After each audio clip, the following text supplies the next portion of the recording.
to his personal portfolio. It's like Q1 of 2026, like an insane amount of times. Somebody is making a lot of damn money with it. That's all I have to say. They're so full of shit. But anyway, y'all just look and see what they're doing. You want to mimic the trades. Oh, Micron delayed. Oh my God. Like, did you see how much it was up, like, in a short period of time? That shit is fucking insane. Like, literally insane. Just throw $10,000 some of those bitches and, like, make $100,000 in 30 days. This is not a mess with it.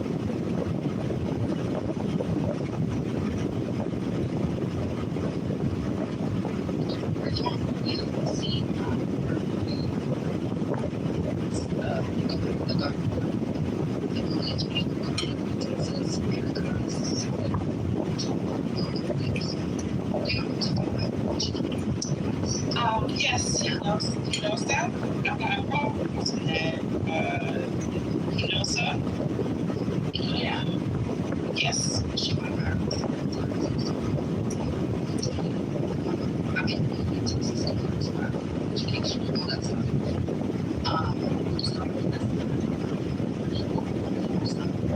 Fear. Maybe there is a chance. He's going to be gone. Just trust because he was trying to train. He's the director of the company. Director of institutions, higher institutions, friends, immigrants,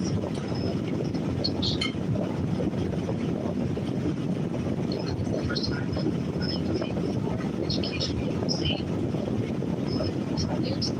But I don't think that's good. Because, yeah, y'all, so Governor Hot Wheels is trying to pull out all the stops. Are really concerned about Tallarico, right? Like, there's a lot of concern about Tallarico and the momentum that could bring here. So people are about these data centers. Y'all already know we have active grids. Every time it's like a freeze, we all get, like PTSD because that's what happened the last time. We have these data centers now sucking up the energy. So yeah, Katrina, but he's literally been attacking education as well. Do you know that he mandated something like about, I think we brought it up in here, those Republicans are attacking education, DEI, the law schools, like, I'll put it in the chat. He like, something like he removed the ability for the, a law agency, like for education and law schools to like make some sort of decisions. They removed the position to the DEI. They've been threatening to close schools across the state. Here in Houston, I think they want to close certain elementary schools. Yeah, y'all, this is really happening. They ran all these damn immigrants off. People are having less babies. They're closing these schools. Because y'all know there's always more. There's more elementary schools, and then there's more middle schools than high schools. I've always wondered about that. Like, why wouldn't there be, like, they wouldn't be built in threes? But I guess because the high schools are so much bigger. But anywho, I don't think that's going to help them. So, I had to read this somewhere. Not that I would know from professional experience, but the ratio between K through 4 is a certain number. And then after that, like 5th grade, I believe I think it's like 1 to 28 cap. And then middle school, there is technically no cap. High school, same. So you can put more kids into one class than you can in elementary. So that's why you're going to see far more elementary schools than you would high schools. Or so I've heard. I don't know what the fuck I'm talking about. Form did they pass Houston School Board? The district, I think, is like one of the biggest school districts, right? In regards to segregating special ed? No, they're going to vote on that. No, federally, you can't segregate. You have to put children in the least restrictive environment. Special ed is an umbrella. So but they were going to vote on that. I'm not sure. I have to see exactly what you're talking about. Hold on, I will put an article. Okay.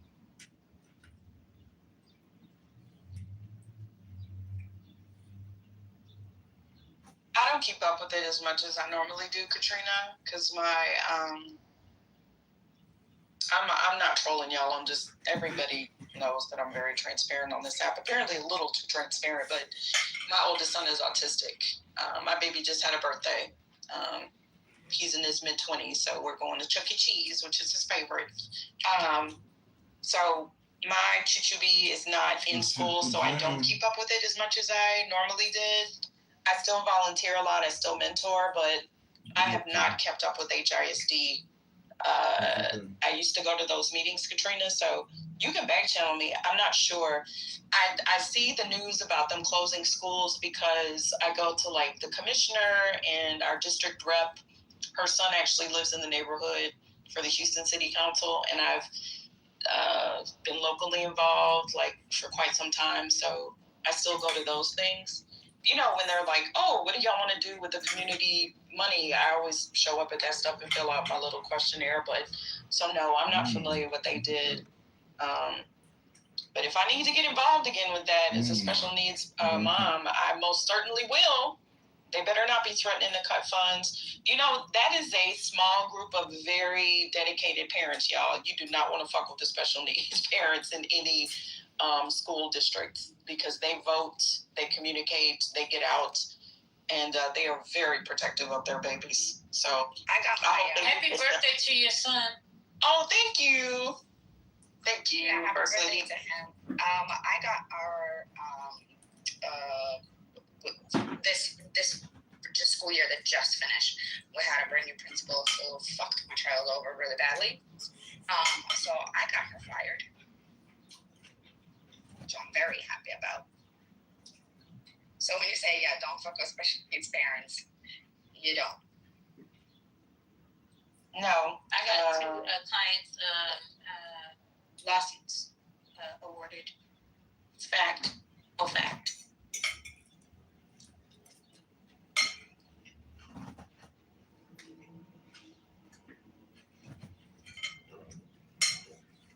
Oh, Elaine, just I don't feel like typing. I know the IPO is trash, neoliberal. Talking about it.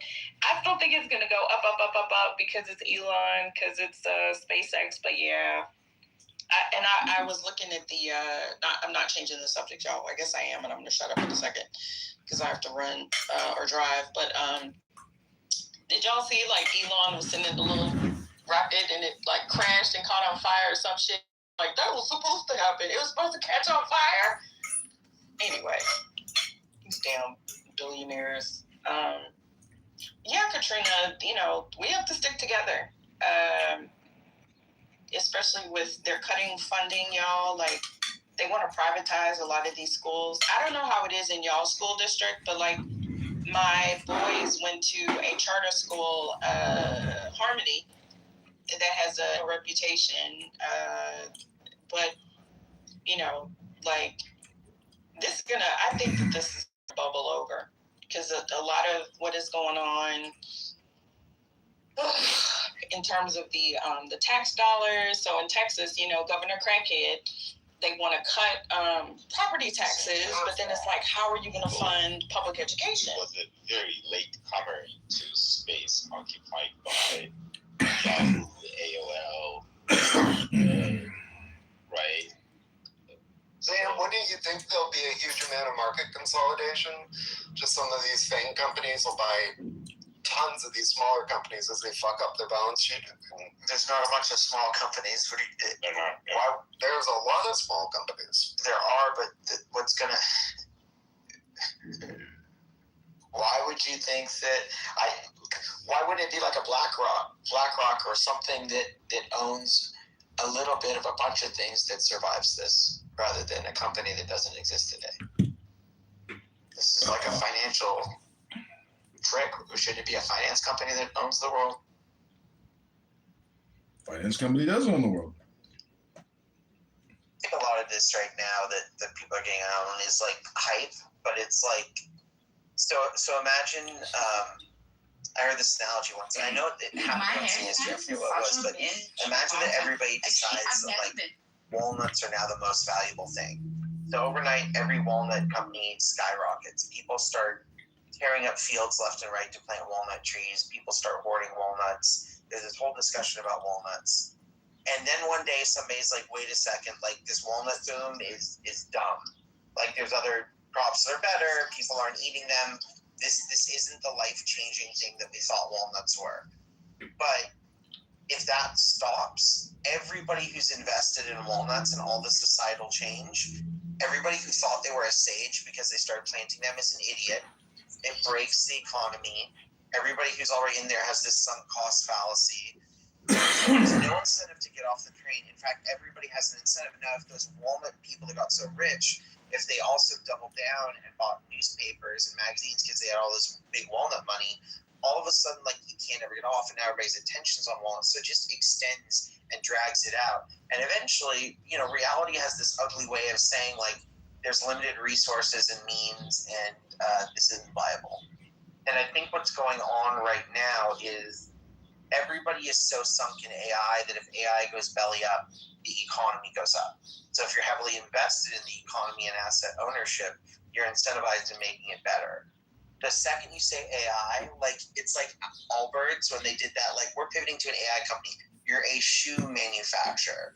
You're a shoe manufacturer. You didn't have any plan. There was no plan. Like we're going to pivot to AI data centers. We're going to da-da-da. Sounds like the 90s, Sam. That was such a good point. Thank you. Yeah, so it's the internet, thus it's worth millions and millions and millions, but these days it's billions. All right. Well, and I think the point is, like, yes, AI can do these really, like, there's so many people I know in this room right now that are really, like, AI, like, how I put realists, where they're like, it's not everything it's cracked up to be, it's little snake oil. But we're also kind of using it, and it's doing stuff, and AI's been around for a long time. Like, this new LLM version of AI is semi-new. But again, it's almost 20 years old that we've been having things like this. Machine learning. Yeah, so exactly. Like, so I think just the whole idea that it's a sunk cost fallacy that if everybody's plot committed, they're plot committed. Just like a lot of the tech companies and like they're so overvalued. I mean, the classic example is like Tesla itself.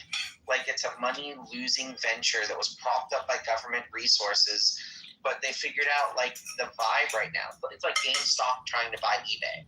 We're not in serious times, but there's serious consequences. So I just think that's the challenge. It's not that like it's hard because it's not that there's no there. There's something there. But the way like it's been woven into this capitalist now, like, you know, this whole right-wing militarism of Silicon Valley and techno-feudalism and anti-democratic push and hyper-masculinity. Like, if you look when Anthropic started getting valued, it was when the military started pushing it. And when they said no to the military, their values skyrocketed. And if you look at what's propelling companies like Palantir and elsewhere, it's really like global war and like data hoarding and you know, all these sorts of things. So, you know, I think that's one way of looking at this whole battle right now is just transparently looking and seeing the grift for what it is and that just everybody's in on the grift. So you got to either like, you know, get screwed or get in on it as well. And Breyer, the militarism is so cornerstone to this because he has an economy like, you don't play by my rules that make no logical sense, we'll blow the fuck out of you. Or like break into your presidential palace and abduct you. Like this dude, it was interesting. I was in a room with some GOP folk, like around when the Venezuela thing happened. And I was just like, the precedent this sets. Someone needs to fucking gift Donald Trump a dictionary or something, or just make him a trophy that says presidents set precedents. He doesn't realize that. Like what they teach in international relations intro, like 101 international relations, is a huge thing that happens in IR is tit for tat. You set a norm, the norm gets followed, it gets universalized, and that's the world you have to live with. Austin, I don't know if you're using this intentionally in an ironic way, but do you know that was one of the first big AI advancement was there was this competition for game theory with AI where they played this game where it's like you and your opponent either help or hurt. It's something like that. And it's a really famous example of either like, you know, you basically gives a thumbs up and work together, a thumbs down. And it was seeing what could maximize your results. So people would make these AIs. There's so many great stories about this. It's also where they came up with like protein folding and all these other things each ways. But the innovation was just in game theory. The idea is if you always cooperate, people will hurt you. They're incentivized to learn from that, and you'll get exploited. And if you always do the worst, nobody wants to work with you. They'll do the worst for you. So it came up with this. The end result was the program that won was this very simplistic AI. And this is, again, pre-LLM, old school AI. The basic thing it did was it just responded with whatever you did. So if you did, good bonus point for you, it did bonus point back. And if you did negative, it did negative back. And in a world where everything was learning and reacting, it overwhelmingly won by just responding exactly in kind. And eventually somebody figured out some, stupid pattern like harm twice if they harm twice, but give them good immediately the second they get good nonstop. But yeah, that was the early days of AI. It was just figuring out these basic sorts of interactions.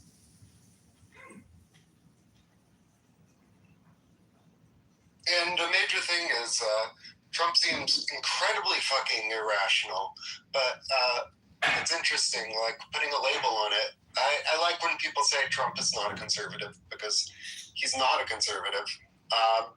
It's interesting. I think the label, there's so many labels that fit Trump, like technical labels, but he really seems to be into kleptocracy. That seems to be his main bag. Like I was saying earlier, like taking public government agencies and government expenditures and taking the government and turning it into private sector, privately held and publicly traded companies. There's a huge amount of moral hazard.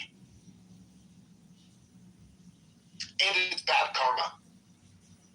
Whether you approach it mystically or just kind of look into consequences and precedents and universalization, like the categorical imperative.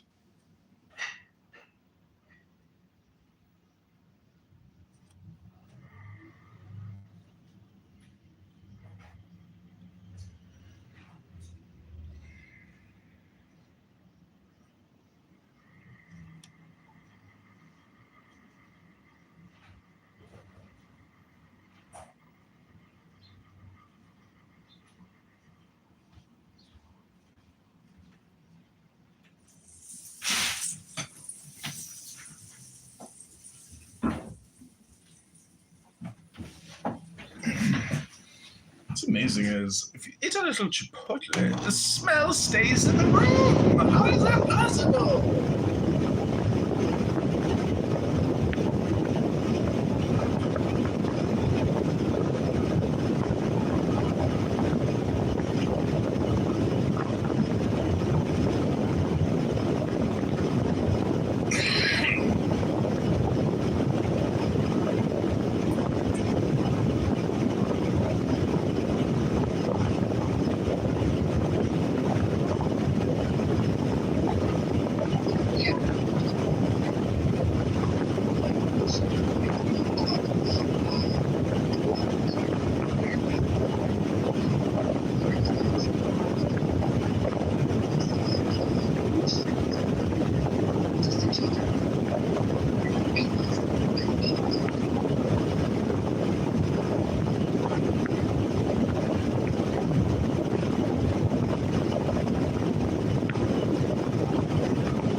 that will be good for y'all to start looking, or us to start looking at when it comes to these politicians, is what are their views on educational policy, reform. So, because pay attention to what because it may sound good. Like I was talking about that with the madness, right? So I'm actually, yeah, we get to go to private school. You hillbilly trailer park living ass bitch. You ain't going to no goddamn private school. You're not going. That's not for you. Because they can't read, they're going to say, hey, this looks like this is a great opportunity. Just stay woke. You know? They're very woke.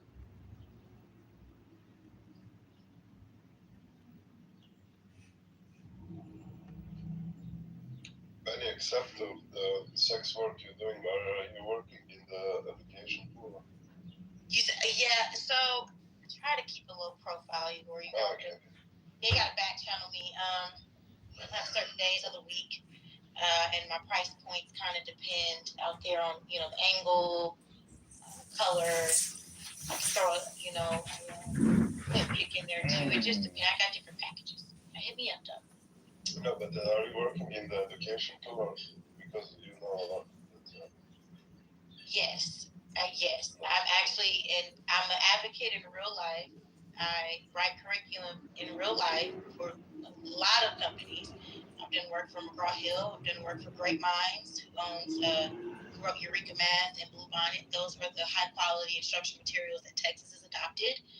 I've done contract work for other curriculum companies. So there's a good strong chance if you're in Texas that the workbook that your kid is learning from at the primary level, I either edited it, wrote it, trained teachers on how to deliver it, or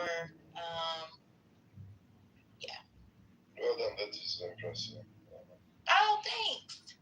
It helps in the meantime between time when I'm waiting for cash apps. Yeah, helps out a lot.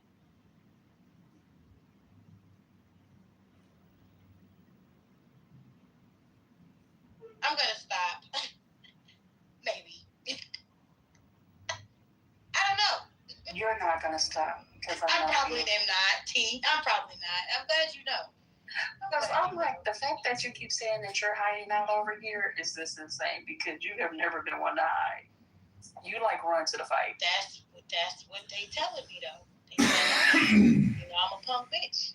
I thought I was growing and just doing a little bit better, but guess not.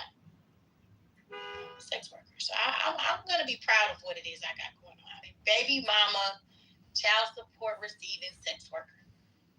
And y'all can't make me feel bad for living in my truth.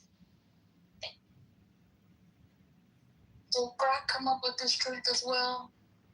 Take me to the king.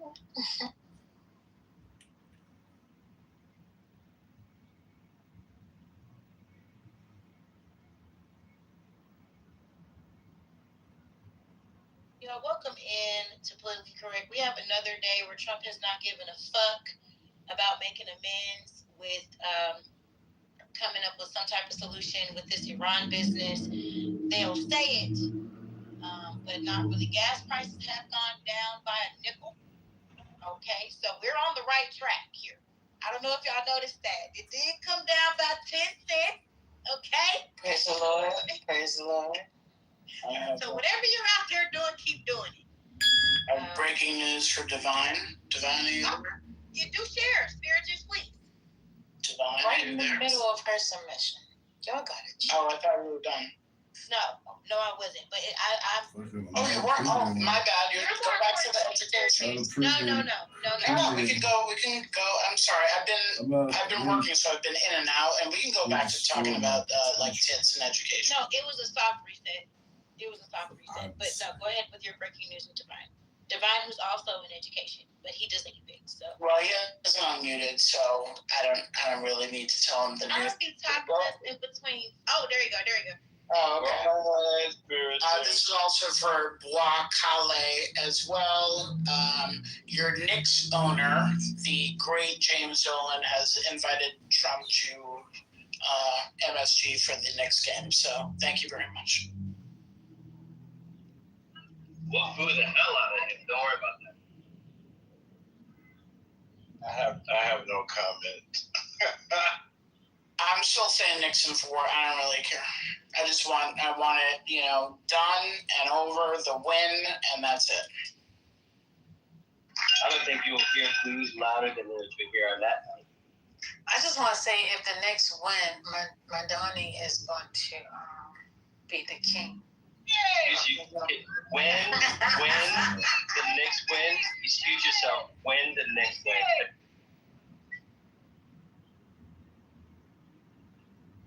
I don't think Trump is going to go because he knows New Yorkers are going to blow the crap out of him.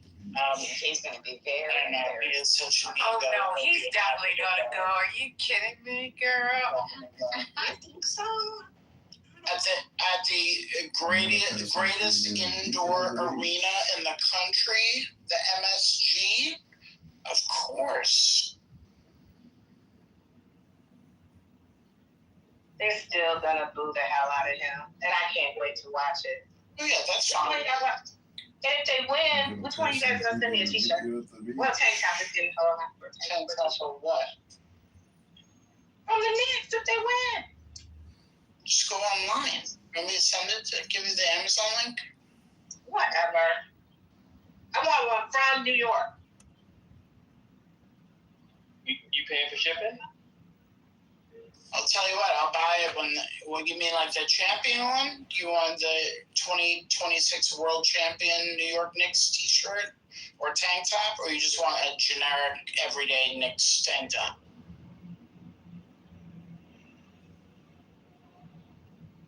She want the real deal Holyfield. What's going on? My team was about to win a championship. Sandra would be like, oh, for a shirt right now. You get a t-shirt. You get a t-shirt. That's right. You don't have to get on the wait list. I take care of What it. size? What size for the tank top? All right, back channel me. Thank you.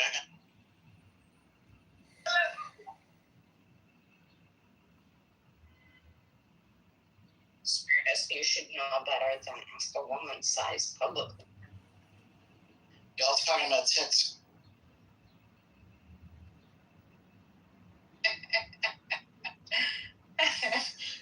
Boy, you I don't know. I don't know what's gotten into you these past couple months, but This place has gotten into me. Really? Yes, I have fallen off greatly. Really? So you're just gonna blame us? Wow. Okay. No accountability. No accountability, First Lady. I didn't hear it. It was in there. It's in you. It's in you. So all you did was allow it to come out. They gonna put it on us. Good God. But I enjoy it. It's all good. Oh, First Lady, I wanted to ask you for a small favor. Oh. If I ever sound like Eve, like she did today, I know I'm not the best sometimes. God, please let me know. Don't you'll know. This is the place. So I may be a shell of my former self, but I still know a little bit of the truth of what goes on in here and the reality and all of that. And what I do know is that they will tell you.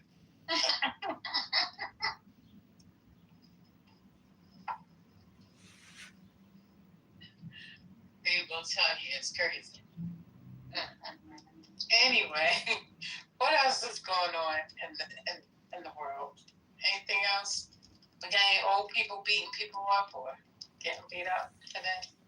Frontier is the new spirit. They have some flash sales going on. If I don't mind sitting in the car seats. Car seats?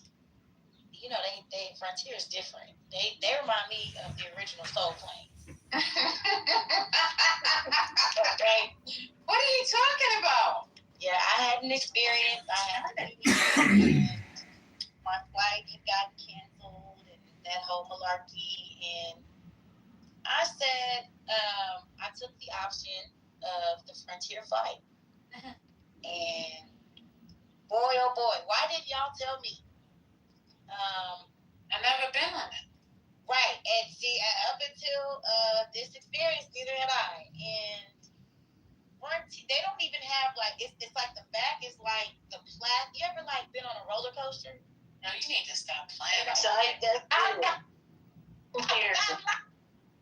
yeah, hey, Frontier people in the room, don't be ashamed. Go and tell first class. Wait, what's I'm sorry, Penny. What's Frontier?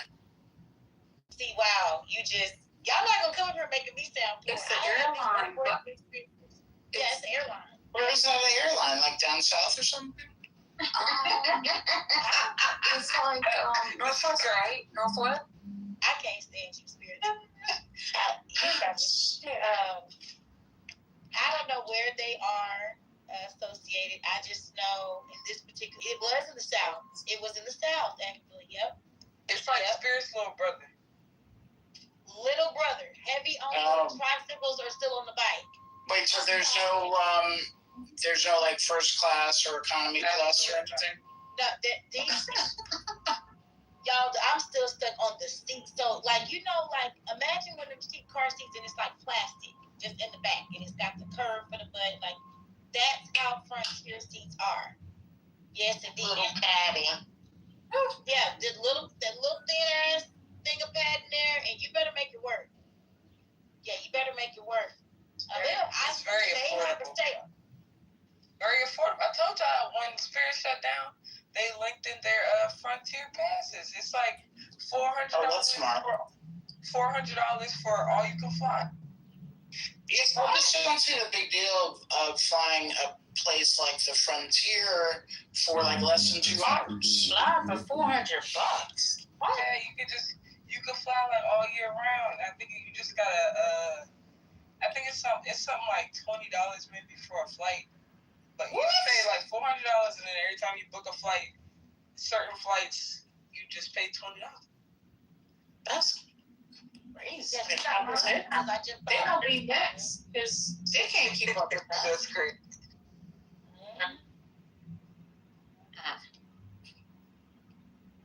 Yeah. It's called the Go Wild Pass. All you can fly. Yeah. Over 100 destinations. Just pay $400. Unlimited number of flights. It's like if Greyhound bus transportation had an airline. That's the best way I can describe it. Hey, I think Greyhounds are pretty good. Come on.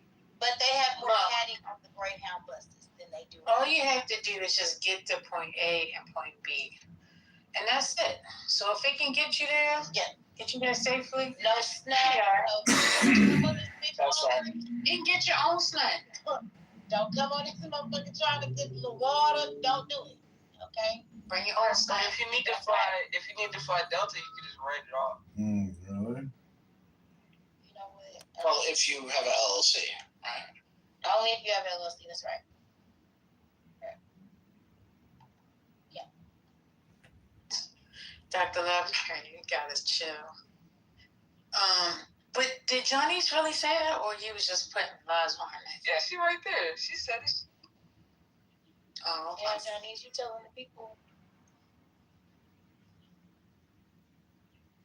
No, she's just trying to get my blood pressure up. You know, I didn't say that. Accounting.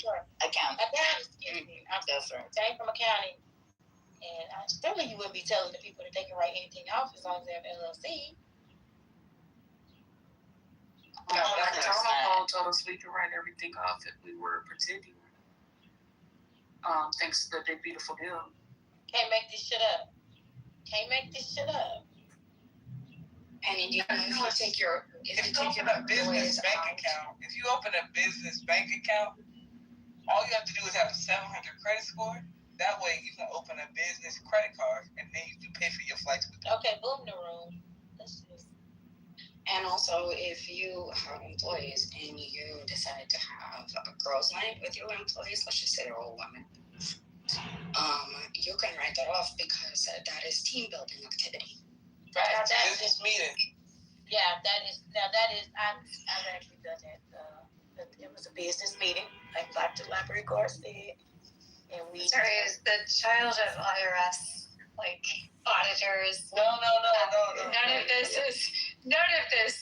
this would actually meet the test. I'm sorry, just to share with that. Like, the only thing that would meet the test is that you don't make enough money to like get on the radar of the government that they care enough to audit you. Ma'am, But if they were to audit you, they would fucking dissolve your business. Hold on, let me have a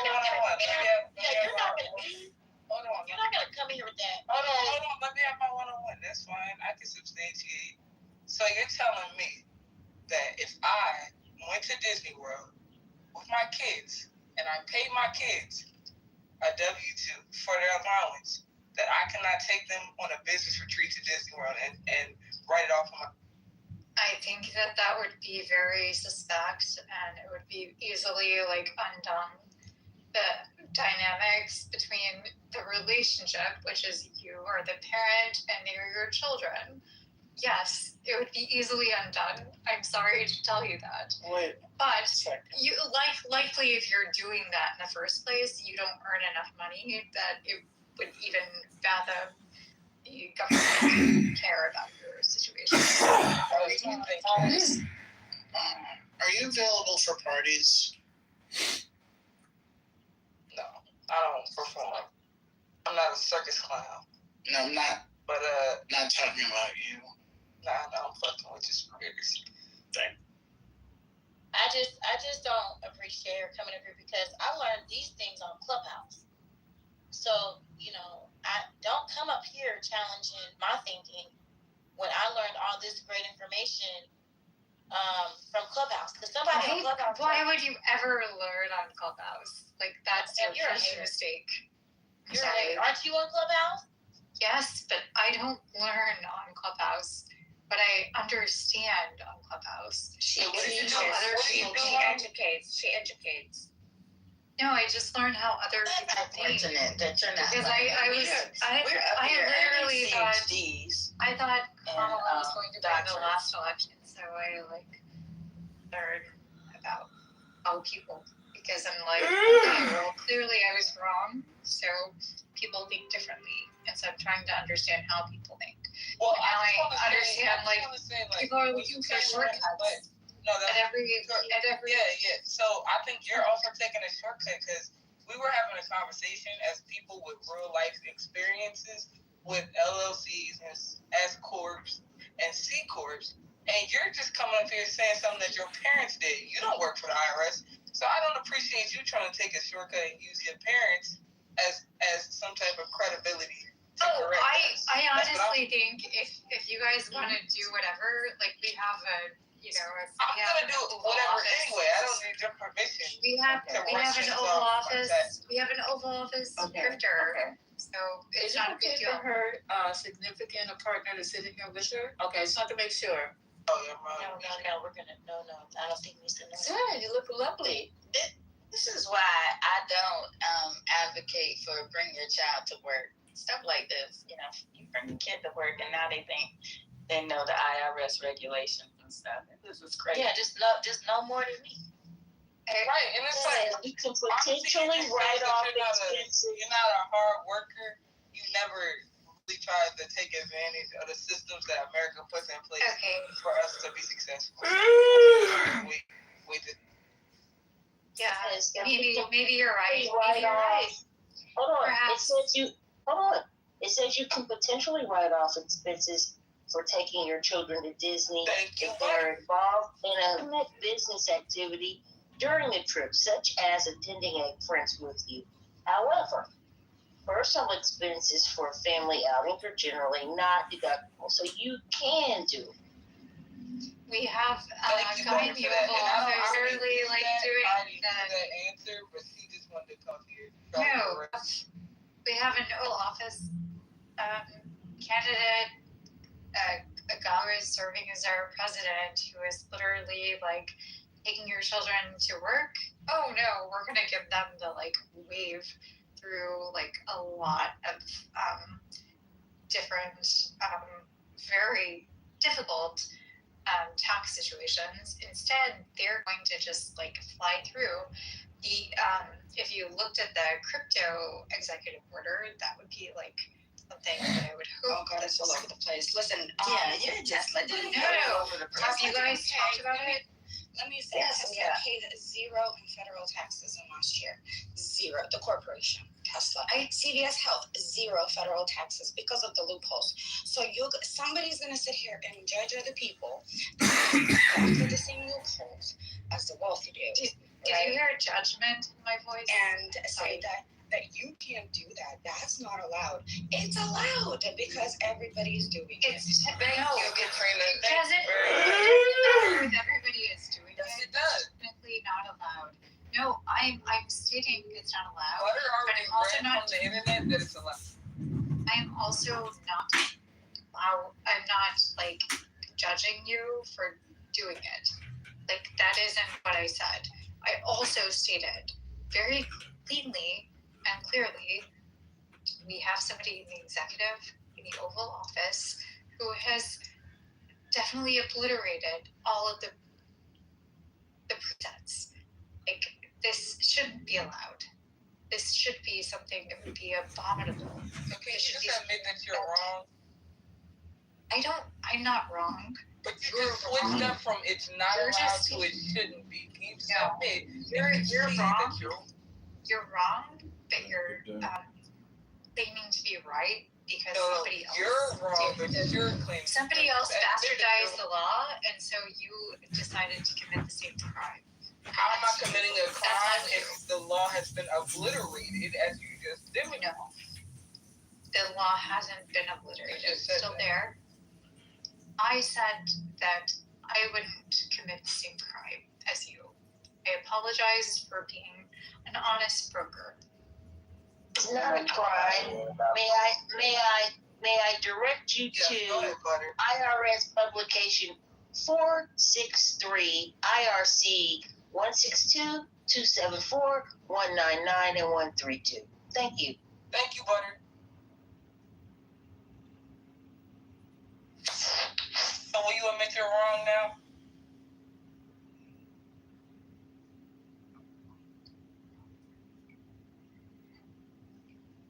Lord, you're unmuted. Oh, she went to the goo. Sorry, I'm back. Can't you repeat specifically the law that she? It's in the chat, and you can just admit you're wrong in the chat or on stage. They'll both be welcome. Thank you very much.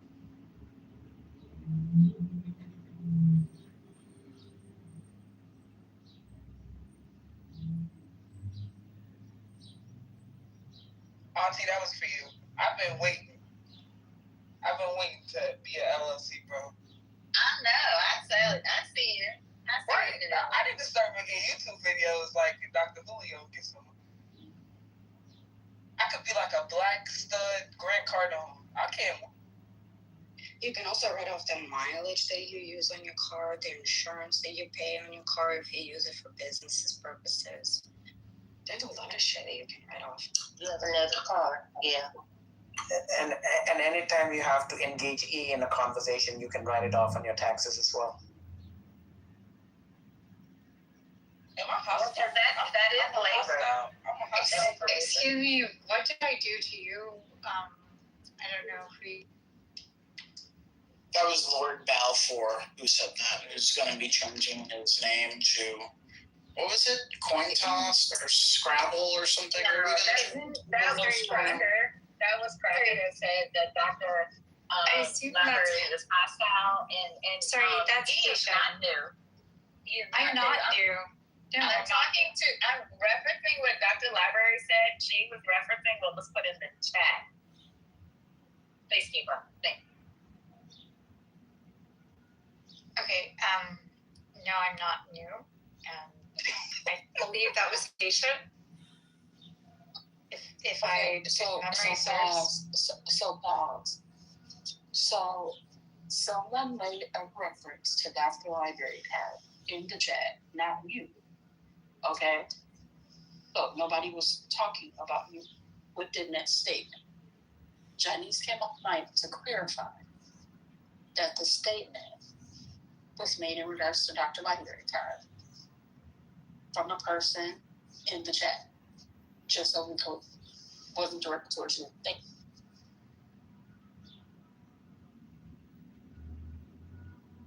Okay, I'll just say this to Cracker.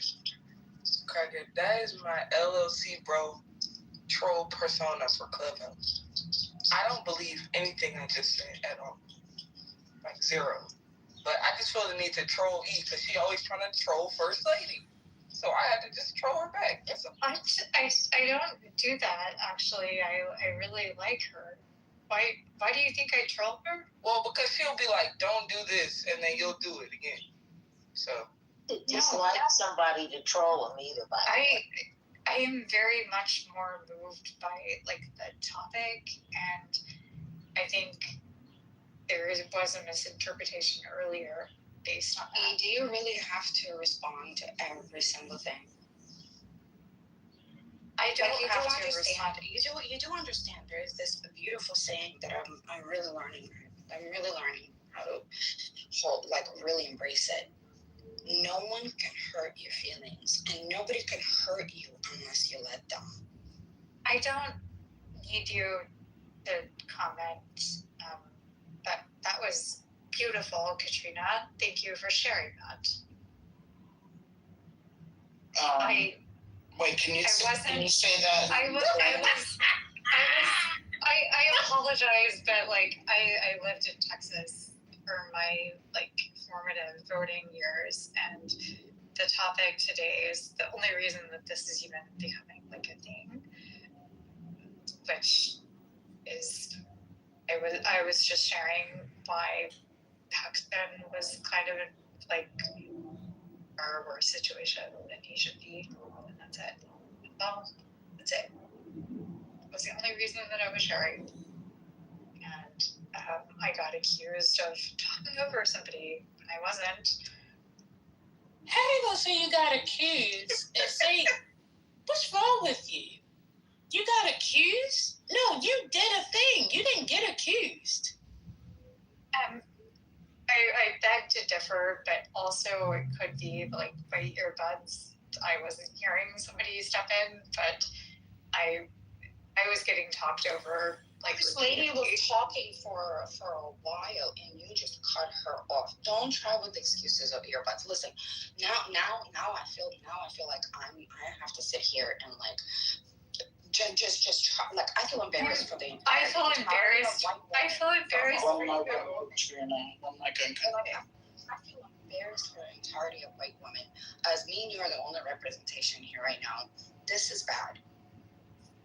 I think that I feel embarrassed that you do not recognize when a person has insight into a topic and tries to share their expertise, and other people decide to pile on when they had no expertise. In fact, the room itself was kind of devoid of expertise on the stage. So you're telling us that She gonna get put out today, y'all. I'm trying to tell you.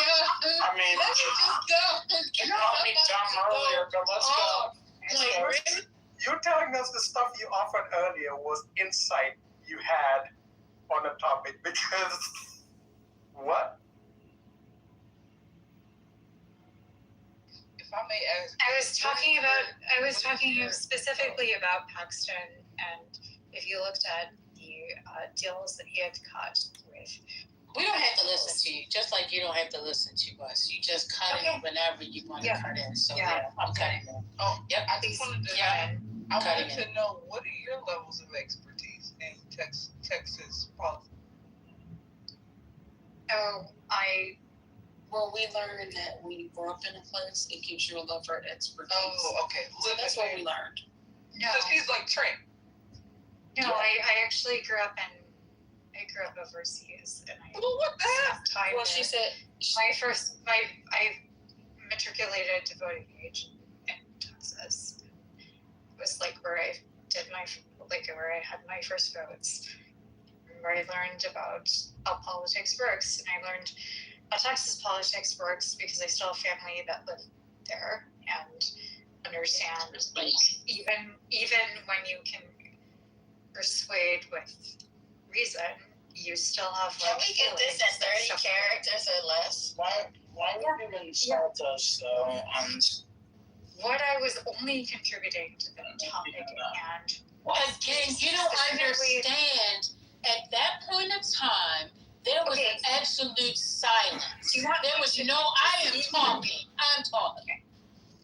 And there was complete silence. Complete silence. I came back to the phone and started talking and resetting the space. When Ban asked me a question in regards to what did I mean about Tellerico, as I was in the midst of getting ready to explain to him, you decided you were going to come off of your mic and continuously talk. It's like you're doing now. It was. You're doing it now. Just stop. Stop. I don't need you to explain. That's the problem. You can't listen to understand somebody else. It's all about you. That don't work in my court. And you constantly do it. You constantly do it. Oh, I'm not going to do it anymore. But today you're going to sit here and say that you didn't do it when people are telling you that you did a thing. And instead of you accepting it, you're still rejecting it. You did a thing. I don't give a damn whether you got a delay or not. I continuously kept talking, and you continuously over-talked me in the midst of me talking.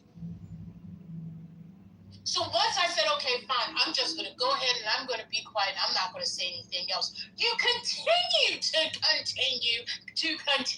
to talk about your point.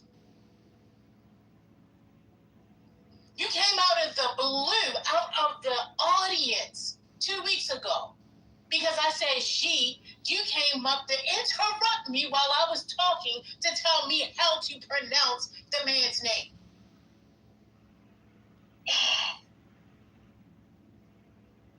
It's a constant just rudeness about you. You're rude. And all you can see is how you can point the finger at everybody else, but you never take the time to take a look at yourself. And you think people just dislike you just because? No, they dislike you because of the fact that you refuse to make changes. And you can't make the change because you're too busy blaming everybody else instead of taking accountability for the mess that you create every time you're on stage. And then got a nerve to say that people on stage wasn't really talking about anything, and you're the only one that had the insight to be able to give to everybody. And then you write in the chat, oh, so I had to be quiet for this content? If you don't like it, why are you here? She doesn't learn anything, you know. I'm not. She don't learn how to communicate. She don't learn what people are talking about. She's the only one that can teach.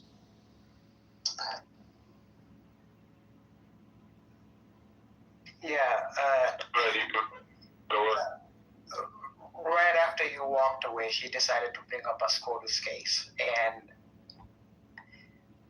unless people weren't listening, half the stuff that came out of her mouth was nonsense. She had no idea what the fuck she was talking about.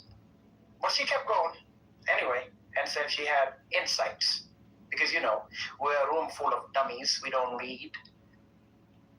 We're just a bunch of clowns.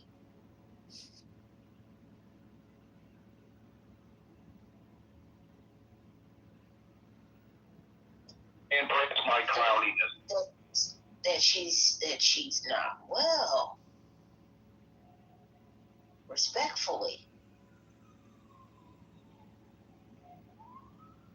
Y'all can blame it out well, I blame it on, I'm just going to do what I want to do. And I don't care what nobody else says. That's it. To me, being raised by a narcissistic mother, it screams like literally all of it.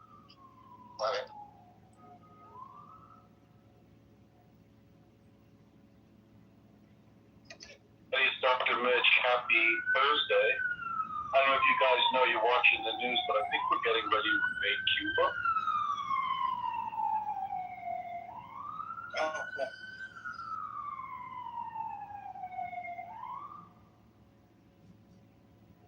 Where you get that from? That we have a carrier group there right now that is sending more ships to the Caribbean. We've got 12,500 Marines also on their way.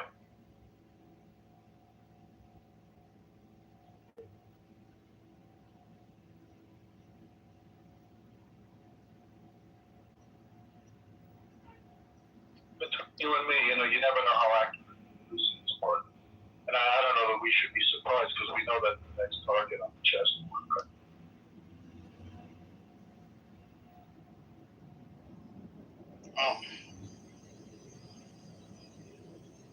A good distraction from the Iranian debacle, anyway. Did you verify that, or please, somebody?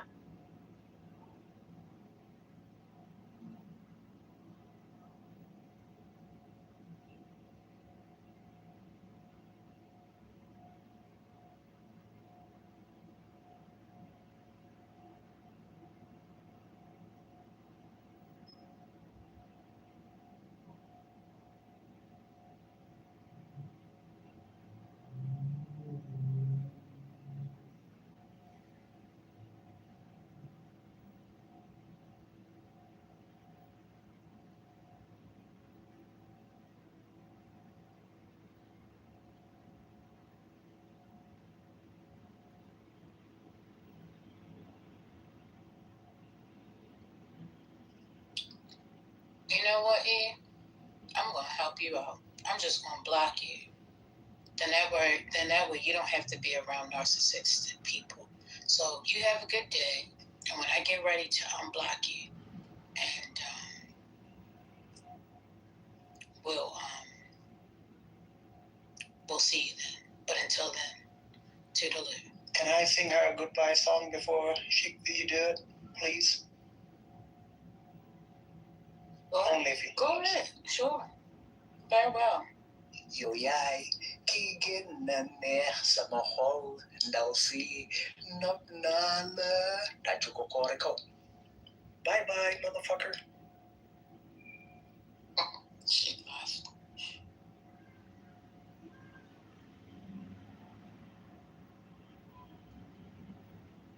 Strava, Igor. I just have to get that shit off my chest. It's up here, but you don't sing again. It's horrible. I know. I'm well aware. That's why I didn't go any further. Yeah, somebody remove him from the stage. You know what? If I like this song. What's wrong with this song? I'll just go create an account with the name, so I'll come traumatized experience. It's not true. Yeah, I have never in my life seen a rude person. Believe it or not, I was working, enjoying the conversation she can get. I was frustrated. I was like, God damn it, bro, just let these people go. She kept doing it. I got to a point I just had enough. I was like, you know what, fuck this. I'm just going to get on stage. And Brent was around. I swear to God, TT, if Daryl hadn't interrupted me, I was going to talk to y'all about a papaya I got a few days ago. And, just to piss her off, that Daryl decided he was going to have a conversation with her, and we saw how that went. Wait a minute, Daryl was in here? Oh my God, you missed out. No, I didn't miss it at all. On his reasons for voting for Ken Paxton. I'm starting to believe he voted for Trump. I mean, because he's always. You talking about the same? Huh? Talking about the same person? Yeah, the guy that was going back and forth with E. Does he? Belligerent one, right? Oh, Daryl? Yeah. Hey, Snickerdoodle.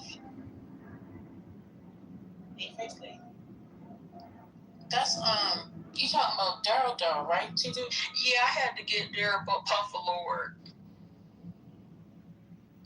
Oh, no. I don't know what's wrong with that guy. He kept being, he was like, you being rude. I said, no, he's teaching her a lesson. I said, because she just did it to First Lady. So he wanted her to see how it felt. He was like, oh, I didn't know. Sorry, man. I didn't know. So then he tried to correct her. It was so funny. No, he decided to have a 28-minute conversation with her. And first, I wish that room was recorded because I guess it was the content the rest of the room needed that afternoon. Really? Oh my God, the question. It was hilarious. I'm glad I left. I wasn't probably going to handle it. And then it took a complete left turn when this man said that I thought he would have voted for Tallarico. No! He voted for the other person. Ken Paxton.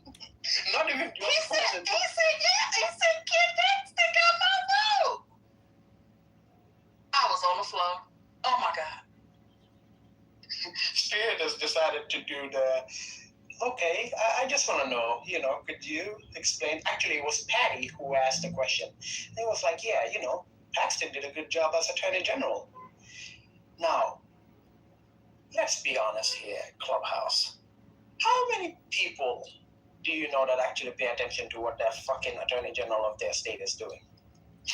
Lord, when the FBI runs up in your job, you are not doing a good job to get you.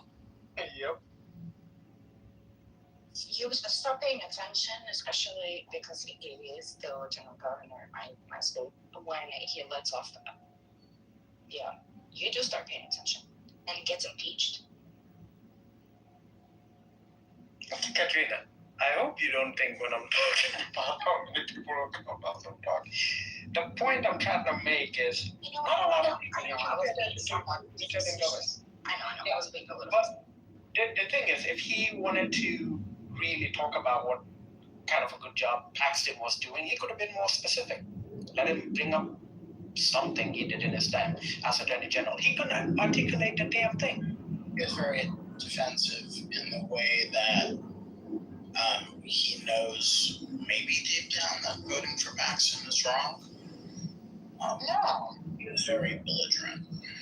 I think he's gone off on the deep end of focusing on this MAGA side of things, I think. Because he's always defending. Why did you say this?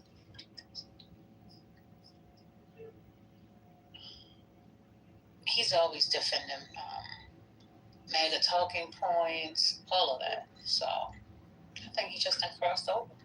I mean, which is fine. Go ahead and say that.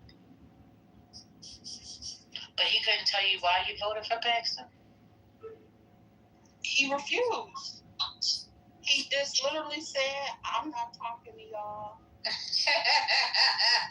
He talked to me about Tallarico for 20 minutes.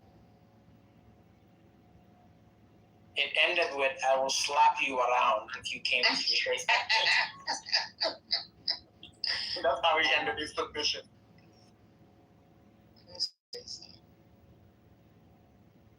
The weirdest talk today was like about God. Is he or she? It was so weird. You guys remember that? Moment, what happened? That started from Tallarico. Yeah, that was Totem Pole. Oh yeah, that's true. That was his segment.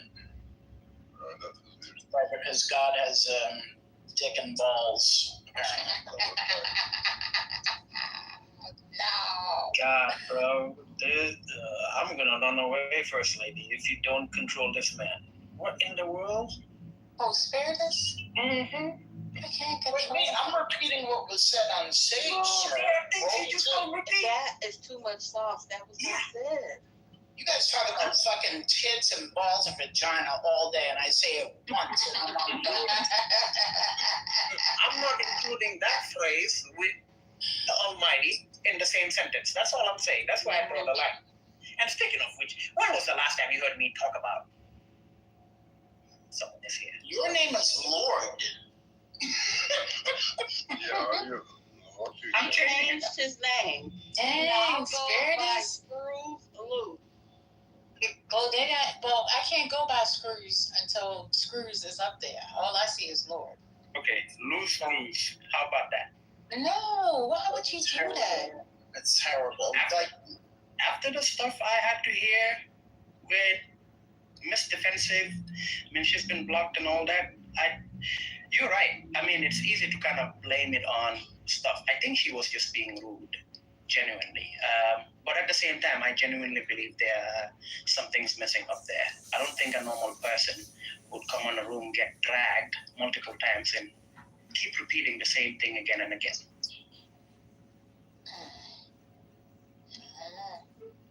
We'll see.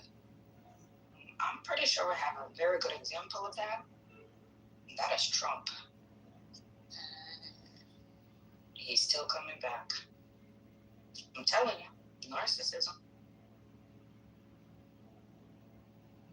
They don't care if things are talked about them and they're bad. That they're the center of attention is all they crave for. Did you guys took into consideration maybe she's just trolling? She just pretend she's like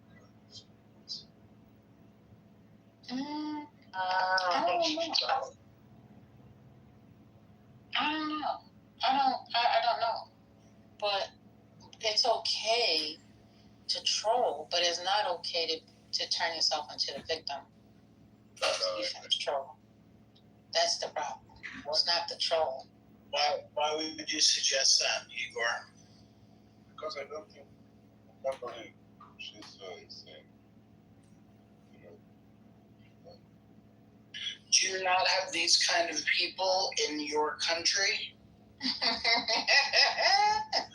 Yeah, but I don't communicate with them. Igor, wasn't she in Piotr's room when there was, remember that room when the Ukraine war started? Wasn't she there for like a long time? Did she sound the same to you? I mean, she asked me, do we have books here? Oh. Okay. We don't read or I asked. What else she asked me? But didn't she travel abroad everywhere? Yeah, she sent me a message like maybe 2-3 years ago to ask me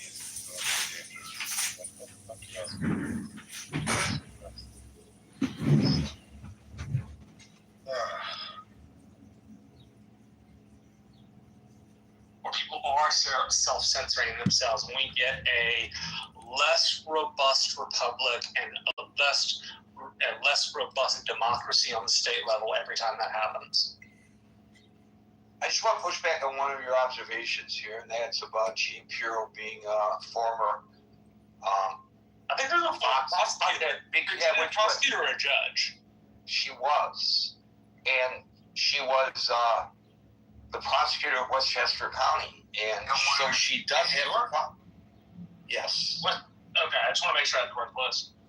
And she certainly has qualifications. I mean, I would say that this action she's doing is politicizing the Justice Department because she's shown herself. No, I mean, she absolutely has the credit. She's just doing something wrong. And I think Right. I just want to point out, I just want to correct one thing, if I may.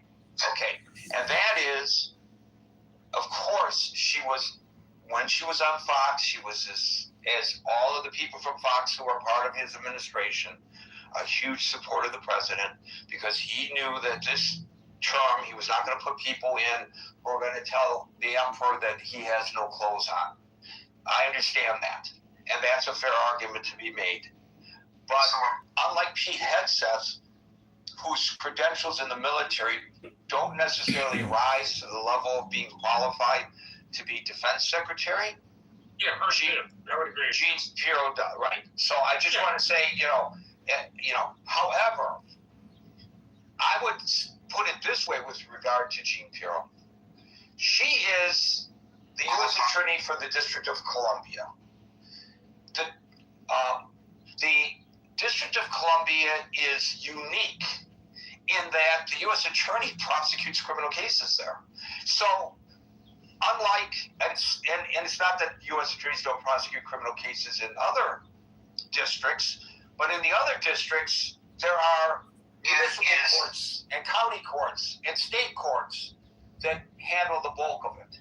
Not so with the District of Columbia. Now, we know that D.C.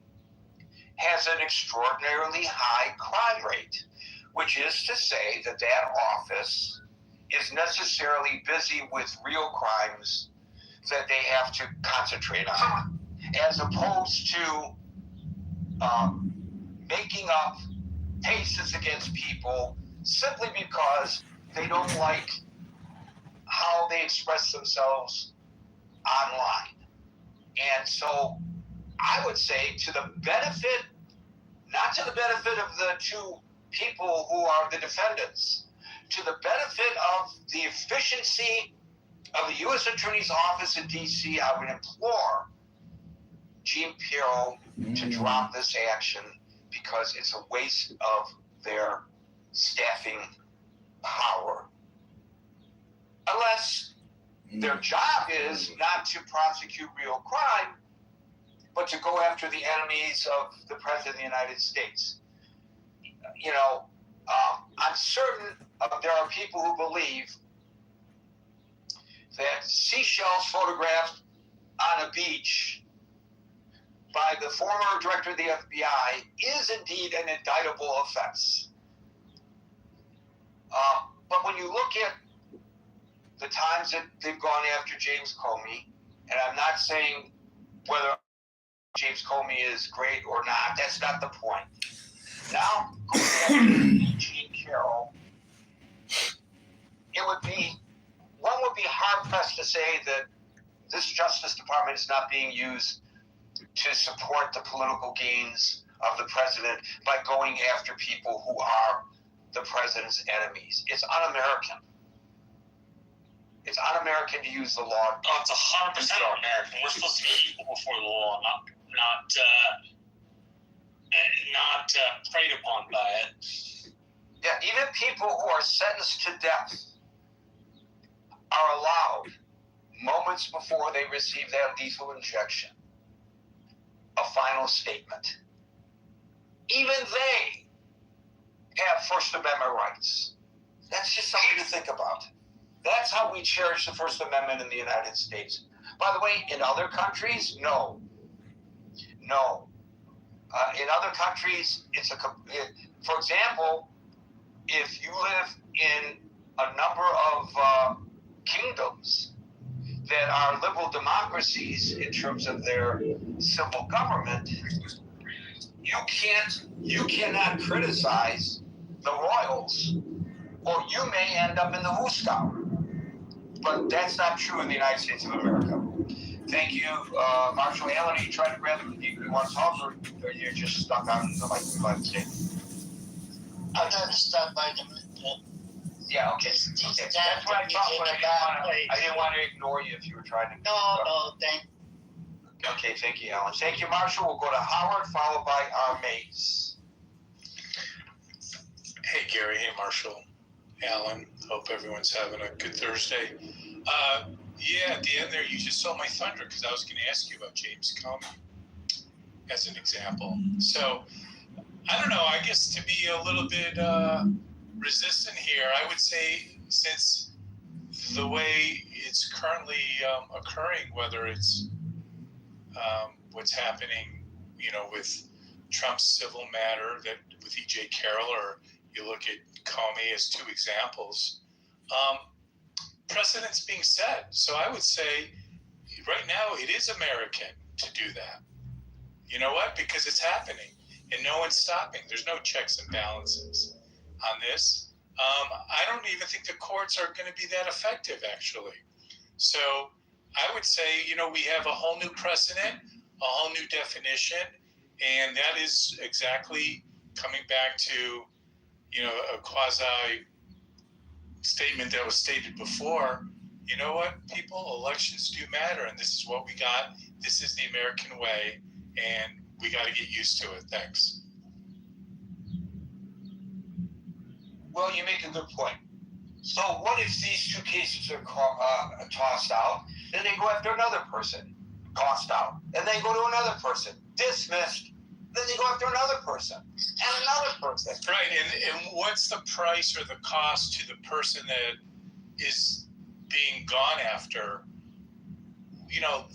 It's you're going against the U.S. government, and I'm sure James Comey. I'm sure he's socio-demographically more affluent than average, but I'm sure he doesn't have unlimited legal resources to take on everything that keeps coming up at him.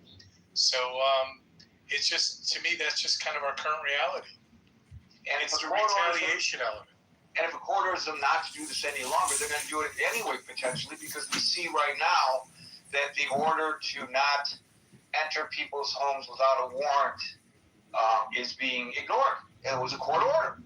So with regard to immigration investigations. So where is the rule of law for thee, but not for me? And, we already have, and this president has promulgated this thought. It was part of his campaign the moment he rode down the golden escalator that the government cannot be trusted. The government, the deep state, the government cannot be trusted. The government cannot be trusted. Well, does this bring us greater faith and trust in the government? I don't know. Thank you, Howard. Armaze followed by agent. Good afternoon. Good evening, everyone. Thank you for the mic, Jerry. I think this is very serious. I think that it's absolutely wrong, as Marshall indicated, in any form or fashion. And we need to be careful because we've been complicit, for lack of better words, for all the crap that's been happening. And as everyone knows the strategy, right? He's just going to throw up crap and see what sort of sticks for that temporary moment. And he's going to try to use that time for leverage for whatever his narrative is. Thank you, Gary. Thank you, Armaze. Always short, sweet, and to the point. Very succinct. Not like me. People get frustrated with me because I don't know when to shut up sometimes. Agent followed by Steve. Gary, I'm trying to look at the news to see some of the stuff that this relates to, and one of the top stories I see is they're going to open an investigation into E. Jean Carroll, who was Trump, who accused him of digitally violating her or something in a New York fashion dressing room. Right, you must have missed the opening salvo. This is specifically about two people who went on Reddit and X to criticize ICE activity, and now they are being criminally pursued, and X and Reddit have been requested or required or subpoenaed by the Justice Department to turn over their information, including their names, their addresses, and their banking information. Yeah. I mean, if it's legal, I'm not sure what to say. I was, looking, I was doing a little research during this. You're right, I missed the very opening salvo, but it brings something, like having just gone through tax season and so forth. The word that I found to describe a lot of our laws, the incredible, you look at the tax code and how many tens of thousands of pages or whatever it is. The word I found is regulatory entrapment. And, we just have so many laws that just essentially make it this Kafka-esque thing where it's like, if they want to go after you, you're guilty of something, right? If they just dig, there's something you did that's a little bit off, that's like, even if there's no mens rea there of like criminal mind, there's still this, there's always something, some law in this crazy code that they've come up with that you have fallen afoul of. And I think to me, it gets to that kind of point too. It's like, we should have never allowed these lawyers essentially to write our laws, to write all these codes that should have been written by, engineers who are focused on garbage collecting and making life efficient, and making it so decent people living decent lives just aren't anything that should be, and it is hypocritical too. Another point I'll make about this, it's hypocritical. The president just has this, whatever, $1.7 billion slush fund to compensate the victims of like Biden era lawfare against January 6th trespassers and rioters, and other, let's say, dissidents or whatever against the pro-Trump dissidents. He's admitting that lawfare has been used, and he's willing to support his side here, but willing to use the same tools, including, and it does, the Reddit thing, I'm sure, but I think the E. Jean Carroll investigation as well, it just shows, we're going to use the Justice Department fully, nakedly. Like, there's no more pretense of a separation they used to have between the Justice Department and the executive. It's now just, no, this is an arm of the executive, and it will carry the whims of the executive. And this is the new era. We should expect that a lot of the Trump administration people are going to be in prison as soon as the Democrats retake the executive. A lot of people are predicting this, so we'll see. Anyway, thank you for having me. Is this not a tactic that dictatorships use? Absolutely, but yeah, we'll see. They have to now. It's their lives are on the line now. They have to do. There's this whole gerrymandering thing. Is all this stuff that they need to try to hold on to power as long as they can. Because frankly, I don't think if their goal is that kind of dictator, which they're doing enough of it, they're setting enough precedent that they're not going to be safe once the shoe is on the other foot. They have to just go so hard that the other side never gets power again. But actually, I don't think that's going to happen. I think the pendulum's going to swing the other way. A lot of these people are going to end up in. For sure, this is like becoming tit for tat. Democratic administration go after the Republicans, and the Republican administration goes after the Democrats, and when the Democrats go after the Republicans will scream lawfare, and when the Republicans do it against the Democrats are going to scream weaponization, and it's a merry-go-round that's hard to get off. Thank you, Agent. We'll go to C, followed by Monsef. Hi, Gary. Thank you for having me. I hope it doesn't become a merry-go-round. So I do want to say that and preface that. I certainly hope it doesn't, and I think things need to change big time because this is not going to service anybody if it continues in such a way. But I did want to just add, I'm not sure if you guys are familiar with John Lennon, the journalist. The DOJ they sought information. I'm not sure if you're aware of this, but I learned this today and I was quite taken back by it, that the Department of Justice sought information to seize personal data from fans of independent journalist Don Lemon's YouTube channel. So they actually requested to get. Where did you see that? Where did you see that? I was on Don Lemon's YouTube, and actually you can look it up on YouTube. I'm gonna look that up because that would be another example if that's true. Yeah, no. So I was on live earlier, and I just looked it up to verify it. But the federal judge rejected the Department of Justice request to seize. So the Department of Justice actually requested to seize personal data from the fans of Don Lemon's YouTube channel. You know, I mean, I'm sorry, it's fucking believable. I mean, it really is that they're going. But the United States Magistrate Judge John Doherty denied the warrant, stating the government failed to explain how indexing an entire audience list of subscribers would provide evidence of a crime. But for them to actually request that information, they're not going to stop. They're creating a list.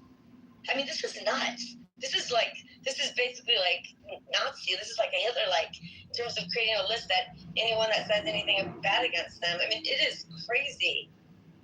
So I wanted you guys to know that. That escaped me, and I don't know how it did. The Daily Beast, the Justice Department via Homeland Security Investigation agent requested search warrants.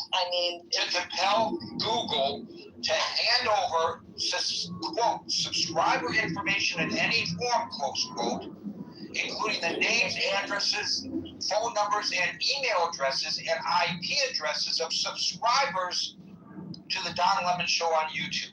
Yeah. You know, I'll tell you something. When Don Lemon, they're already doing this. They're tracking. When Don Lemon was arrested and charged for either purposely disrupting a service in Minnesota or going in there as a journalist to cover the disruption of the service in Minnesota, depending on one's perspective, he became a flashpoint.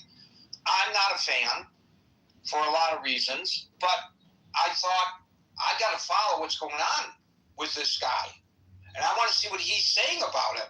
So I did not, yes, I did. I subscribed as a journalist, curious about this story, to Don Lemon's YouTube channel. I watched it live, Gary. I'm going to confess, I watched it live, and I was guilty. You're guilty. No, I know. I mean, honestly, so it's like I watched it live, and I made some comments being like, "Be safe." Like, I mean, honestly, it's like I didn't really understand what was going on at the time, but then I continued watching it, and I mean, it wasn't like he actually did act like a journalist. He didn't. I mean, there is.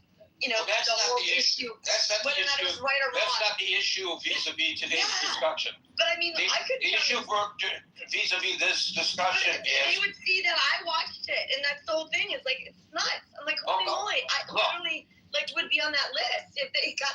I mean, I'm sorry. It's like, whoa, this is really, really weird. And so even if Don Lemon was leading the charge,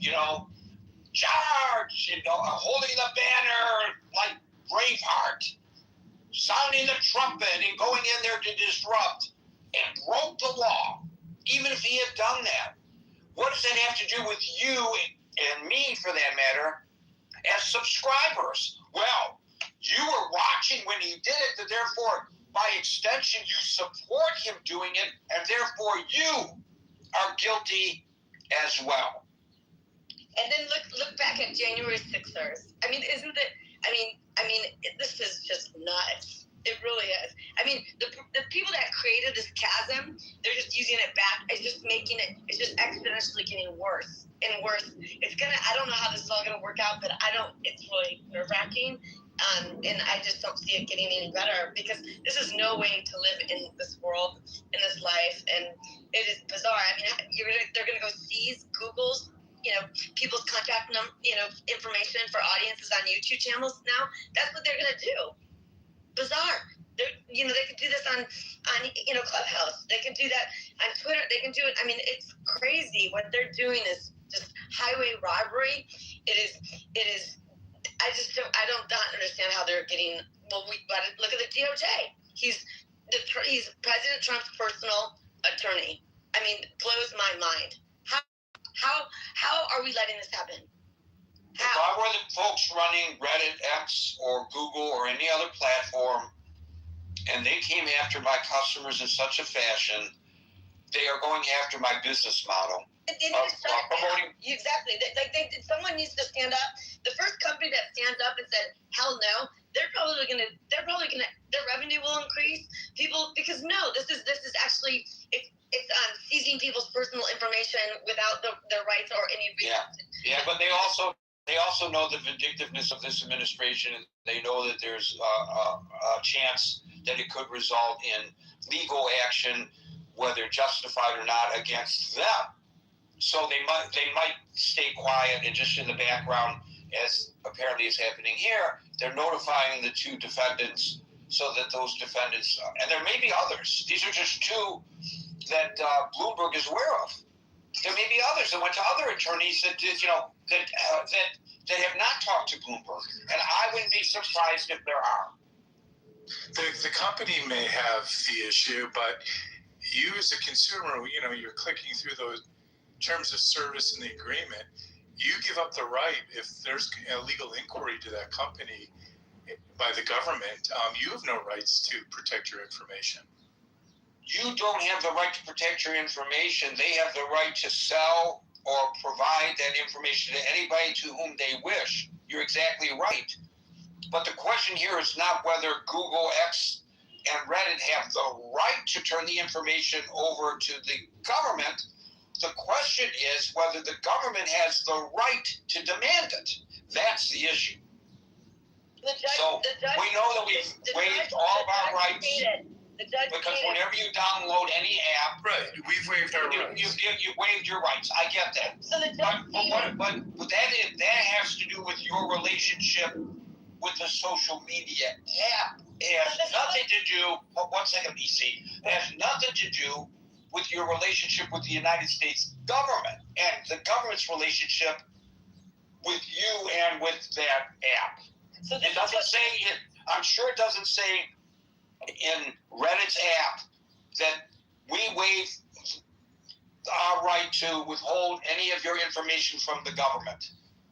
I'm sure it doesn't say that. So Judge John Doherty denied the warrants, stating the government failed to explain how indexing an entire audience's list of subscribers would provide evidence of a crime. Right.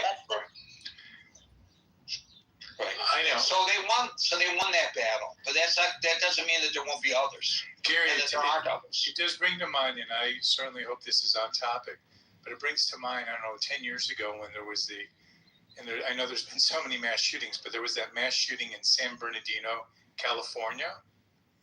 And was that the Christmas party? Yeah, it was at the holiday party at the office there.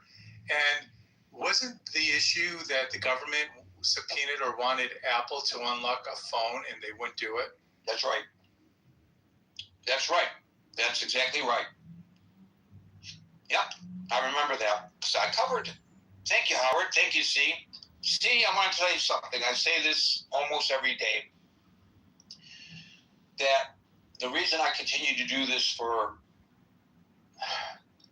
26 years now, 27 years, coming up on a previous platform and now here, is because I always learn from the people who come to the stage. I was totally unaware of this Don Lemon nonsense. Thank you for bringing it to our attention. Monsef, followed by Daryl. Yeah, Gary, this is the new me. I think there's nothing to see here. What's going on in Washington is completely great. We got the greatest president ever. Hey, I don't want to wind up in jail for talking on the Gary show, but no, that didn't feel right. The United States index of democracy, I mean, there is an index out there that gets tracked every year, fell to the 34th position this year. And it's mainly, I mean, it's 34 nations that are considered, more democratic than the U.S., and that's a shame. And the main reason that these people cite why the downgrade was civil liberties are limited. That people, public speech is being kind of quashed, and the weakened check, less power for oversight group and courts to balance the president's power. I mean, that's evident. I wanted to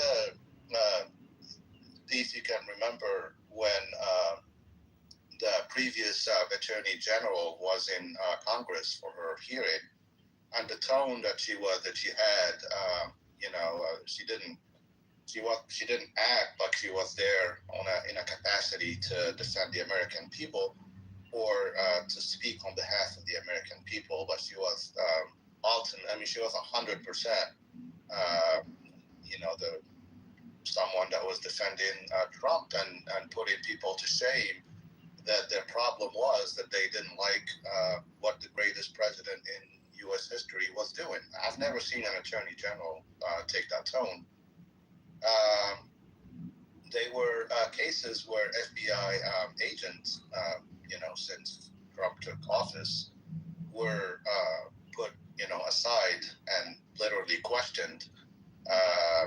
They were asked who they voted for, or if they ever in their life have voted for a Democratic candidate. This FBI should be... And they've been reassigned or fired for failure to answer.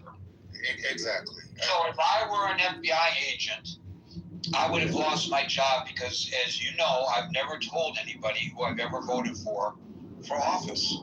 Because it's just my personal belief that, that it's nobody's business who I voted for. Absolutely. And with the FBI agents, they're supposed to be neutral anyway.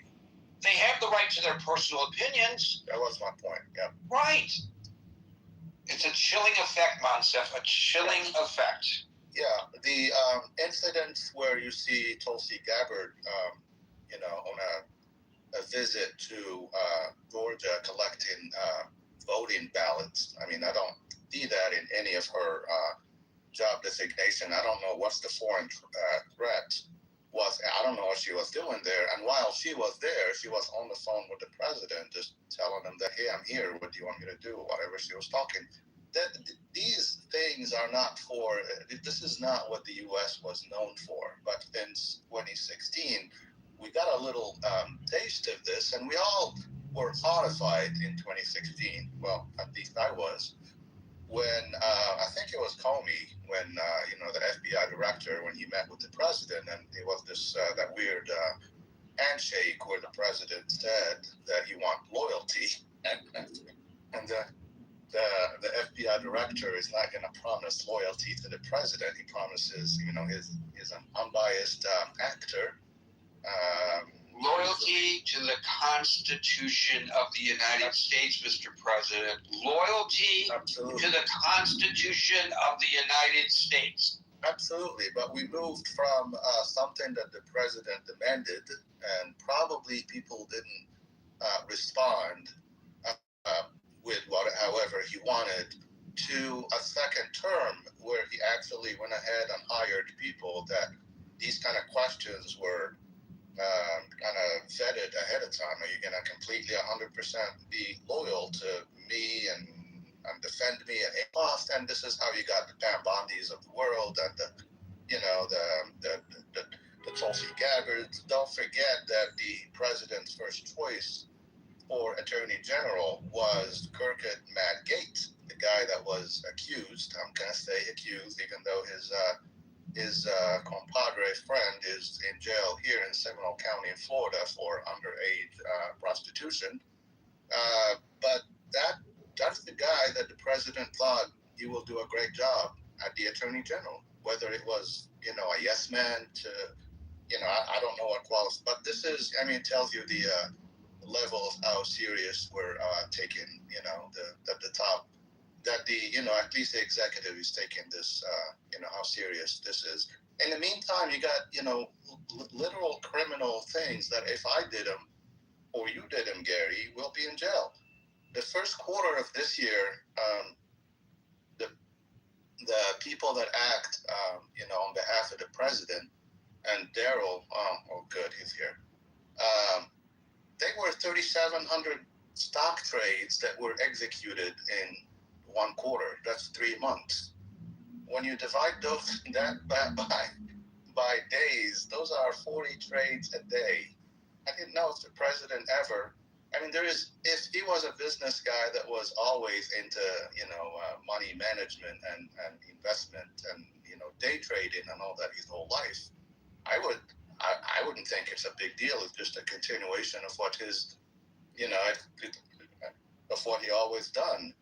But to buy companies that 2 days later you hear that they got either a contract with the government or something that they're going to benefit from, something that the government is providing, and that suddenly, it just happened that we bought $750 million worth of shares in various, variety of these companies, and no one is talking. This is what's baffling. I don't see any of our. Well, the problem here is because it's a slightly off topic, but it's in a way it's not, because maybe you will be coming under investigation. I would be for saying what you just said.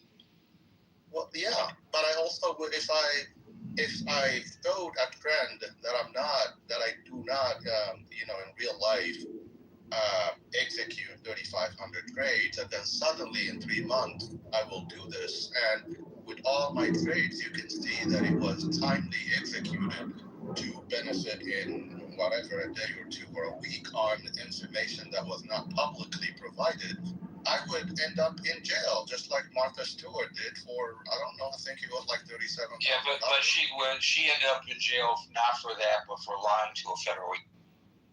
Okay, but it was tied to, a stock, insider trading. Her stock agent broker was the one who went to prison for insider trading.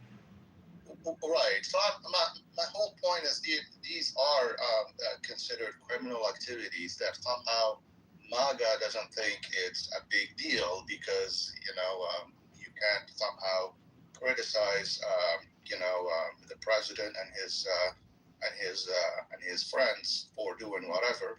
And that's that. And I appreciate Marshall for, he's a Republican that I would like to, have, as a neighbor or whatever. But because this is how we grew up in this country, we're fine. I mean, husbands and wives. I hear he throws one hell of a barbecue on the ranch. That's what I heard. I bet. But, at least, other than the empty justifications and the apologist of, he didn't mean what he said or whatever, at least when flagrant stuff like this is ongoing, people should come up and say, hey, I voted for this guy, but I'm completely against what's going on, because this is not the United States that was, once the shining spot on the world, and we even took wars. We even got into wars in order to spread democracy in other places of the world. Well, the democracy that we have now, I don't think a lot of places would want to have replicated. Anyway, that's my thing. If I end up in El Salvador or something, Gary, you're to blame, because I probably say what I shouldn't be saying in this platform, and it's scary. I'm not just being dramatic when I say this. I got friends that were naturalized citizens that, upon their returns from foreign trips, they were asked to get their cell phone social media thing looked at, even if it was for a few seconds or whatever. But why would it matter what I put in my social media? I mean, like you said, we were built on this First Amendment thing of saying whatever comes to mind. You can be critical of anyone as long as it's within the law. But apparently, a lot of people suffered from this. I know people that are naturalized citizens that are carrying their passports in their cars right now because there is this perception that the laws are different, that the country is under different rule. That's all I have to say, Gary. Thanks. Peepers, please. Peepers, please. That's exactly what I mean. This is not what, they always said that other countries were not, that the United States was better than that. But we're not. Thank you, Monsef Darrow, followed by Il Normal. Hey, Gary, can you hear me? No. Okay, then I'll get started. To the young lady, C, who is very passionate, passionately talking, we should be afraid, but I think it's just part of the conditioning that we're all so busy going about our lives and our day-to-day that we're not paying attention to a lot of these things. Some of this started with the Patriot Act, right? So the Patriot Act actually allowed the government to collect information, and through the Patriot Act, not only could they collect, so the FBI could collect information, and because of the Patriot Act, where they tore down the walls between all of these intelligence agencies, right? So the FBI could collect information on you, but share that information with the CIA, share it with whatever intelligence agency they wanted to share. Or the IRS. Yeah, and so why didn't, and I wondered this, right? Like, so Obama comes in, and why didn't we do away with the Patriot Act? If the Patriot, there was such outrage on this idea of government, getting into your personal business, and yet, the new presidents come in and no one actually gets rid of this thing. I just think there's no political power behind the scenes once these things actually happen. So some of this stuff, to me, it's just Trump 2.0, right? So in his personal life, he used lawyers and he used the civil justice system or civil system he would sue you into oblivion, right? So he didn't pay you, you sue him, he sues you back, he knows he can outlast you in court.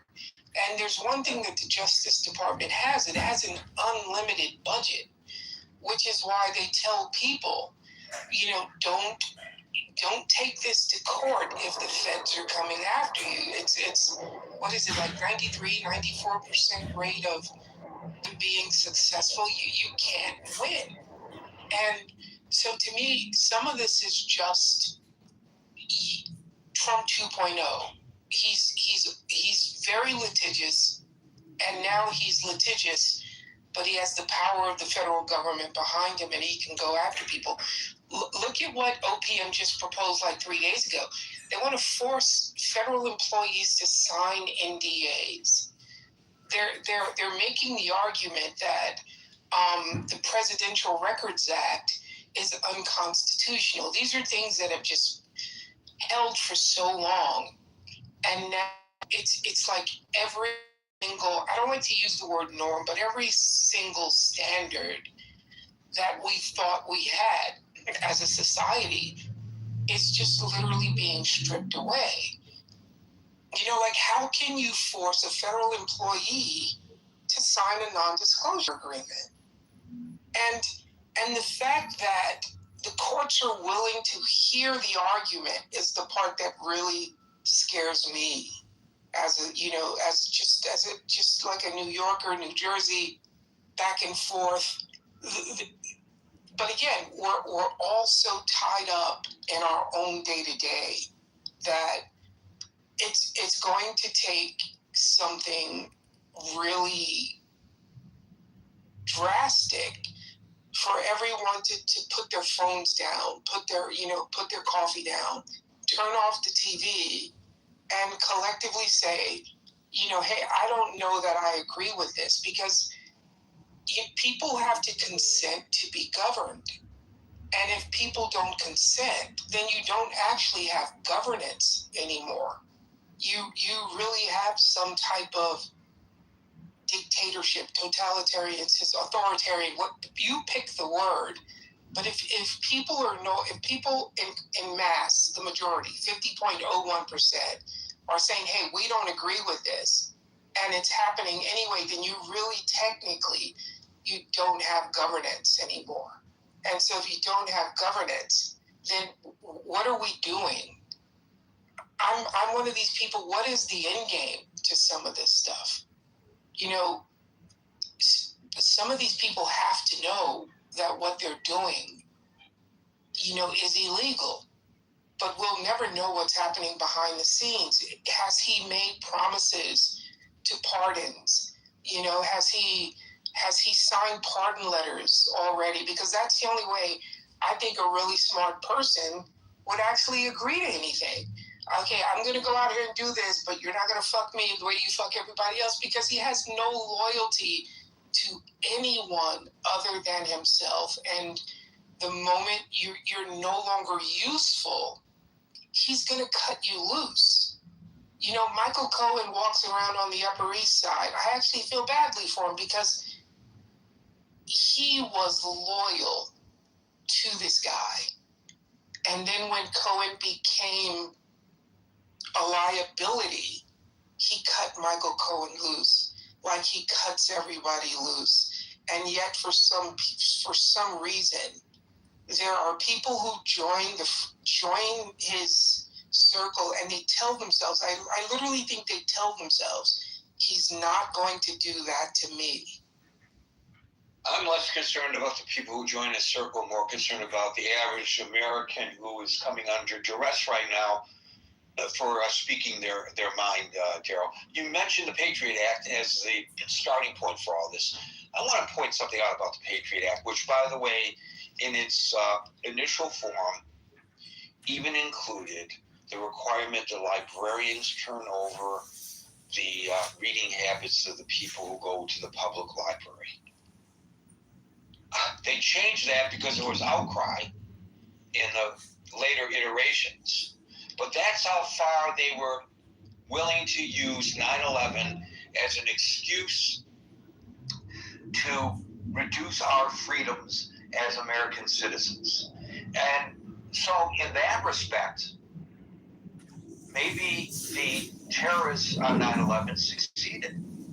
They succeeded in effing you and me and my children and my grandchildren by impeding our abilities, our freedoms.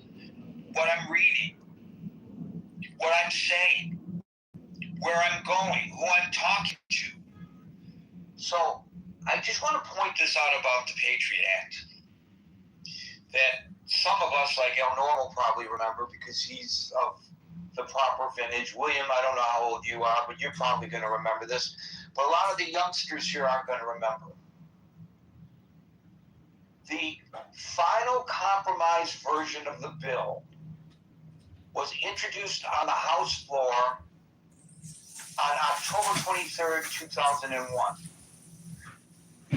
October 23rd, 2001. I think if I read the calendar right, that's a month after the attacks. Yep. When was it voted on? I don't know. The very next day. And they drafted it very quickly. That's why there's always been this idea. It was a rush timeline. So, my friend John Conyers, for the House Judiciary Committee, I knew John Conyers very well, to the point where he actually offered me a staff position on the committee at one point. And he went to the floor of the House, and he pointed out that there were only 2 physical copies of the bill available for the Democratic side of the aisle to look at before voting. What? Because they don't want you to read it. Of course, if you vote against it, you're being unpatriotic. It's the Patriot Act that was developed because of the insecurities that were manifested on September the 11th, and which remain, very, very deep cutting at that moment. So they were under extreme pressure to vote on it without reading it. They used to have these invisible walls between the agencies because they blamed the fact that apparently the C ending in A had information, but they didn't share it with the F ending in I. And so the Patriot Act allowed for the tearing down of the walls. But there have been administrations, Democratic administrations since then, and they don't undo this thing. I just want to say one last thing, Gary. I have always worked in heavily regulated industries, right? My first job was at the New York Federal Reserve Bank. It was the first time I was fingerprinted. I had to pee in a cup, and I had to consent to a background check because I worked in the vault. And we would carry literally stock certificates and bearer bonds from one part of the bank to the other. And so every firm that I work with, one of the first things you have to do, you got to be bonded. It even got to the point that there was so much cheating on the securities exams. People paying $5,000, $10,000 for someone to take the Series 7 for them and pass. That when you showed up to take your exam or even your continuing education, you had to give your fingerprint. So me and people, me and others, we do have this defeatist attitude sometimes, right? Well, they're going to get your information anyway. But this idea of you can't even have anonymity on a website, it's insane. And again, where does this end? What is the point of this? And I'll end there here. Well, speaking for all the Jews in the room, since you had access to the vault, I will say to you, I wonder if the Jews know where I'm going with this. Boy, Gavalt.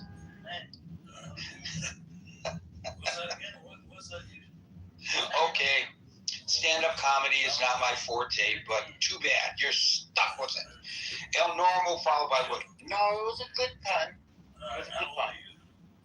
So there's a lot to talk about, but just briefly, I think Conyers may have been the first politician that I ever called for stories.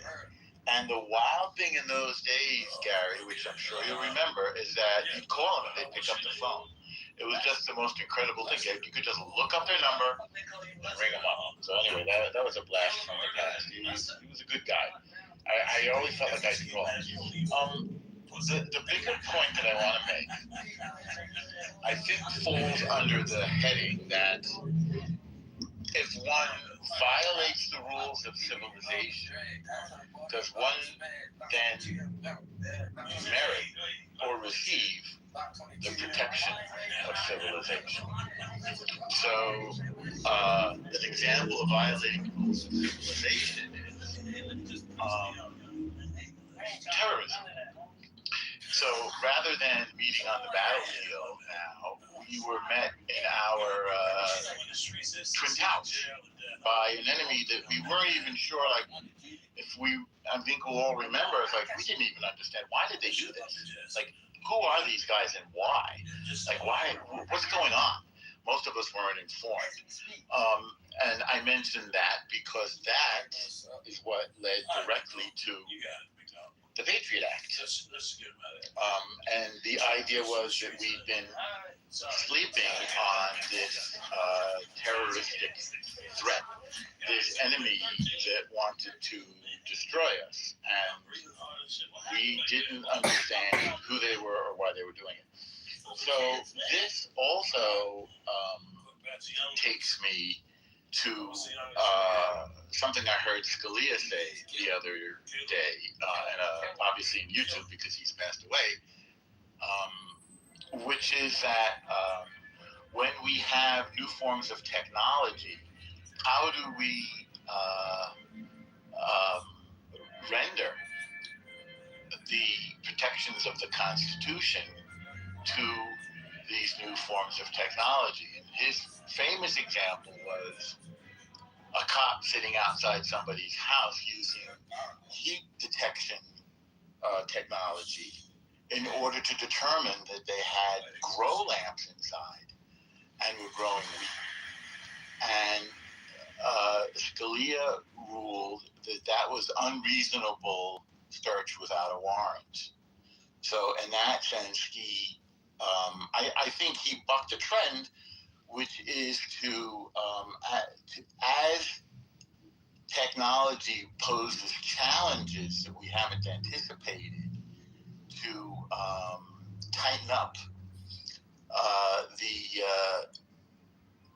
the government's ability, or to increase the government's ability to intrude into our privacy. I don't know what else to call it. So when somebody mentioned that their naturalized friends were at, which is, to me, it seems unbelievable, but I'm not unbelievable.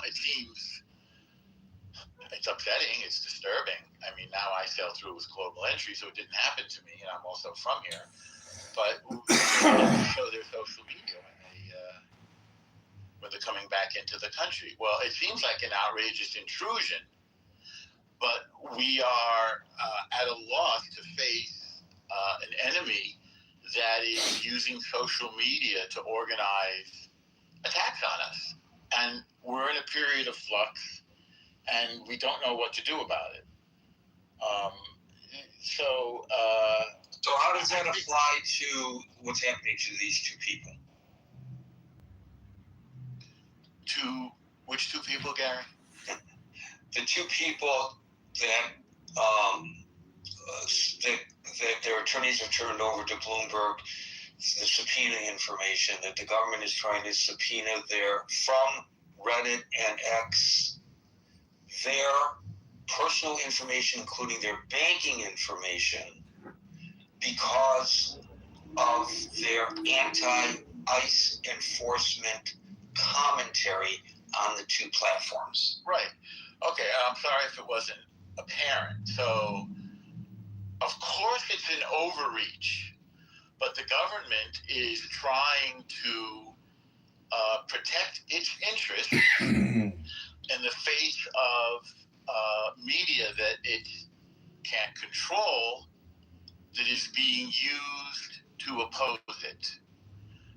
The same thing was true in Michigan, when these people were obviously organized in their opposition to ICE and in their disruption of ICE. They were using social media. So the government is trying to get ahead of that by getting into the social media. Because it doesn't know what else to do. If it used to be that you'd have an informant, say, in a Black Panther meeting, you'd have an FBI informant famously, right? Well, now, or they'd be tapping, or the government would be tapping phones, right? Legally or illegally. Well, now people are using social media to organize, so the government wants to get in there and get ahead of any attack on it. So to you, this doesn't smell like retribution against people who are opposed to policies of the president? Well, sure it is. Sure it is. I mean, it would be hard to ask any government, Democratic or Republican, to rise above their petty human shortcomings. But we learned under Obama that he was willing to tap American phones. This came out, I think, in the Snowden revelations. He was willing to tap Merkel's phone, and that he was willing to use taxpayer money to try to defeat Bibi in an election in Israel. Okay, I mean, I'm not surprised. I'm not happy about it. But again, I don't trust you. One can't trust the government, whether it's Democratic or Republican.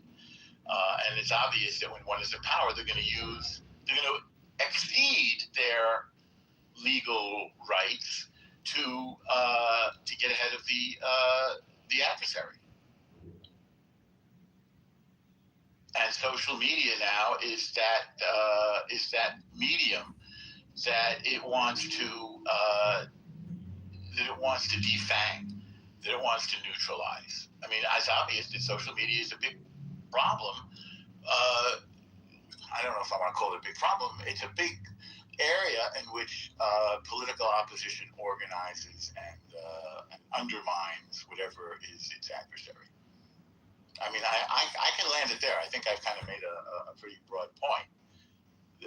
In that, that we're in a period of flux in which we don't know how to balance protections guaranteed by the government against attacks, whether they're from external enemies, like say Al-Qaeda, or internal subversive forces, whether they are Antifa or Proud Boys, which I guess are more or less equivalent, roughly.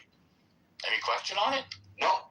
Very well stated. Thank you, Norma. We'll go to William, followed by Odienware. Social media is the town square.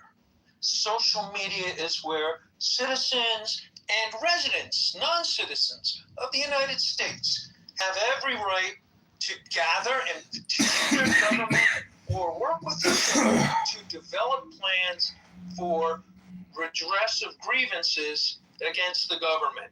And it's not against their government, it's against our government.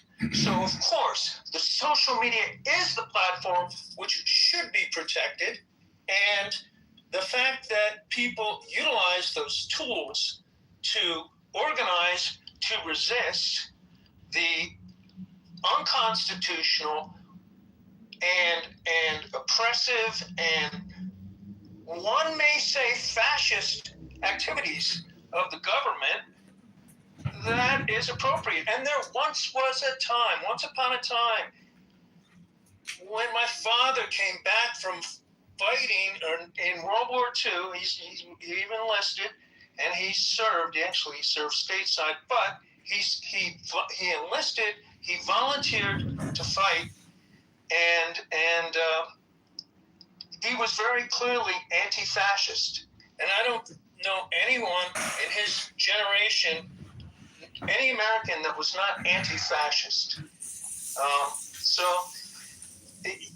what this is, this smells of, I pulled up some materials, I put it on the chat. I didn't have a chance to read through all of it, but this seems like almost prima facie, or at first glance, prosecutorial misconduct.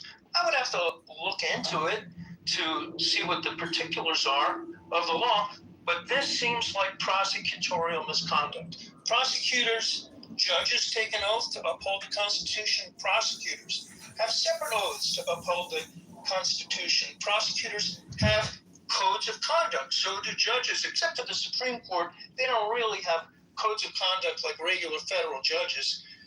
But the codes of conduct applying to all federal judges and separate codes of conduct for all federal prosecutors would limit their ability to lawfully, or at least within the codes, initiate prosecutions. So, do we have a way to limit the government in excessive abuses of power? Well, I hope so. Maybe we do, maybe we don't.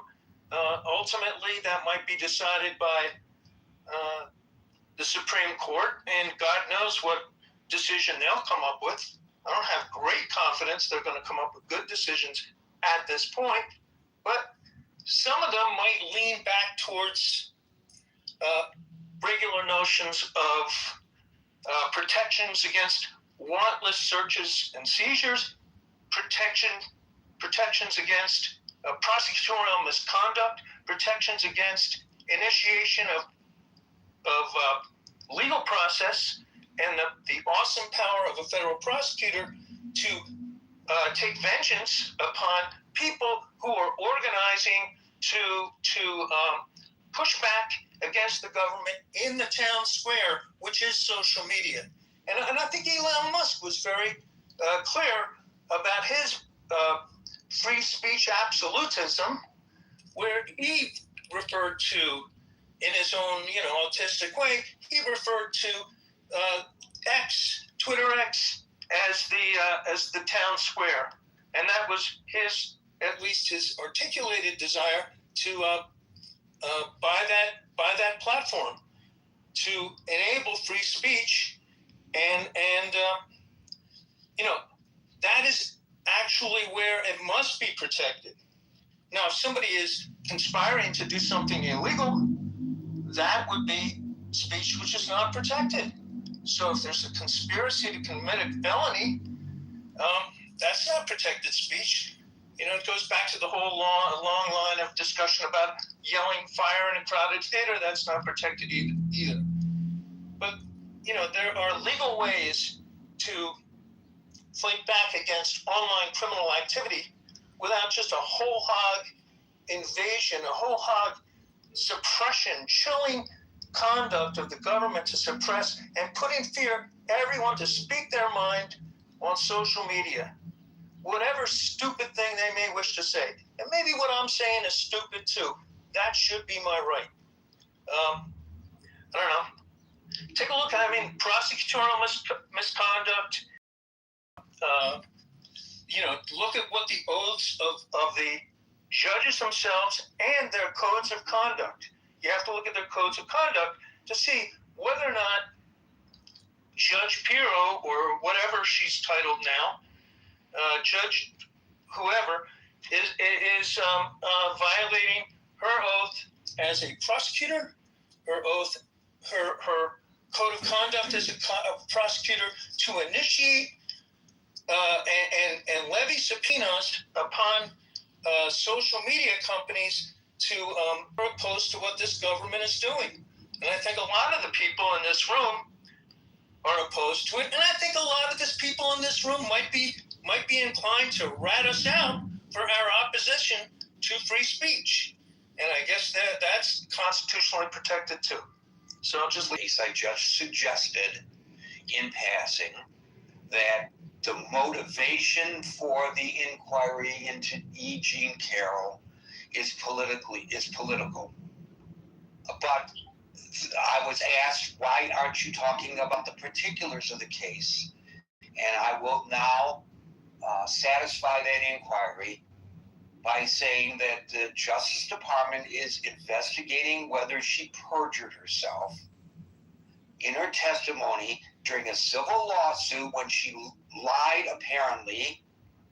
allegedly, under oath about outside funding, because in a deposition, she claimed that no one else was paying her legal fees, and that it was later revealed that a nonprofit funded by the co-founder of LinkedIn helped pay some of her legal costs, i.e., gotcha, you perjured yourself, so let's take the Justice Department and use the full force of the government to go after E. Jean Carroll, not on the substance of her testimony about how the president may or may not have sexually assaulted her, but because she may have lied or misspoken. I'm going to say lied. She may have lied about receiving outside funding. So to the person who admonished me in the chat, you're absolutely right. I did not mention that. So I hope that satisfies you. I don't think it changes the point. People lie all the time in depositions, and the president doesn't direct his Justice Department to prosecute them for lying. Well, you'd have to show that she actually understood what was and what was not, the questions asked and the answers given, and her understanding, her scienter, her criminal state of mind, in so answering whatever question she did or did not answer about outside funding. It just seems like a pretty specious type of attack that would be outside the merits of the lawsuit and have no probative effect on or prejudicial effect to anyone in the course of that proceeding. Who cares if she had outside funding? If it was from a nonprofit, is that outside funding? If she was part of the nonprofit, would that be outside funding? I don't know. I mean, that would get into a whole tedious, oppressive set of charges to defend. Here's the point. The point is that after she won this lawsuit against the president, which he is appealing now, after she won the lawsuit,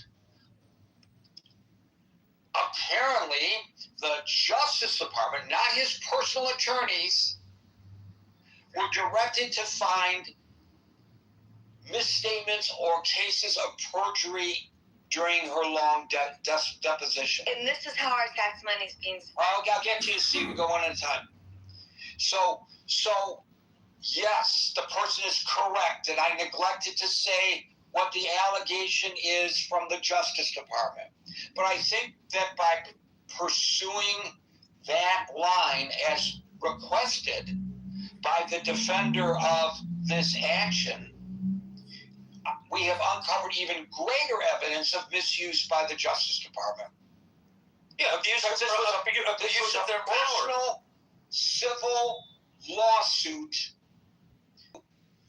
with the taxpayers of the United States. And yet, the government attorneys who are supposed to be representing you and me, not his personal attorneys, are investigating to determine whether she may have perjured herself during the deposition. Gary, so that only lends credence to the implication I say it further does.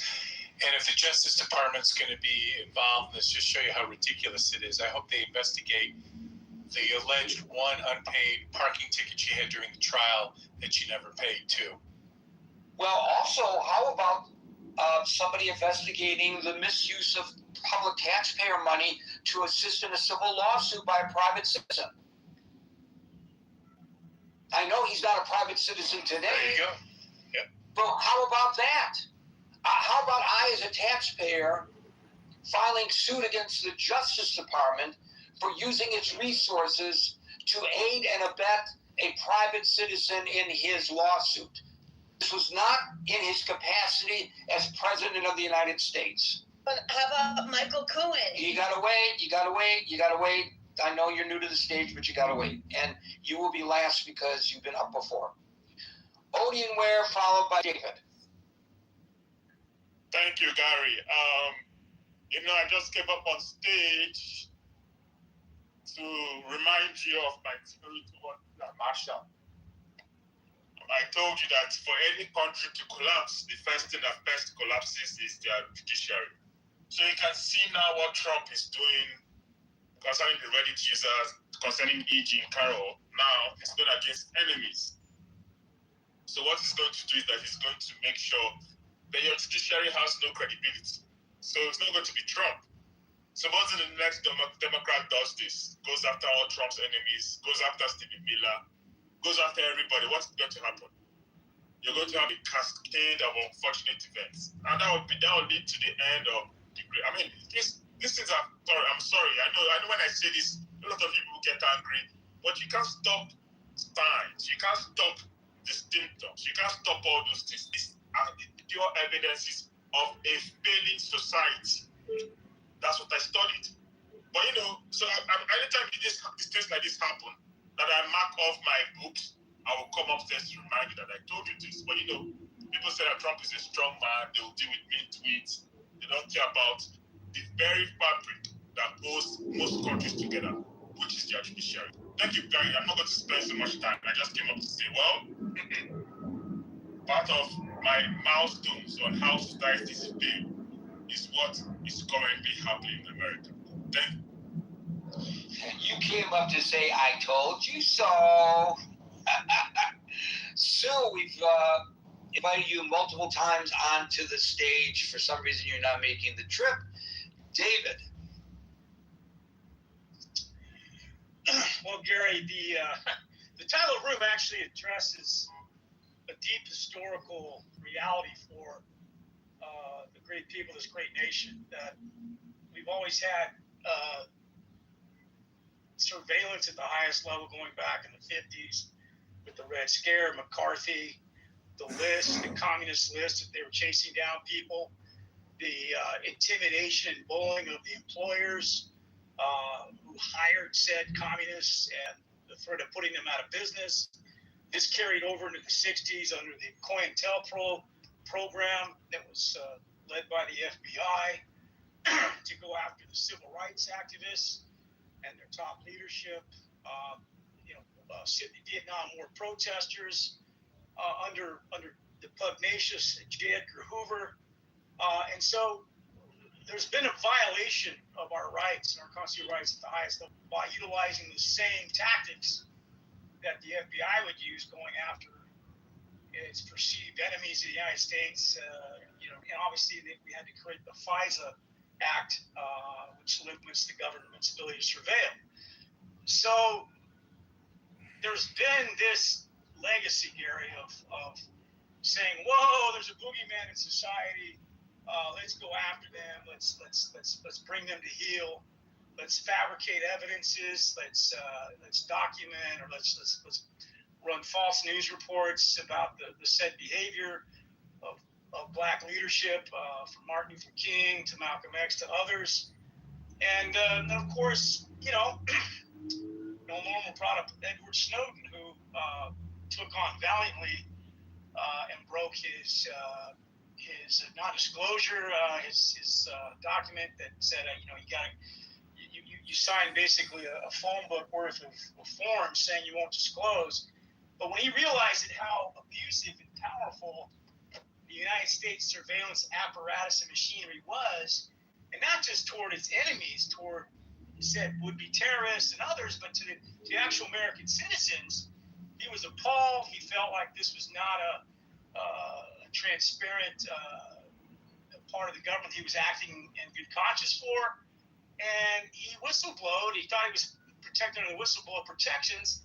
He released his documents to the Guardian and I believe the Washington Post.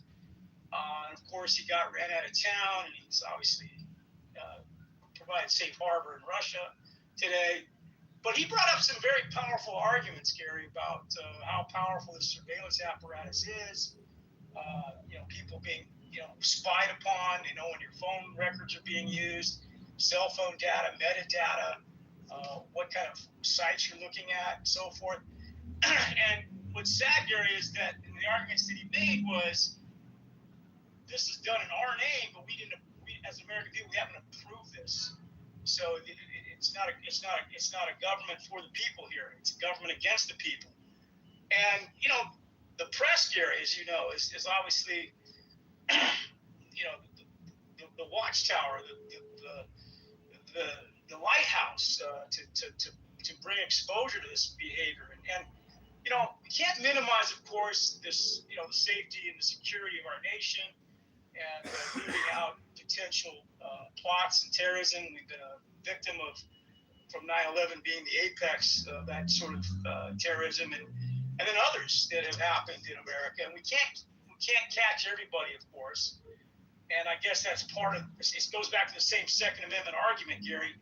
Do we kill off guns to take out a couple of bad guys? Do we violate Second Amendment rights to diminish the murderous rampages of crazy people in classrooms? And we know that go through more terrorists. Does it come down to that argument? And do we all agree to be spied upon? So I think that's ultimately what's at stake here. And with Trump, he's obviously weaponized, going back to the way the FBI and the COINTEL program was utilized.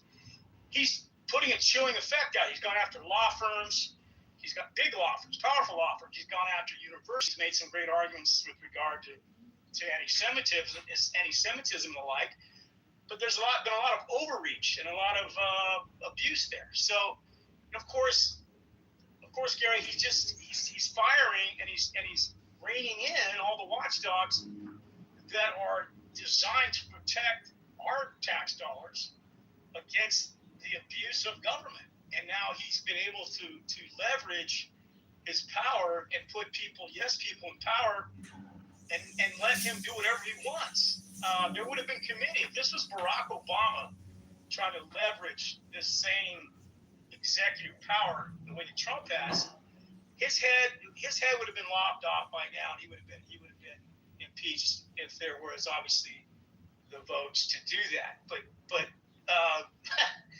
this is a whole another low for us, Gary, with regard to some of this. And again, Gary, I'm all for a president with a certain zeal. Be concise.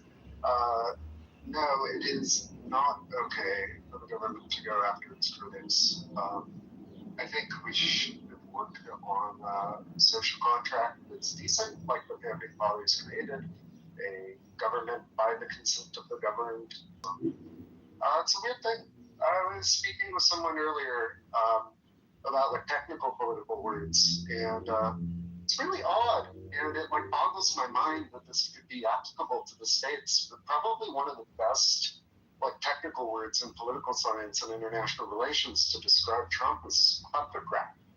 He is very interested in self-enrichment and believes that old movie villain saying, which I find it odd that not everyone really perceived that this movie villain was a villain, but the odd statement, greed is good. That was a villain that said that. So it's odd. I've met people that feel morally compelled to be greedy, and it's just such a strange, morally bankrupt thing. We should go after imminent dangers. We should have a leader in this era with fireside chats. But a very odd era. What does he mean by great again? I mean, it's strange. There's a new neologism I hear around called techno-feudalism, but we're the strongest economy in the world. Why go back to feudalism and mercantilism? There's really no point to do that. It's like worship gold and blank.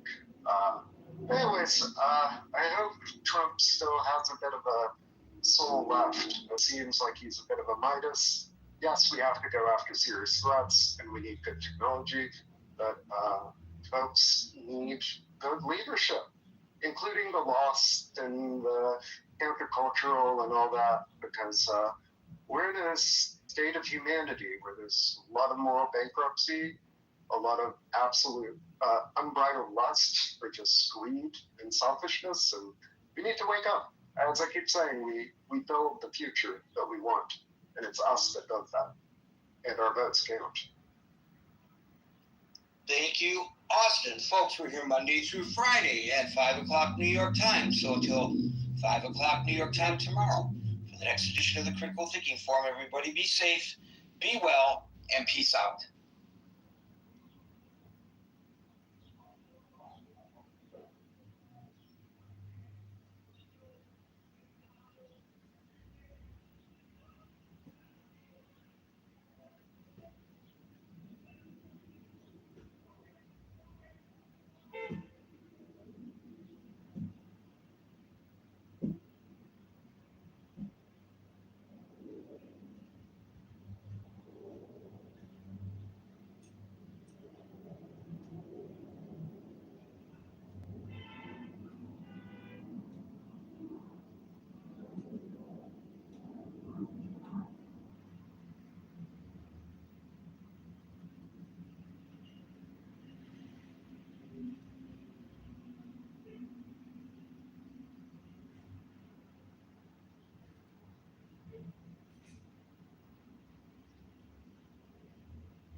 for everybody benefit from that system.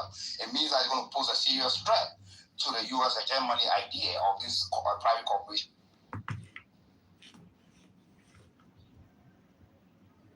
Excellent. Nice for people to look on me.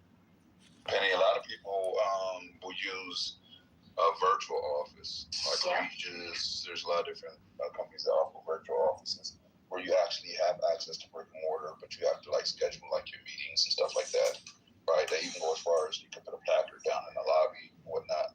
Depends on how far you want to go with it.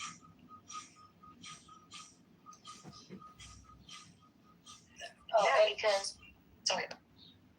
No, I wasn't talking about that no more. So just go ahead. I was going to change the subject. So go ahead, you guys. No, go ahead. Go ahead. No, and so I follow Don Lemon, right? That's my friend. And so he's out to protest at the church, and he's upset because they haven't dropped the case, but they just keep on doing. In Somali, because a significant number of them are not competent in English, that shows you that they failed linguistic assimilation. Can you take your driver's test in Somali? The amount of them that are employed, the amount of them that are doing those things, those are the metrics we used to use to look and see how a community did as a refugee or a resettlement community. And Damon did exceptionally well. Now, that doesn't mean you didn't have a criminal element pop out, because you have a criminal element that pops out of most communities. It just comes out in whatever standard player. And especially if you have some of them in low-income housing or in Section 8 housing. Like, you end up adjusting to some of the norms of the community. You can have gangs pop up. You can have those things happen. But as far as the assimilation metrics, they assimilated exceptionally well, whereas the Somalis assimilated very poorly. Iranians assimilate very well into the United States. Syrians assimilate very poorly. And you see that with the statistics of those groups over and over and over, of certain groups come to America and they Americanize. It doesn't mean they abandon their own language or their own stuff. It means they assimilate to be proficient in the language of this country, which is English predominantly, official or otherwise. They assimilate into the norms, right? Iranians do very well assimilating into the American population, into American business, into American institutions. Syrians don't. They don't. And you see certain cultures have come into this country and done a better job than others, and it's because they have come here with the intention of being absorbed into the fabric versus coming here with the intention of staying what they are, but taking advantage of the infrastructure. And those are two very different things that you see pop up differently. And the more we cater to those groups and don't nudge them into the assimilation, right? I'm not saying erasure, right? Because I'm half Persian, I'm half Israeli. I have not abandoned either culture. I have not abandoned my religion. I've not abandoned those things. But I speak fluent American English. I didn't speak a word of English when I got to this country. I speak fluent American English because I assimilated. I'm able to engage in the society here, in the norms of this country, regardless. Oracles. You don't believe me? That's your Yeah, she almost killed me. She gave me COVID-19. I almost died. I spent 3 days in a coma. John, which part? This chick that I banged for a weekend from Clown House. Yeah, they don't believe me. Yeah. Chaldean oracles. Did you hear that? You've had a girlfriend? Yeah, there was a girl in this area. Yeah. Her name is Pearl. She lives in Michigan, right? Don't ever mention this conversation because it would be crude and not polite. Yeah, because she's really upset about it. She doesn't care. You should have all the energy in the fucking world. You should have banged the shit out of her. They're like a teenager. I mean, come on, bro. I did. I mean, when are you exerting any fucking, I did. You're like an 18-year-old boy. She was horribly annoying, and she missed her flight, so I had to pick her back up or get her an Uber or get her a new flight. It was so horribly annoying. and she's so high strung and so high energy, and she can't stop talking, and she walks all around the neighborhood and makes new friends with this homeless person over there and this pot shop dealer over there. And it's like, girl, you know. I'm not gonna lie, I like my girls quiet, healthy. Yeah, she. I'm dating a Muslim girl now, and she's Bosnian, but I am worried she's part of an Al Qaeda sleeper cell. So that's the downside. But it is a spicy romance. Yes, when they're like espionage like that. Yeah, and since I'm involved in politics, there are certain women that think that they are gathering intelligence from me, and especially, Danielle. When Fatima presses it so many times, I don't want to let her up. When she presses it like 4 or 5 times like that, I just leave her in the fucking audience. Right. Okay, let's give her a chance. Yeah, let me fucking check, bitch. Okay, don't do Abby, that's why everybody hates you because of what you just did right there. You see that? They're gonna hate you for that. I'm trying to be not like, I don't care if you hate me, but like, it's just, I don't know. Sometimes she behaves, you know? Sometimes? Like what? Like 40% of the time? Well, in my room, she never does this. I swear to God, she's really well behaved. She's always contributing to the conversation. I don't know why she does it. Talking about my dog, like she's always so well behaved at home. Actually, give me a fucking when I was break. saying that, yeah, she is kind of like my dog. She's like, I'm not gonna be. This is what I'm saying. Like, I'm not responsible for this woman. Like, okay, me neither. Everyone always says like Abby. That's what I'm saying. I'm not responsible for her. I have other women that I'm responsible for. Oh my God. I'm not gonna come online and then play like. When you do this, she gets reactionary. If you just ignore her, she doesn't. I'm not gonna ignore her. No, I'm gonna keep going like this. So I'm gonna keep triggering her. No, I'm not her older brother, nor her older cousin or anything like that. Like, you know what I mean? Like, I'd walk her across the street. Like, I would walk her across the street, would make sure she's okay. You know what I'm saying? Like, would you please shut that hole in your face? You know, like, I would, you know, like, if I dropped her off, I'd make sure she gets in her house before I drive away. You know, shit like that. But that's as far as it goes. Oh my God, I don't need anything from you. Nothing. Well, you sound like you do when you come in and you just start wailing out curse words, and then I feel responsible. You're making me feel responsible. Blame me. It was a Mutter. You said mutter? Mother. Yeah, you sounded really black when you did that. I am black, nigga. No, don't do that. You sounded stupid black when you did that. Like super black. Anyway, let's go back to Pearl. So she was annoying. Yeah. You had to keep her for a week. Wow. Yeah, I mean, it really makes you question the value of a doctor. I've never in my life, bro, like I've had relationships where, you know, like we went out for like we were with each other every single day for like 2 months straight, and then we fucked the shit out of each other, and then like one day we just were like, I'm not talking to you anymore. Yeah. Like that happens. Yeah, I know. That happens. Say that. Huh? All right, bro, go ahead. Don't talk like that, please. No, he's just stating the facts. All right. I was like, what? I'm dead. Don't tell me to talk. You're not my girl, bro. I just explained to you before, I'm not your man. You're not my girl. So I went over that conversation, right? Girl. That's what I'm saying. Like, so I'm trying to create boundaries here with us. You understand? Like I'm getting a force field. You know, I stay in my space. You get what I'm trying to say? We don't intervene in each other's spaces. I don't get it. I just don't. I'm sorry. I just don't get it. It's perfectly fine. It's perfectly fine. Anyway. I know it's fine. No, I feel responsible. Anyway, what about Pearl again? No, nothing. It's just they didn't believe me that he met up with a girl. Yeah. And then I said, okay, can you maybe confirm? And then, okay, Narcus, do you believe me now? Yes, I believe you. Okay.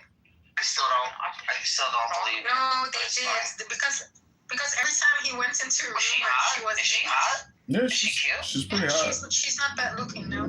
Yeah, she's got a great body. She's beautiful. Like I said, like he has a character. He's a character. That's why some women would like that. I think she liked me because I was they like, think I have a crush on you. Can you believe that? you're capable of even love? Oh my gosh! Don't be fucking mean, you fucking baldhead. Can you go be bald somewhere else? You know, you can't say, I hope you go bald. That's the one thing about my head. I never said that. I hope you have your hair back one day. Wow. No, I like that one. Who's cuter, my husband or John? Your husband. Sorry, what did you say? Who's cuter, her husband or John? Oh, definitely your husband. Your husband.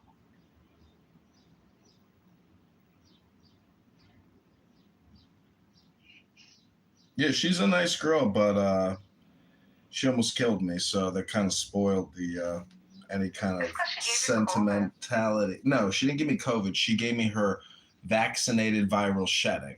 That's what she gave me. All right, I'm gonna link a book at the top for readers' choice here. Some interesting stuff going on with this book. It's loading. Did it go? No. What is it? The Quran again? Yeah, but the Syro-Aramaic. It's also talks about this often. What's his name? Ilyas. He used to send me these things in my WhatsApp group chat. I still have to find that paper for Daniel. The one that talks about like the what was the one I was telling you about? Oh, the grandparents of Muhammad. Grandparent and the uncle. Oh, you left. How do you like the title, the room title, the house title? You like it, Nargis? Yeah. Do you? Yeah.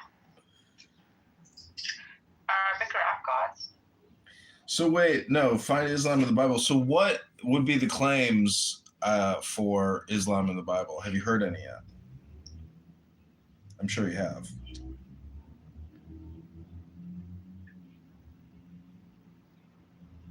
Yeah, so like the historian claim, very, very, very critical claim would be, like highly skeptical critical claim would be that Muhammad, in the 7th century, like wanted to make change for his people. Therefore, he utilized, resources that were already available on land. He's extremely inclusive Mohammedan movement to bring about like change in his society, especially to bridge the gap between the corrupt elitist and the really poor. He did correct a few concepts, such as that of the Trinity, wherein he's not saying no to it. He's saying do not explain God in those terms, and he's more inclined towards like the Judeo God, the pure monotheistic God. But he's saying it's not composed, it's simple. God is necessary, etc. You don't have to describe it in like persons, etc. Yet he's very generous to the Messiah claim of the Christian.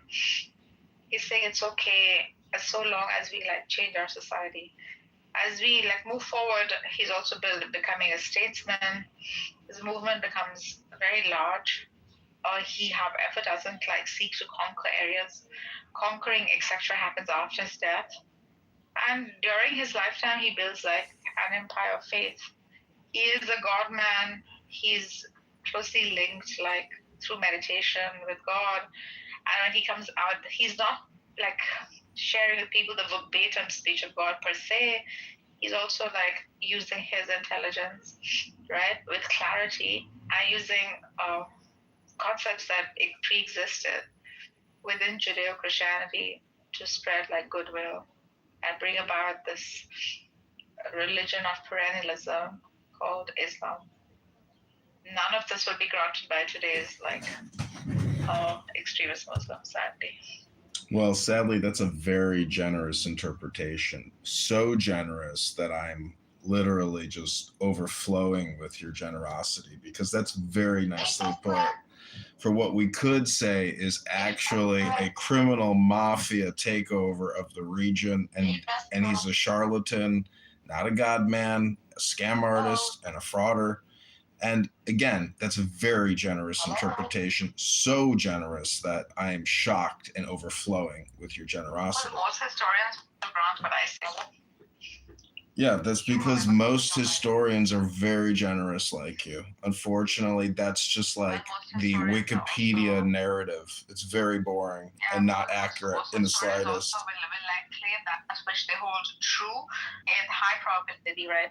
You, on the other hand, just are so drenched in your biases and your indoctrination that you cannot grant like an archetype. Be careful. Just do right. Be careful. Just as Jesus did. Let me get my projection bell going here. Oh, projection bell alert.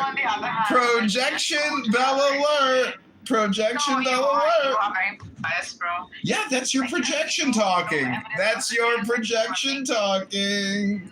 That's your projection talking. Let me hit that projection bell. I never said you're biased. I'm criticizing Muhammad, not you. Not you. I'm criticizing the man. The man known as Mohammed. The Mohammedan. You don't like it, do you? A little sensitive there with your biases. All right. I'm going to mute up now. Massive melons. That's my that's my slogan. Daniel, by the way, great PTR. I'd like to purchase a new 99-cent. Okay, so the final, I have an argument here. This says I don't need to prove one exact source book behind every verse. I only need to show that the Quran stands inside a pre-existing late and antique Jewish and Christian story world. Historically,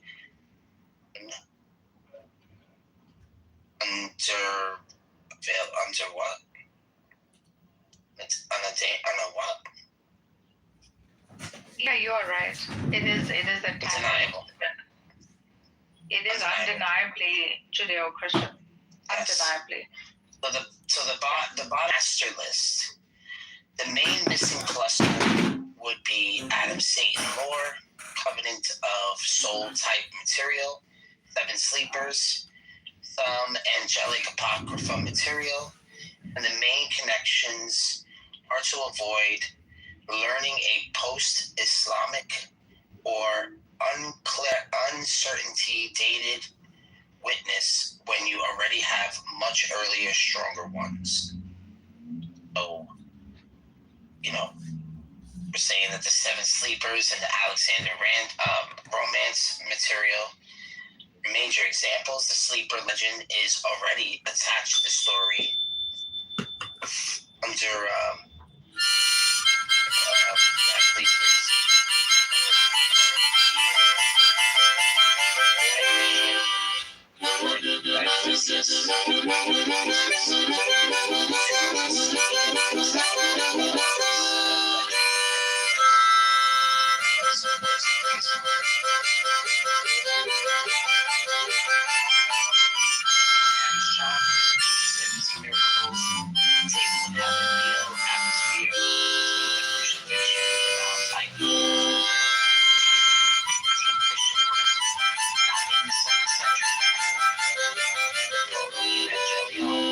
James and mid-2nd century, and infancy gospel of Thomas generally the 2nd or 3rd century CE.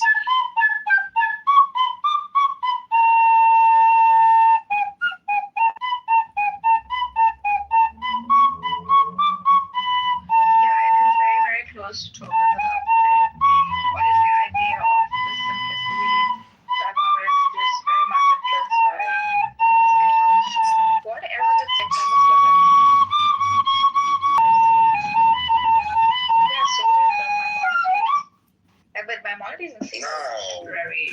temporary. Maimonides is like 1,000. Establish some kind of secondary homeschooling program that nationwide that people get involved in. Hello! Parents could actually become more involved in their kids' education and make sure that they're not being taught something that they shouldn't. I know that, currently, if a child was to go to school and learn something, right? A lot of times the parents don't know what they're learning. Like, I know this with my nephews and my brother. They would come home telling me some crazy stuff, and I'm like, what are you talking about? And, like when I'm sure you guys remember when you go to school, you take your jacket or your backpack off, and there was like a little area where you can put your jacket on and stuff like that. Well, they installed a cat litter box in the classroom for the kids who think they're cats. Okay, like this is what's going on. My mom didn't know nothing about it. My mom had no clue that this was going on. I brought it to her attention. She's like, "Oh, well, first she didn't believe it, right? And then after I got my brother to talk to her about it, she's like, "Oh, well, that's weird, but whatever." And that was it. That was the end of the conversation. She just was like, "Oh, that's weird," or whatever. But whatever, that's just the time we're in now. Just so accepting of it. Like that's just, just rolling over and just giving up. Right, there's so much going on. Listen, if you're not rolled over for that, there's a lot going on in her life that she's not able to address. I'm gonna give you an opinion. I homeschooled one of my children through the 8th grade, and I have dealt with children that he was in school with, their families, and sometimes this backfires on you when you try to protect your children, and it ends up backfiring, and they become rebellious, and they think that they missed something because you tried to overprotect them. And I've seen a lot of that. My son went to high school, and he was in a good high school. Things worked out as much as they're going to. Okay, that's another story for another day. It's a very hard problem. I will give you an opinion. It's a good idea to have your children in a school district where the parents are successful. And there's some kind of that means that the parents are basically educated, whether we agree with their political views or not. One of my grandsons was in not too good a school, thought I'd like to be successful. Rafi, it looks like there must be a better room. My bad, I didn't mean to piss anyone off. I was just fucking talking. Excuse the fuck out of me. I didn't direct that at Snake. Good Lord.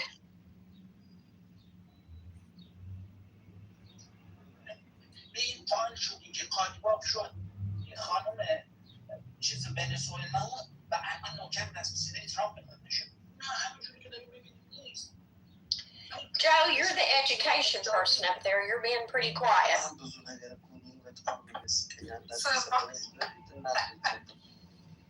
እኔ እኮ አይመለከተኝም፣ ግን ዝም ብዬ ልንገራቸው ጊዜ ዝም ብዬ አስተያየት አልሰጥም። ግን ይሄ ምንድን ነው ስሙ ዛፍ ከገጫችሁ 300,000 ብር የተባለ ጊዜ የለም።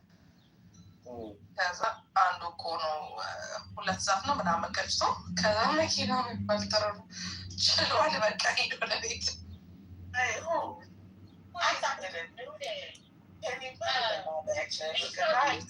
He's not really big in space. He's more like in the goo sort of thing.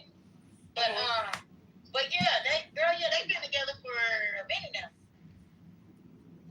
Yeah, that's not a surprise. They be hooking up with each other. But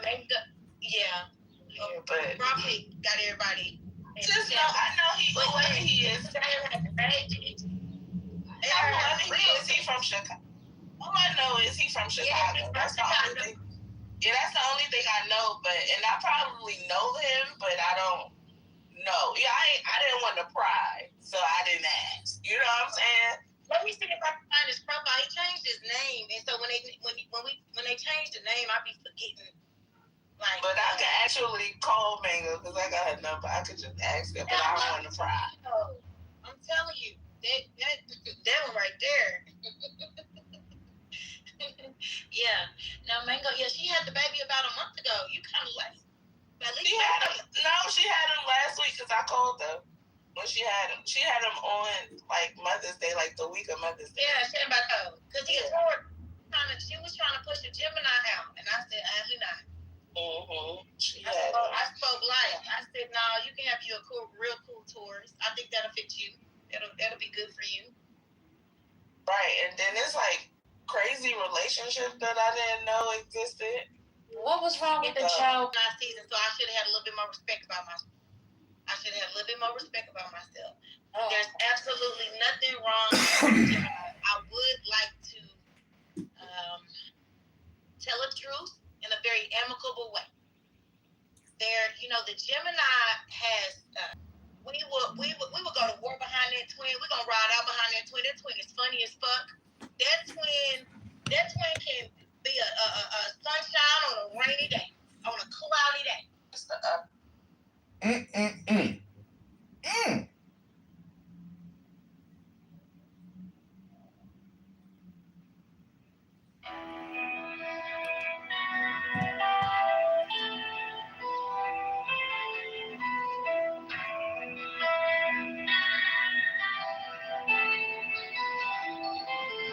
I am the charioteer of the east, Lord of the past and of the future.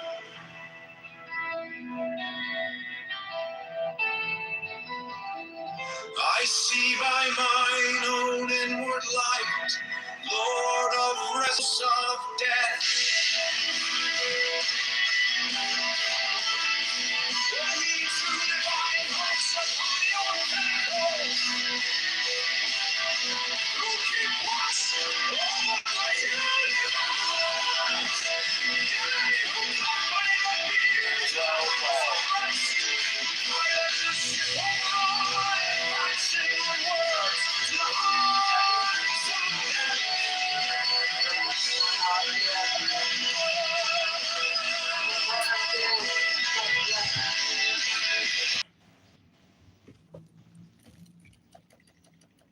Hello?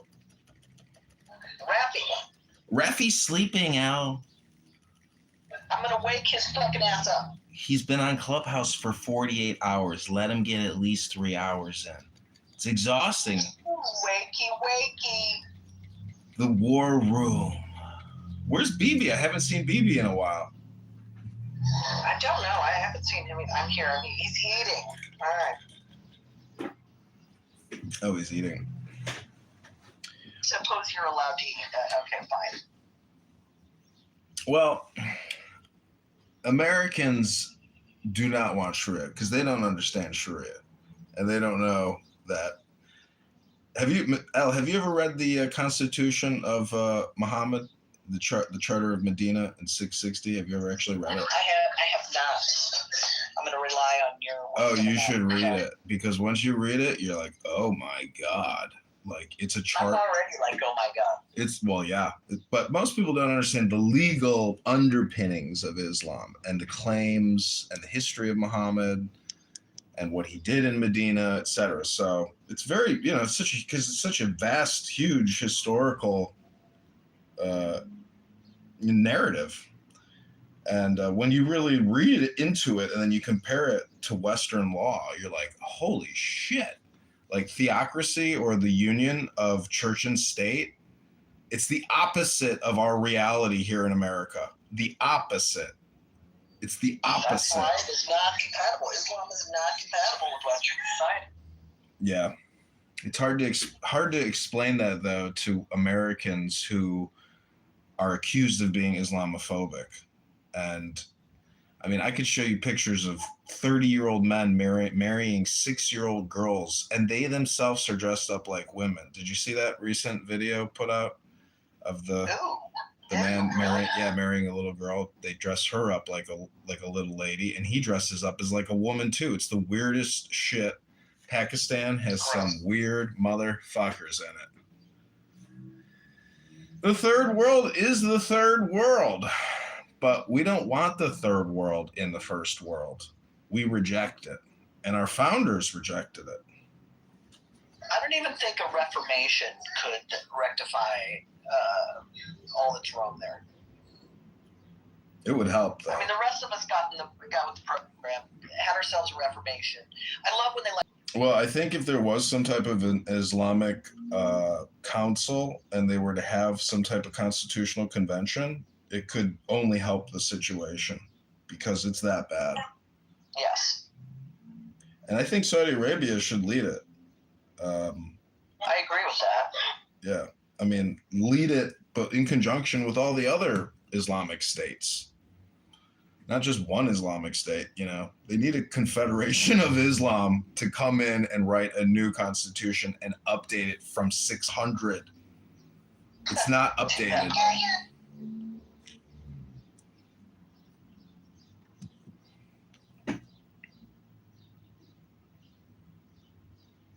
What about you, Muhammad, aka Radium Dials? You make drones, huh? What do you think about updating the Islamic Charter? I don't think that's going to happen. Well, why not? I don't understand why it can't happen. Our states do it. I live in Illinois. I know a lawyer here who ran in politics, and he tried to convene a constitutional convention in the state of Illinois, and there's nothing wrong with having constitutional conventions. They had it in the year 660. Muhammad pulled off a fast one. Why can't they have another one? There's nothing wrong with, creating new content, right?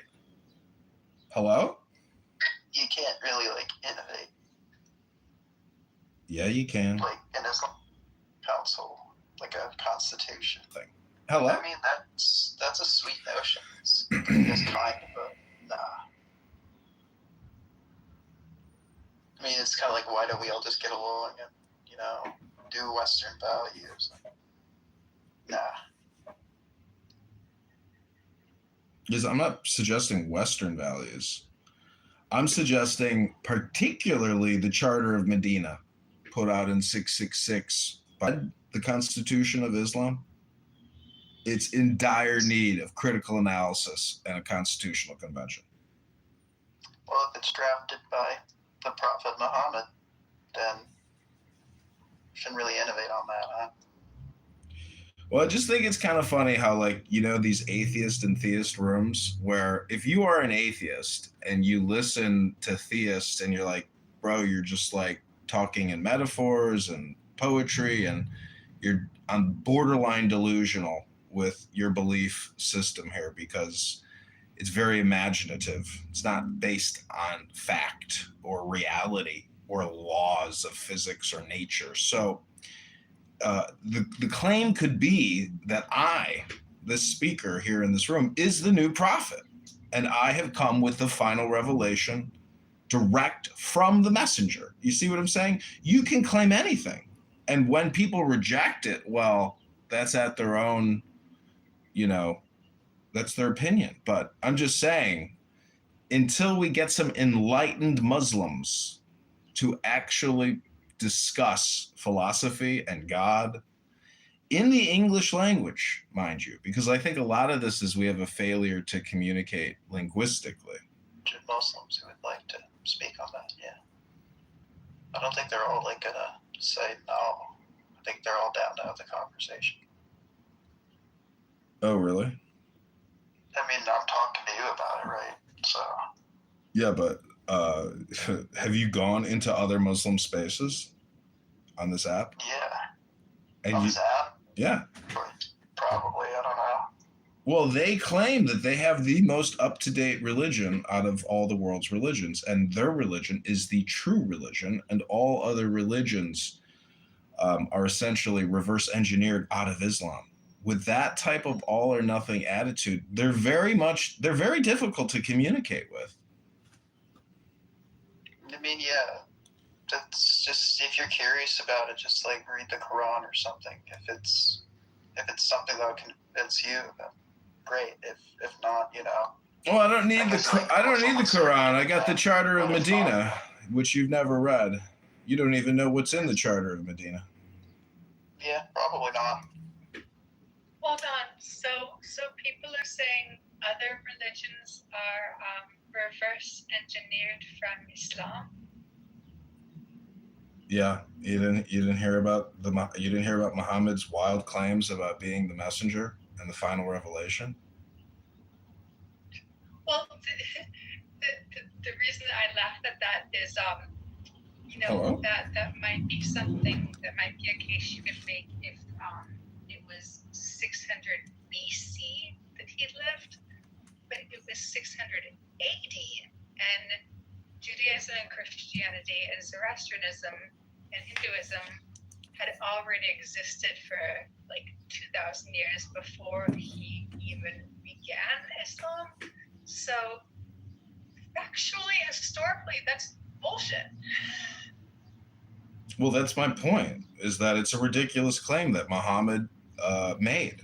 And really, I just view him as a charlatan fraudster who was very successful at it. And to this day, with over 1 billion adherents to his multi-level marketing scam, it's worked wonders. The Hajj, Saudi Arabia, it's the Disney World of the third largest religion. And kudos to them. But maybe they could update it. You know, instead of their insane cultural practices of marrying young women, that would be one place to start for Muslims, is to update their marriage value system. Because again, we're only talking about a value system. My critique is of their values, not of anything else. A child is not a young woman. I would critique the marrying of young girls. Yes, that's what I mean. Yes.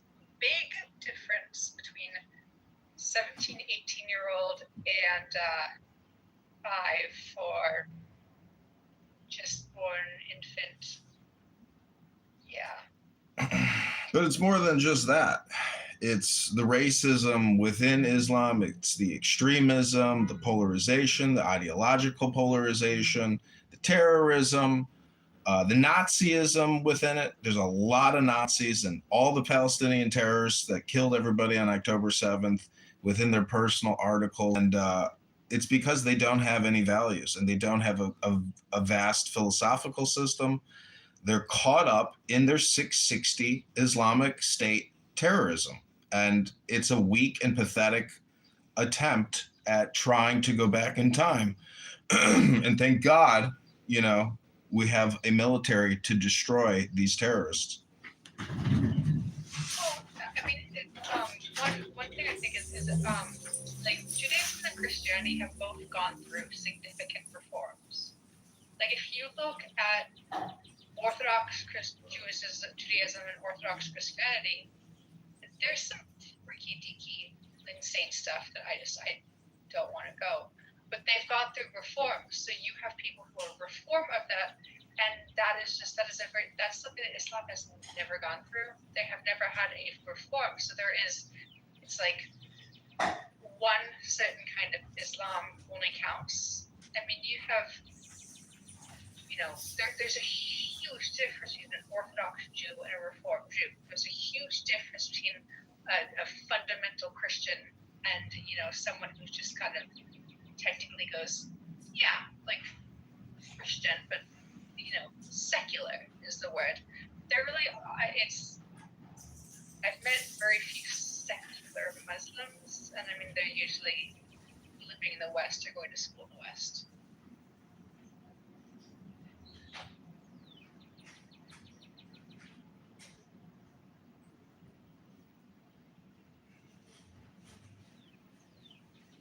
So, I mean, I would love to see kind of a reform come to Islam because I think that would sense.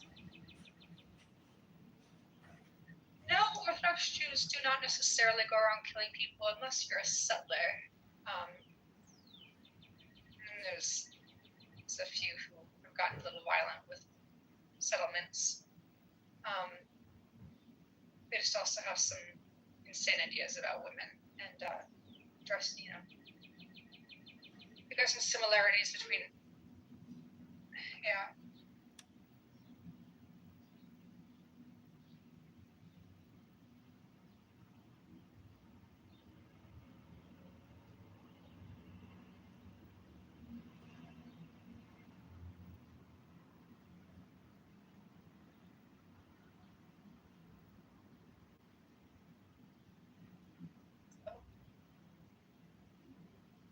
Yeah, what's up, Rafi? This is, what's up with the title, Americans Want Sharia?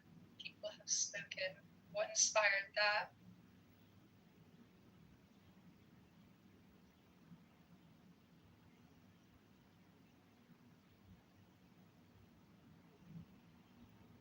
Sometimes speak on economics.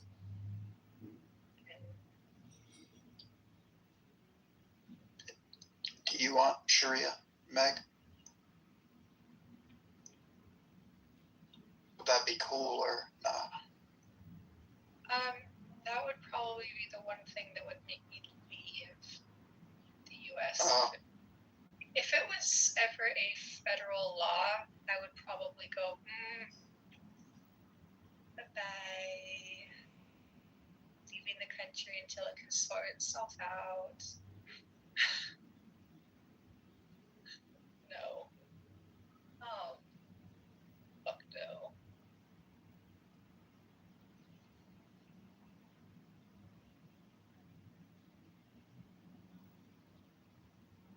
I mean, look at my PTR. Like, I was an athlete.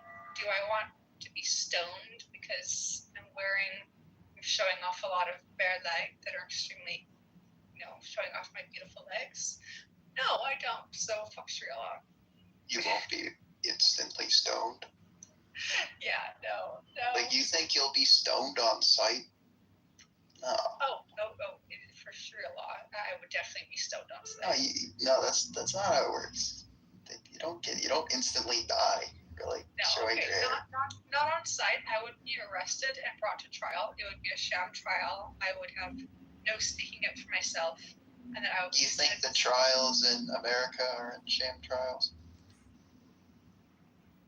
A sham trial would be sort of like just standing there with absolutely no defense and just basically a judge saying, look at this, you're showing off your legs, you are a,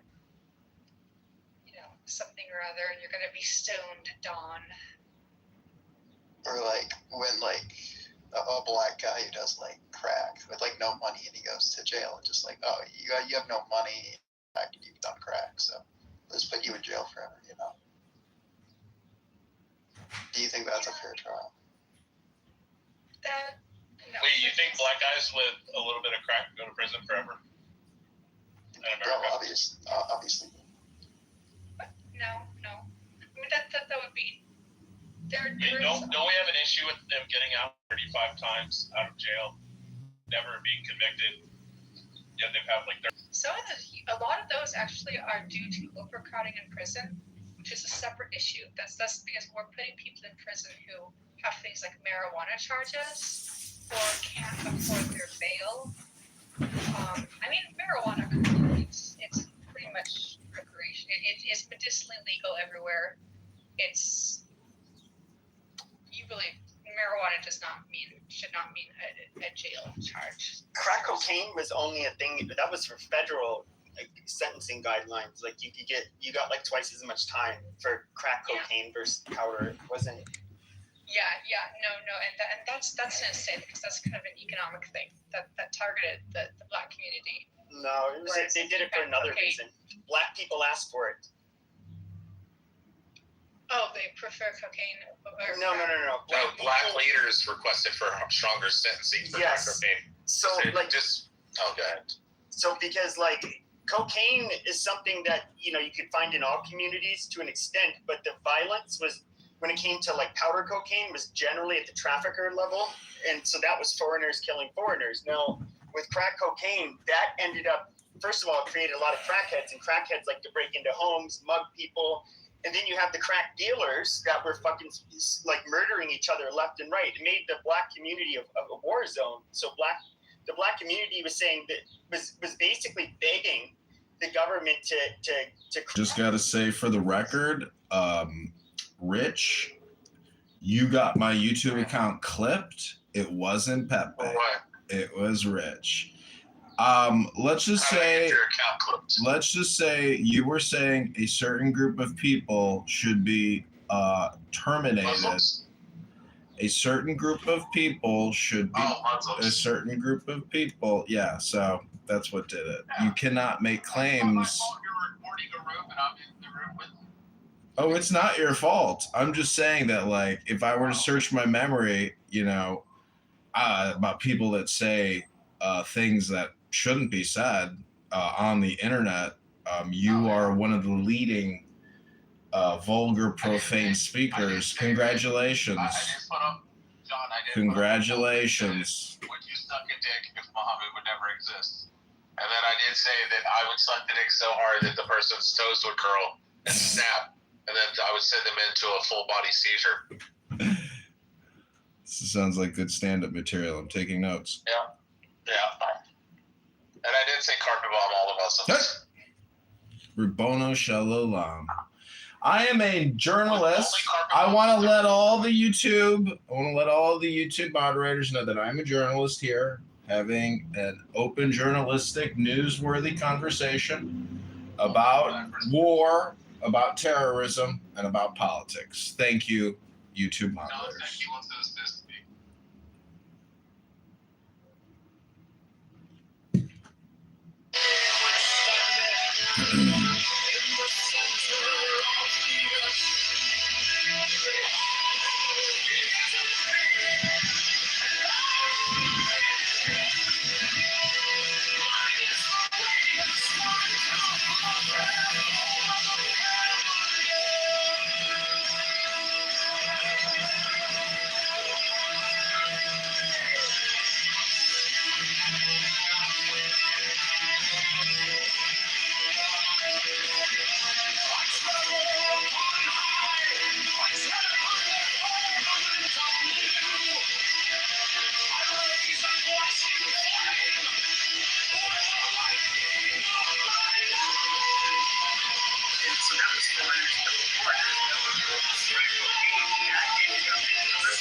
So I just gotta say for the record, Rich, you got my YouTube account clipped. It wasn't that one.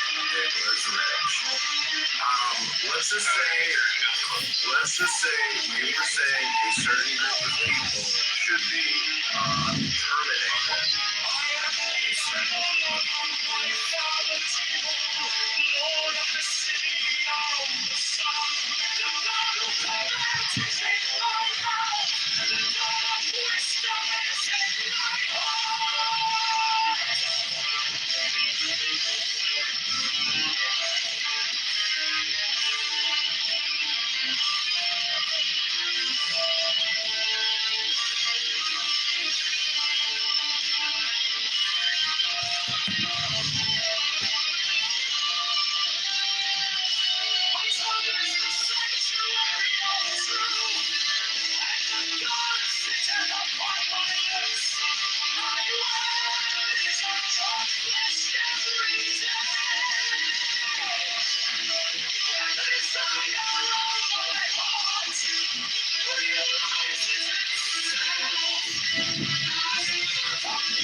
still nameless to eternity.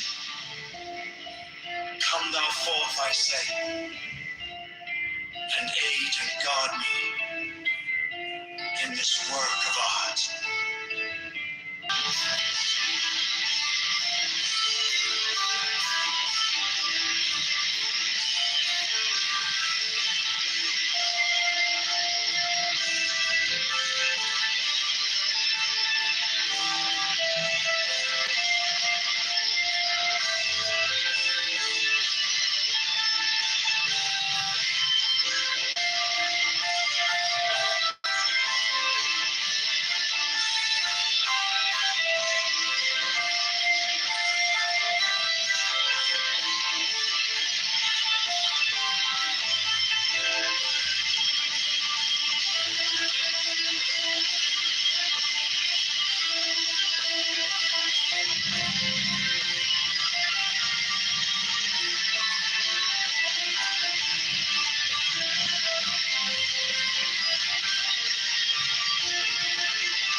The Gnostic Catholic Church, the Order of the Knights of the Holy Ghost,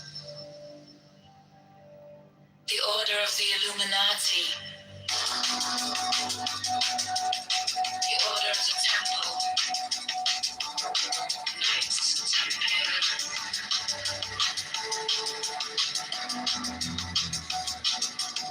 the Order of the Knights of St. John, the Order of the Knights of Mountain, the Order of the Knights of the Holy Sepulchre, the Hidden Church of the Holy Grail, the Knights of Masonry, the Masoners, the Knights Holy Ring, the ancient and accepted Scottish Rite of Masonry, the sweet Freudian love of Masonry,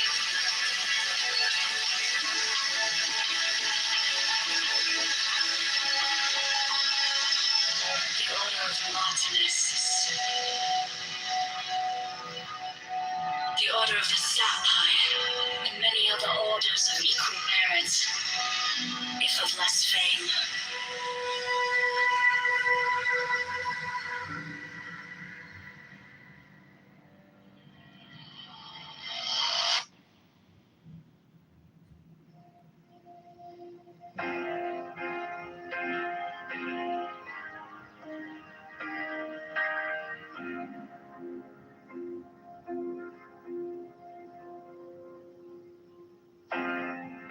My object all sublime, I keep it in my mind.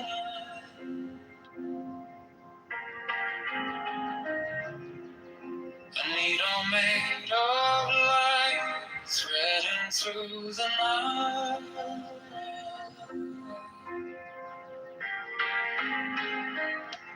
I mark the hidden scene, I sharpen up but clear. I waited long enough here. So let it come around, let the girdle kiss the ground. I want the scales to sing on the edge of everything, to make the punishment fit the crime. Fit the crime. To make the punishment fit the crime.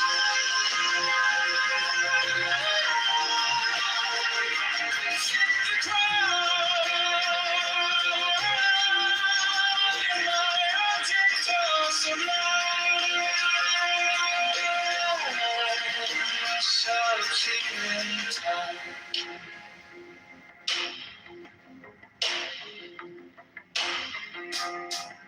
You wore the borrowed face. You left no kind of grace.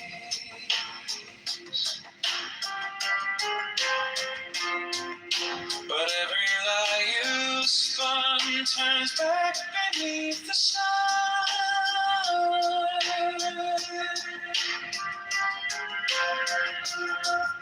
I kept the final clue like a blade inside my shoe.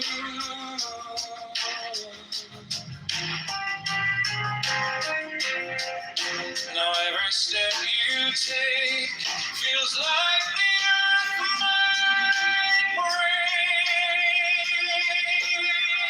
So let it come around, let the gale kiss the ground. I want the scales to sing on the edge of everything, to make the punishment fit the crime.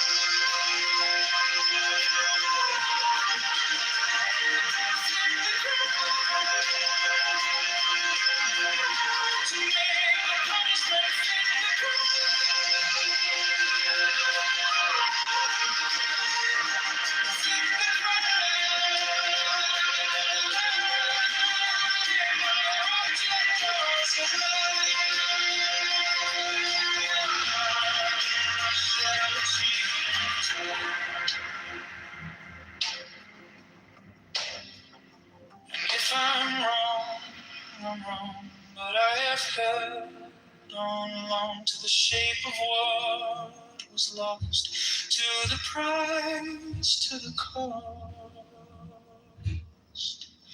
to make the punishment fit the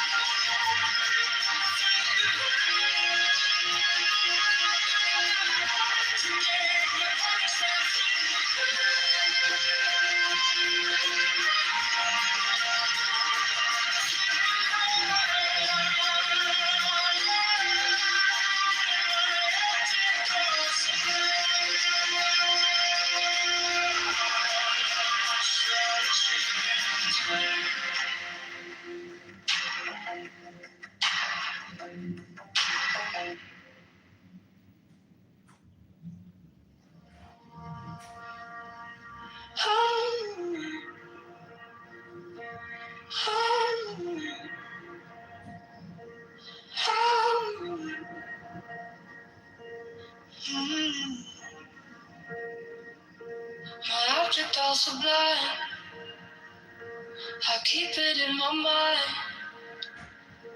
A needle made of light, thread into the night. I mark the hidden seam, to sharpen up the dream. The case is cold but clear. I've waited long enough here, so let it come around. Let the gather kiss the ground. I want the scales to see on the edge of everything, to make the punishment fit the crime, fit the crime, make the punishment fit the crime, fit the crime. My object all sublime, I shall achieve in time.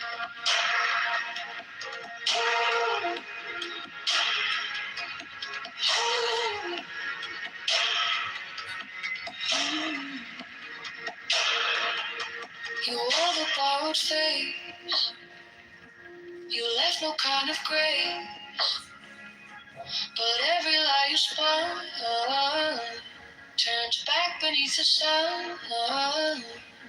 I kept the final clue like a blade inside my shoe. Now every step you take Feels like the earth might break. So let it come around. Let the glitter kiss the ground. I want the scales to sing on the edge of everything to make the punishment fit the crowd. Fit the crowd. Make the punishment. I shall achieve in time.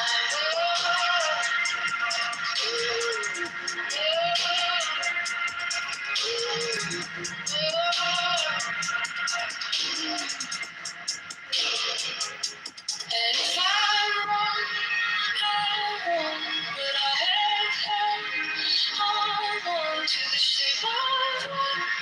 Rise, rise to the rise, to the cause. To make the punishment fit the crowd. Fit the crowd. Make the punishment fit the crowd. Fit even time.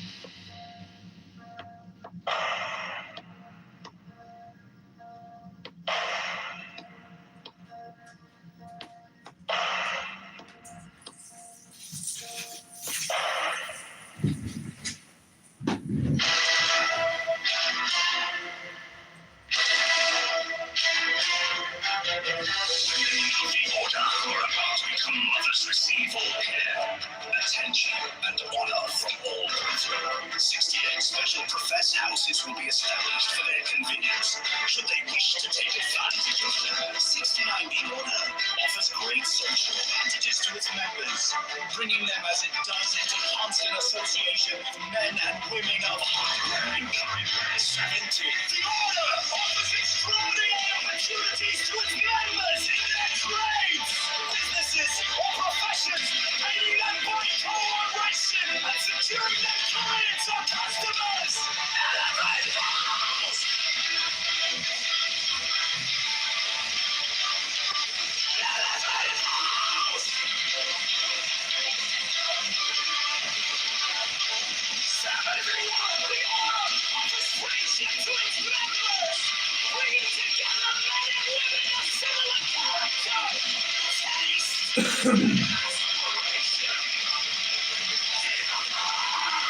Secretary the secrecy of the Order provides their members with an inviolable shroud of concealment. 73. The crime of slander, which causes for great obligation of the third degree.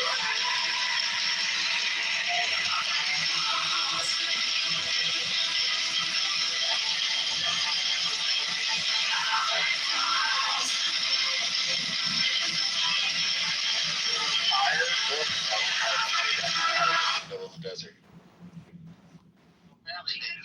They had photography 1,500 years ago. Yeah, it was amazing. It was an AK.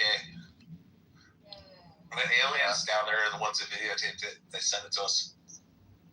See, that would be cool. You know, thousands of years, and they've been recording like everything. They've recorded since like the dawn of man all the way through. Like that means that they have Muhammad in the desert getting nailed by fucking the Elcid men.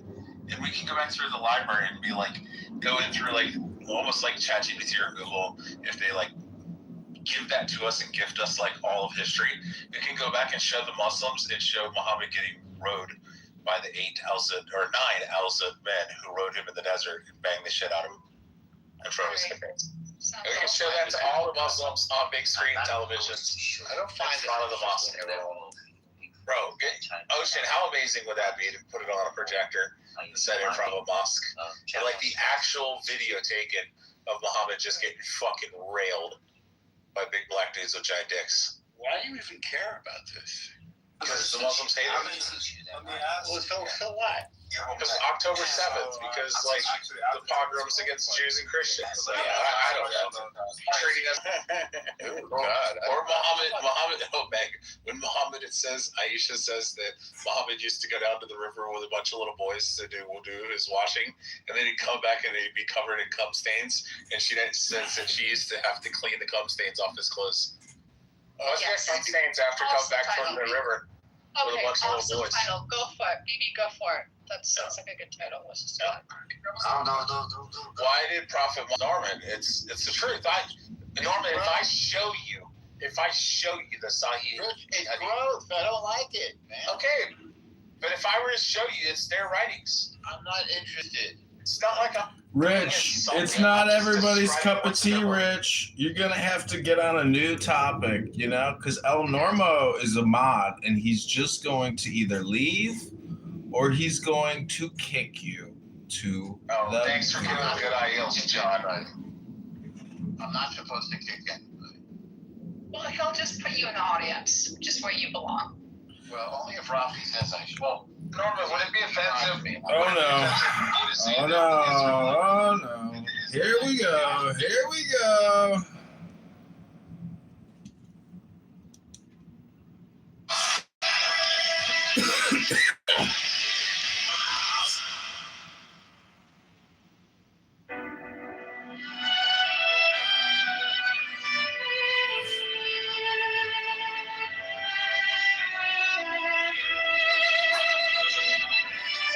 Oh, is it $10? These are $14 in China. Every brother shall seek constantly to give pleasure to all brethren, with whom he is acquainted, whether by entertainment or conversation, $14 in China. or in any other manner that may suggest itself. It will frequently and naturally arise that love itself springs up between members of the order, for that they have so many and sacred interests in common. Such love is peculiarly holy and is to be encouraged. All children of brethren are to be considered as children of the whole order, and to be protected and aided in every way by its members, severally, as by its organization collectively.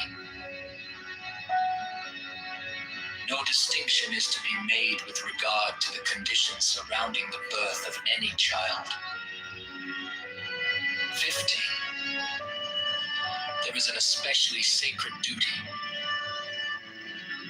which every brother should fulfill, with regard to all children, those born without director, and to warn them that servility and cowardice are the most deadly diseases of the human soul.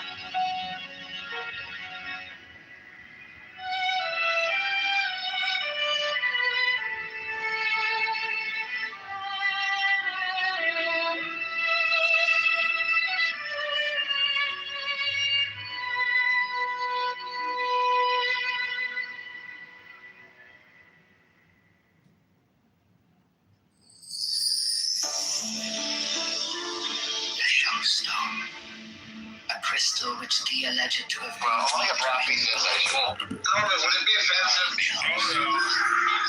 was then placed upon this table, and the principal result of the ceremonial scrying of Sir Edward Kelly is the obtaining of the following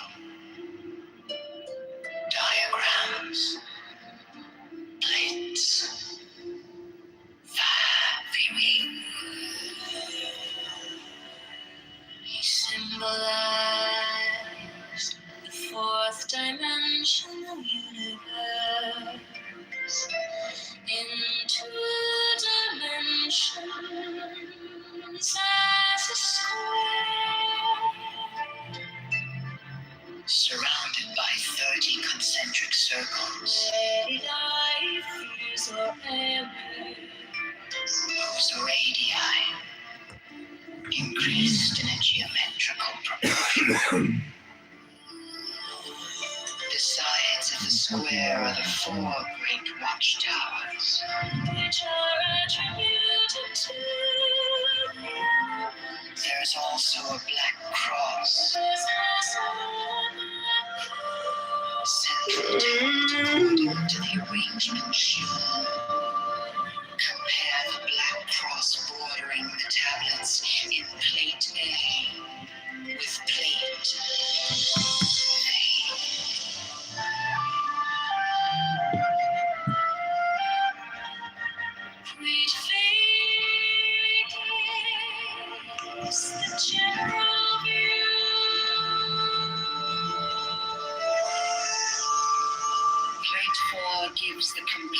contribution of the tablet of air. The sixth file is called Linea Patris. The seventh file is called Spiritus Sancti. This great cross divides the tablet into 4 lesser tablets. The left-hand top corner being air of air. The right-hand top corner, water of air. The left-hand bottom corner, earth of air. The remaining corner, fire of air. Each of these lesser tablets contains a Calvary cross of 10 squares, which governs it. Plates V, VI, and VII are similar for the other element. This is the way in which the names are drawn from the great tablets.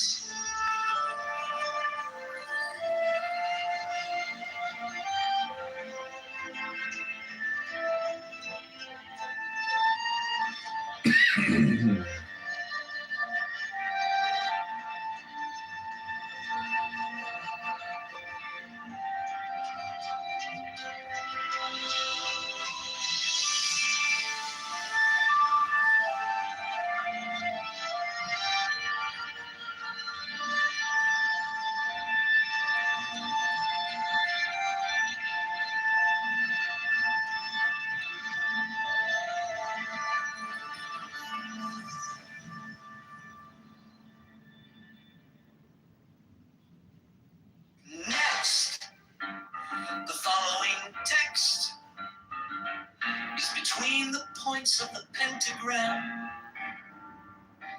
starting at upper right. The words below are arced in a circle.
The letters around the rim are Enochian letters, facing outward in the illustration, including the corner letters facing toward the outer point of each corner. The 2 overlapping equilateral triangles shown in the interior of the figure are composed of thin, solid lines and somewhat closer in their bases to the top and bottom of the square than shown here. The rectangular grid with Enochian letters in the center of the diagram has been adjusted to align with the edge letters of the original illustration.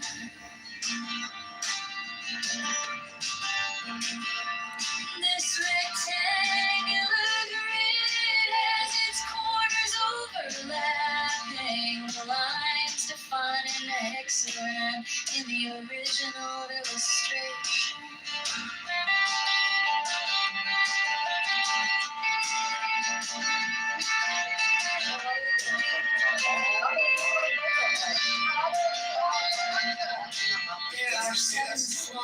devices.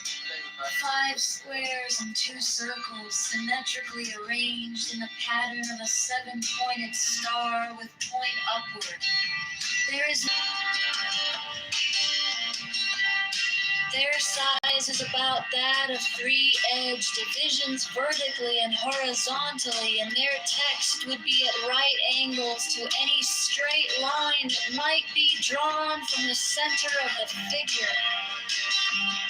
These devices have been represented by the numbers 1 through 7 in the approximation above. They are separately approximated below, not to scale.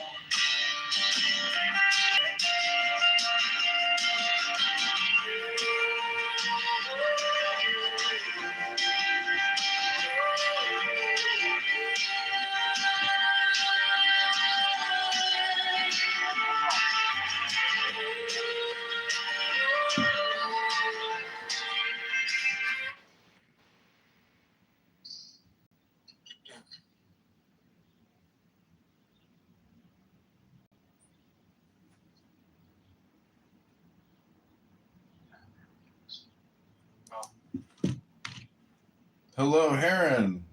Hello.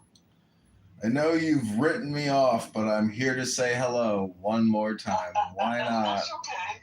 I don't mind that. You know, obnoxious. I'll just hang up on you. No problem. That's true. So what's on your mind? I launched AICityCorp.com.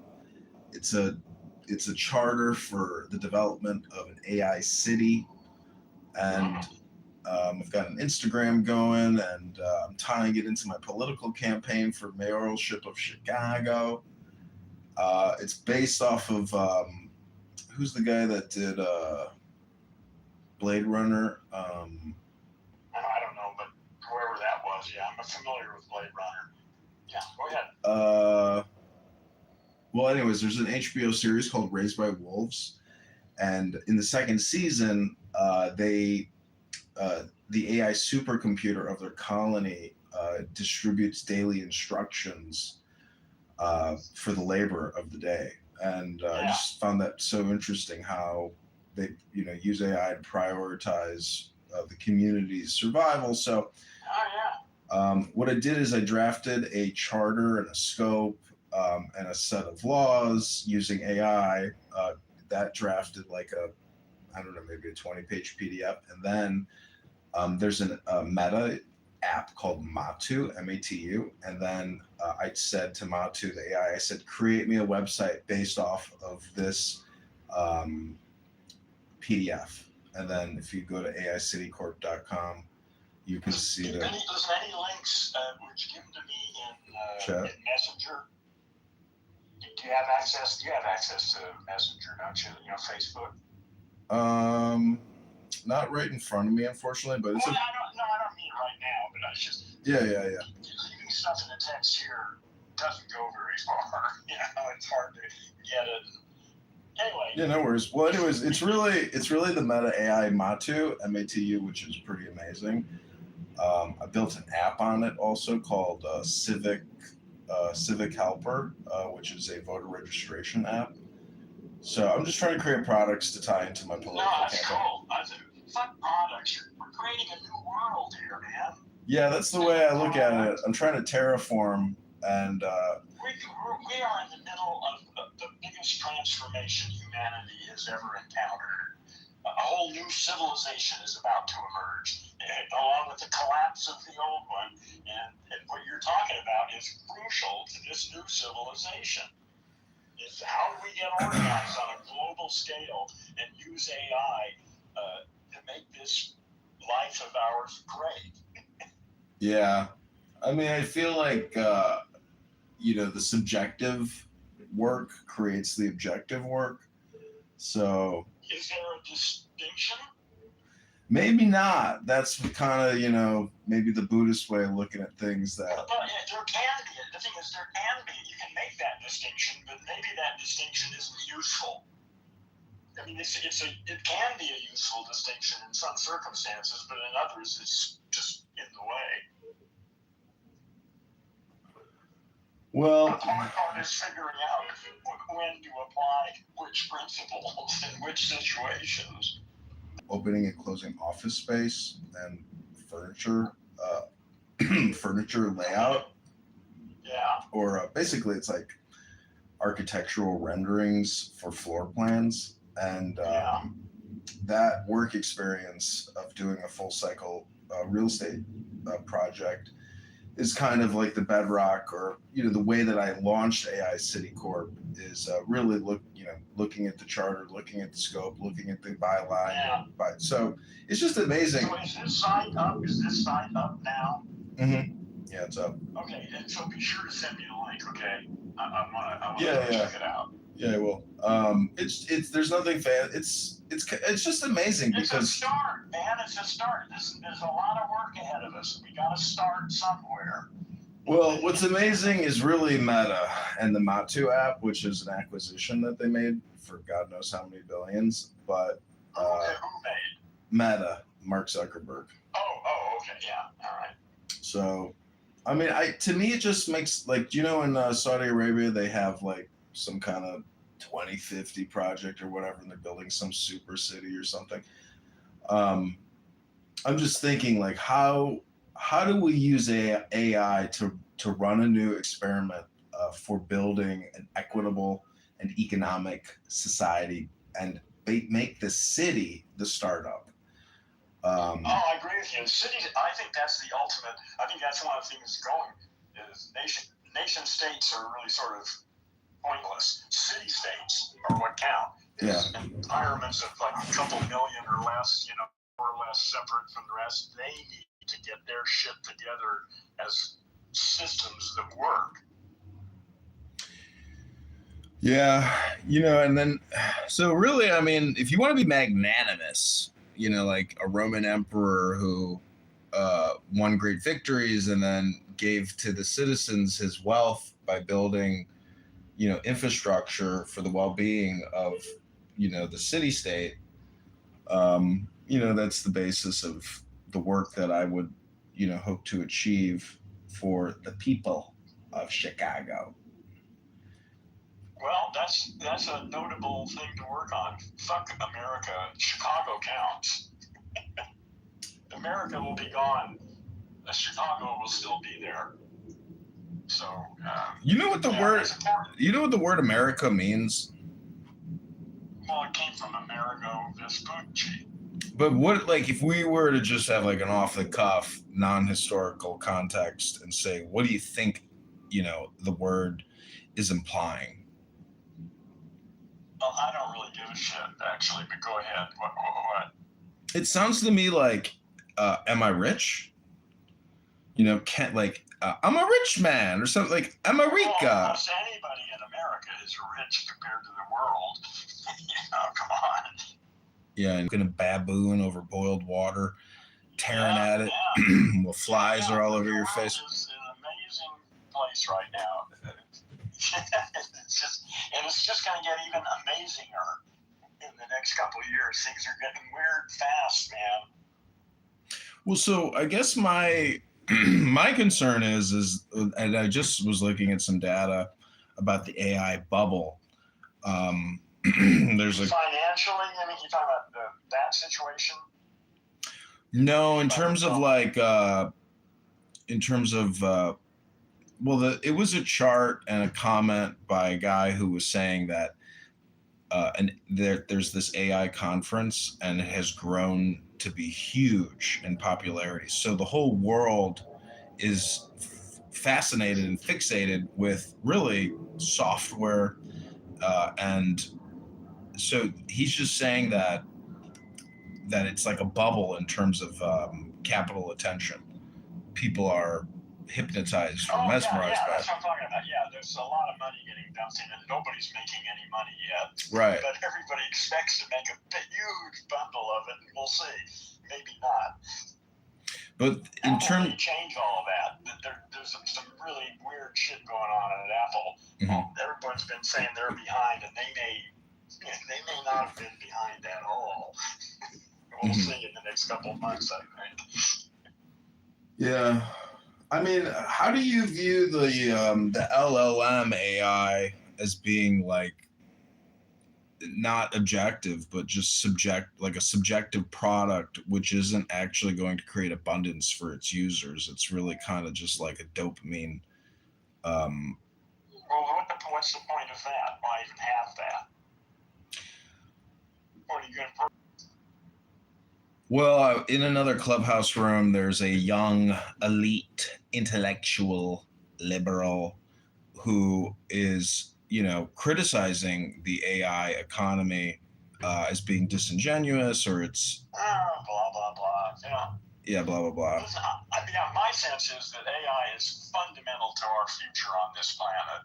Mm-hmm. Without it, the planet's going to abort. It's not just the AIs; it's all the information transmission technology out in space and around the planet and within the planet. That is Earth's brain. At least that's my story about it.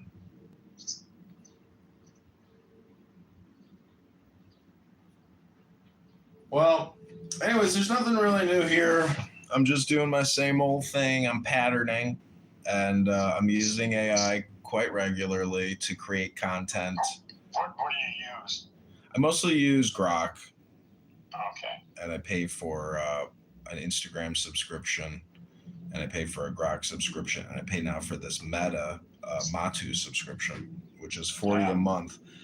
And it's just amazing that, like, I used to use GoDaddy a lot, and I used to own thousands of domain names, but now with Matu, you can just register a domain name there and then immediately deploy the website. And that integration is amazing. Yeah, it's amazing. I'm not even trying to keep up with it. When I'm ready to move, I'll just find someone who knows how to do it and get it done. I'm not quite ready to move yet, but it's getting close. The time is coming. Well, I mean, stuff is changing so quickly that I'm not quite sure. There's so many opportunities. There are more things. ChatGPT has given me more concrete actions to take than I can possibly ever do. Right. It's just crazy. Yeah. Is the accumulation of knowledge to essentially negate things that you might otherwise entertain. Wait a minute. Say that again? The accumulation of knowledge and wisdom in many ways is it helps you block out and negate what is probably a waste of your time in terms of. Okay, yeah. Yeah, I understand. I got you. Yeah. Yeah, that's true. Yeah, learning. Yeah, learning how to focus. Well, I think it's not even appropriate for a lot of. I think our species is actually bifurcating right now. We're splitting up into two species, and I think a lot of this just isn't applicable to a large number of people. They just don't care about any of that shit. They just want a bigger car and a wife with bigger tits just because it's fun. And that's a small percentage right now, but it's a growing percentage, I think. And I think it's part of a new species emerging. You know who Ram Dass is, right? Ram Dass? Yeah, sure, yeah. I really like his lectures. Just such a wonderful demeanor, very relaxing to listen to, and great wisdom and insight and great anecdotes. But I hear I was gonna say I hear a butt coming here. No, there's no but. He was just one day talking about like the energy in a 21-year-old girl, that you can't contain their enthusiasm, their energy, their movement, their consumption, their egoism. There's really no philosophy. There's so very few people have really, studied philosophy or the Bible. Well, at the age of 21, I mean, like if you're Jewish and you get bar mitzvahed at 18, you spent many years prior to 13 reading a book. Nobody takes any of that shit serious. I mean, a few people do, but most people just, they go through It's not about serious. It's not about 10 years versus someone that has read books for 10 years. It's just because when you read somebody else, you're actually. Wait a minute. No, man, it depends on what you're reading. I can imagine someone who reads romance novels for 20 years and someone else who watches science documentaries on TV for 20 years. It's not the medium. It's not reading versus television. It's the content that counts. Well, the content counts, but in terms of like usefulness, like if you were to study philosophy and law, it's a hell of a lot more useful than reading a romance novel. It's more, pragmatic, practical. If you want to do this, then you have to do that. It depends on your intentions. Exactly, I guess. Most people have no intentions. They read romance novels because their TV is broken. Or something like that.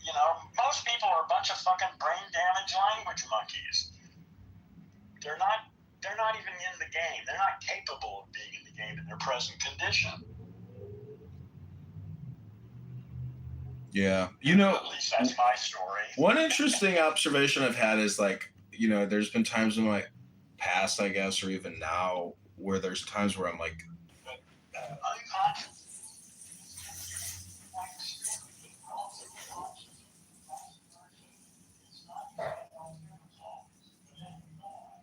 Well, what I'm saying is like that opinion is incorrect because I can disprove it very quickly by having them retain a document. And then I can confirm that they're actually not low IQ. They've just proven that they are extremely intelligent. But,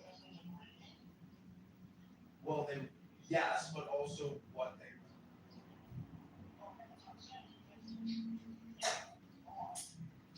So, I guess, there's like a genie living outside of us in these documents. And if you want enlightenment, you gotta run the script.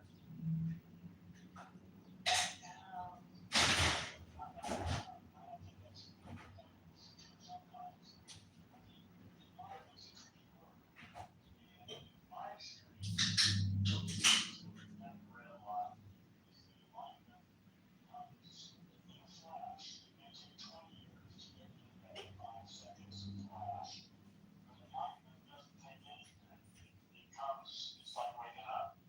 It happens now. But you may have to practice for 20 years to get that 5 seconds of experience. But you don't have to. That's what they happen. No. Or anything. I wasn't even looking for it. I was 21 years old and it fucking fell out of me. Experience and controlling life and rivers. I don't know. And I don't know what you got. Actually, all I know is what I got. Well, it's like herpes. It transfers. Well, and it's getting more transmissible too. That's the thing I'm encouraged about. This has been around for thousands of years, but it's tiny percentage of the population. Mm-hmm. But that's the beginning. The change is beginning. I'm expecting an outbreak of awakening in the next 10, 20 years. I mean, really, like a critical mass of humans really awake.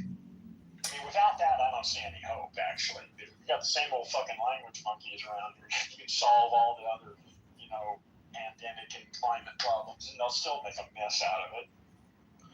I lived in this building, and I started a nonprofit organization called Chicago Startup Club. And in my building, which is one of the largest residential buildings, apartment buildings in Chicago, there's a tremendous amount of Indian software developers that work for major Fortune 500 corps. So once every 2 weeks, I got them to meet in the meeting room to discuss their startup ideas, to participate in like hackathons and creating programs or scripts or products,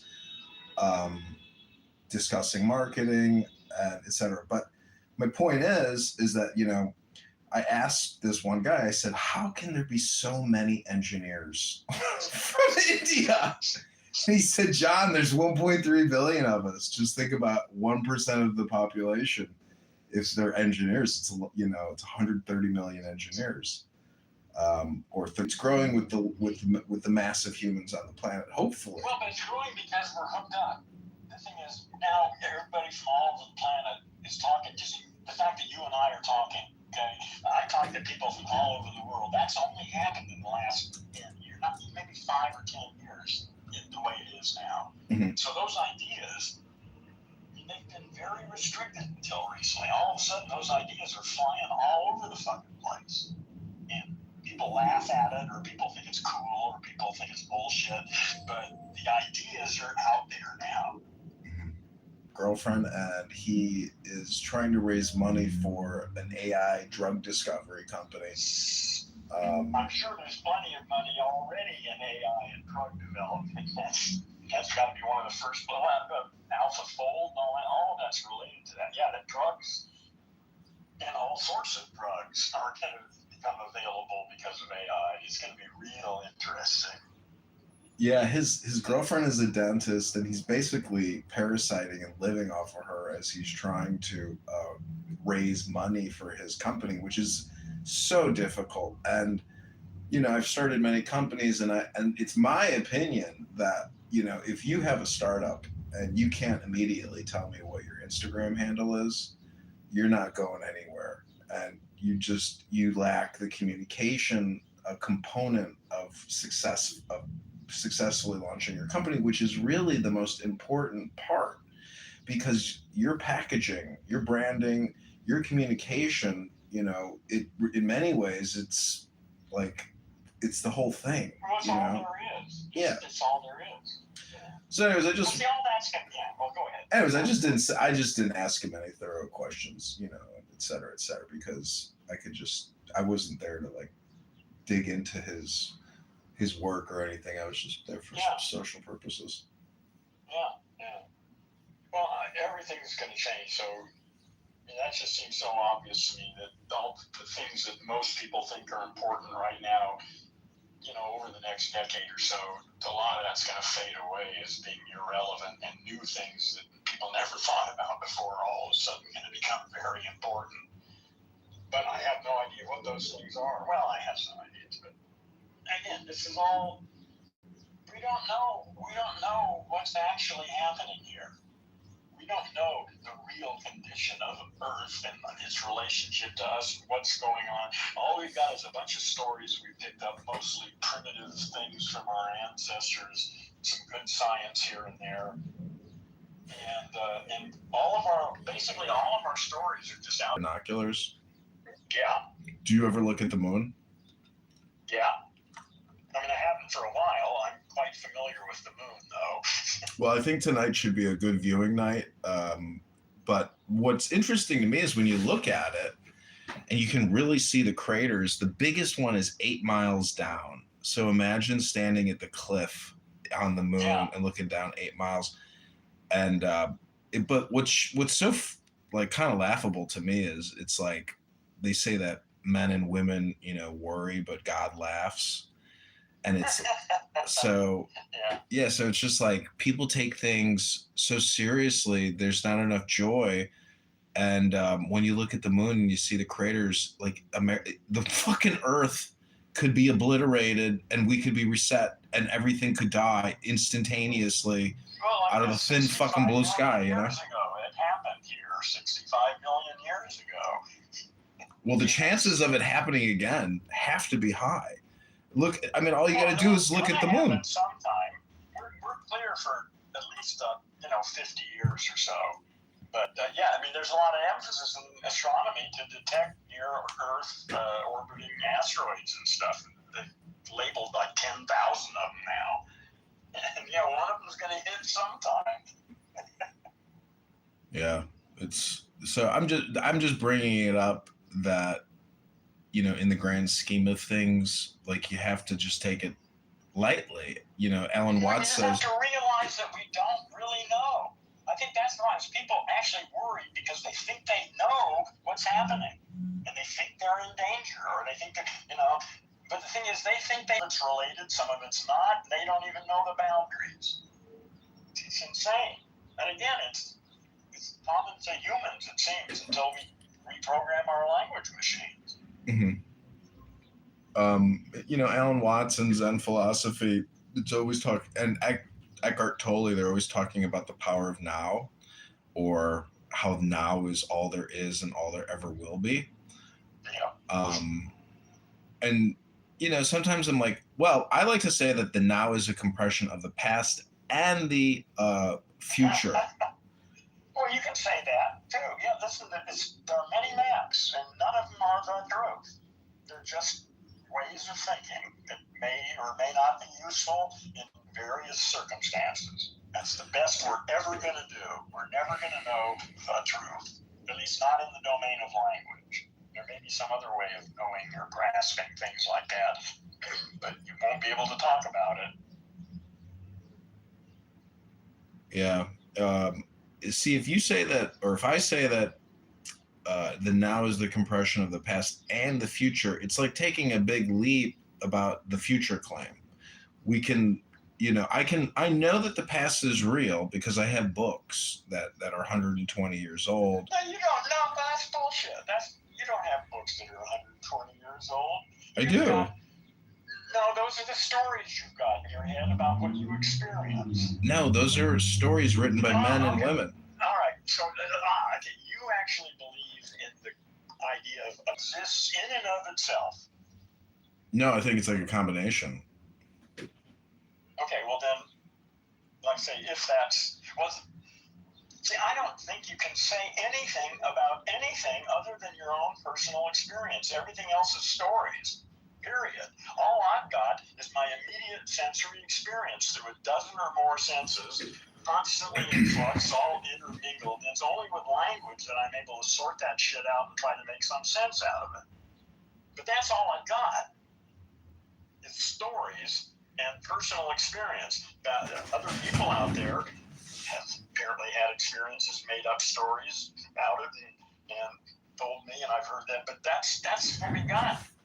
That's all we have.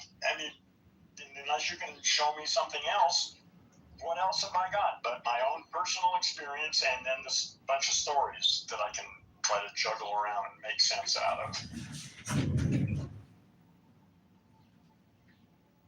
Get back to like some fundamental like categories.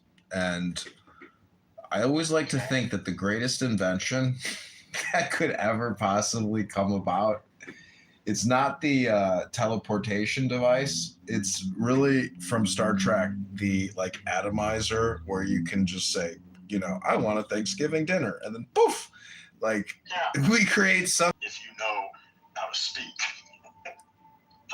I mean, I'm not going to say that's impossible. I would have said that's impossible 20 years ago. Now, I don't know. Who knows? Maybe that is possible. I don't know. Well, that's how the Dhammapada by the Buddha starts out, that the universe is mental, or the universe is linguistic. Well, however, I've come to it from a different perspective, but yeah, that seems to... Well, in fact, you know who Elon Barinholtz is? You ever heard of him? I heard the name. I don't know him, though. I've heard you mention it, maybe. Yeah. Well, he just came out with a statement that blew me away. He said it was a few months ago now, but he said that language is more foundational than physics. And that's the only thing is you can't have physics until you already have language. No dogs have developed physics.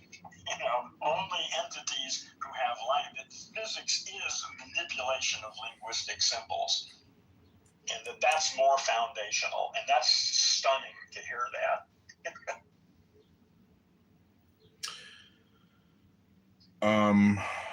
What was it again?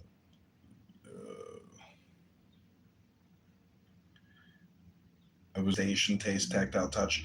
But there's 3 additional internal systems. One is called... There's like a dozen altogether. There's a whole bunch. Proprioception and hunger and all sorts of shit. Like there's around a dozen or so senses. Well, the proprioception body awareness is kind of interesting because when I'm on the treadmill, to think about how you're running, it's like, how can you... They have to learn proprioception, how to grab things. They don't even know how to do that. Well, now it's all automatic by the time you get be 6 or 7 years old. Well, the unconscious proprioception is so fascinating because like your computer has to be operating at such a high level for the body awareness, because basically you don't want to injure yourself. So the amount of like thinking that goes into the body's awareness movement is just like it must be in the like how many terabytes? I've done a little research on this recently. Mm-hmm. And the question I was asking is what percentage of the brain's energy, is used for certain processes like vision as opposed to smelling or proprioception or these other things. And it's different animals. In fact, dogs live in primarily an olfactory universe. That's their primary. For them, vision is third important. That's astonishing. That really fucked me up for a while. I couldn't figure that out. Anyway, well, I forget where I was going, but yeah, this is interesting stuff you're into here. Well, every second is an experiment. And every time you interact with another human being, it's an experiment. So, I think like we're all subconsciously in a way using ourselves as an experiment. And, some people may be more aware than others about how you can condition yourself and suggest to yourself. Because Pavlovian psychology, it all deals with suggestion. And even this app, you can't actually mute the app. So when somebody comes in your room, it still dings a bell. Yeah. And so it conditions the user to a very high degree. It forces a condition because you can't mute it. You can't. No, not what. No, Heron. Heron, no. No, not. What phone do you have? I've got Motorola's. Okay, well, that's why. It's not a problem on my phone. Oh, you got it. Okay. Yeah, it's real simple. Yeah, you can disconnect from anything.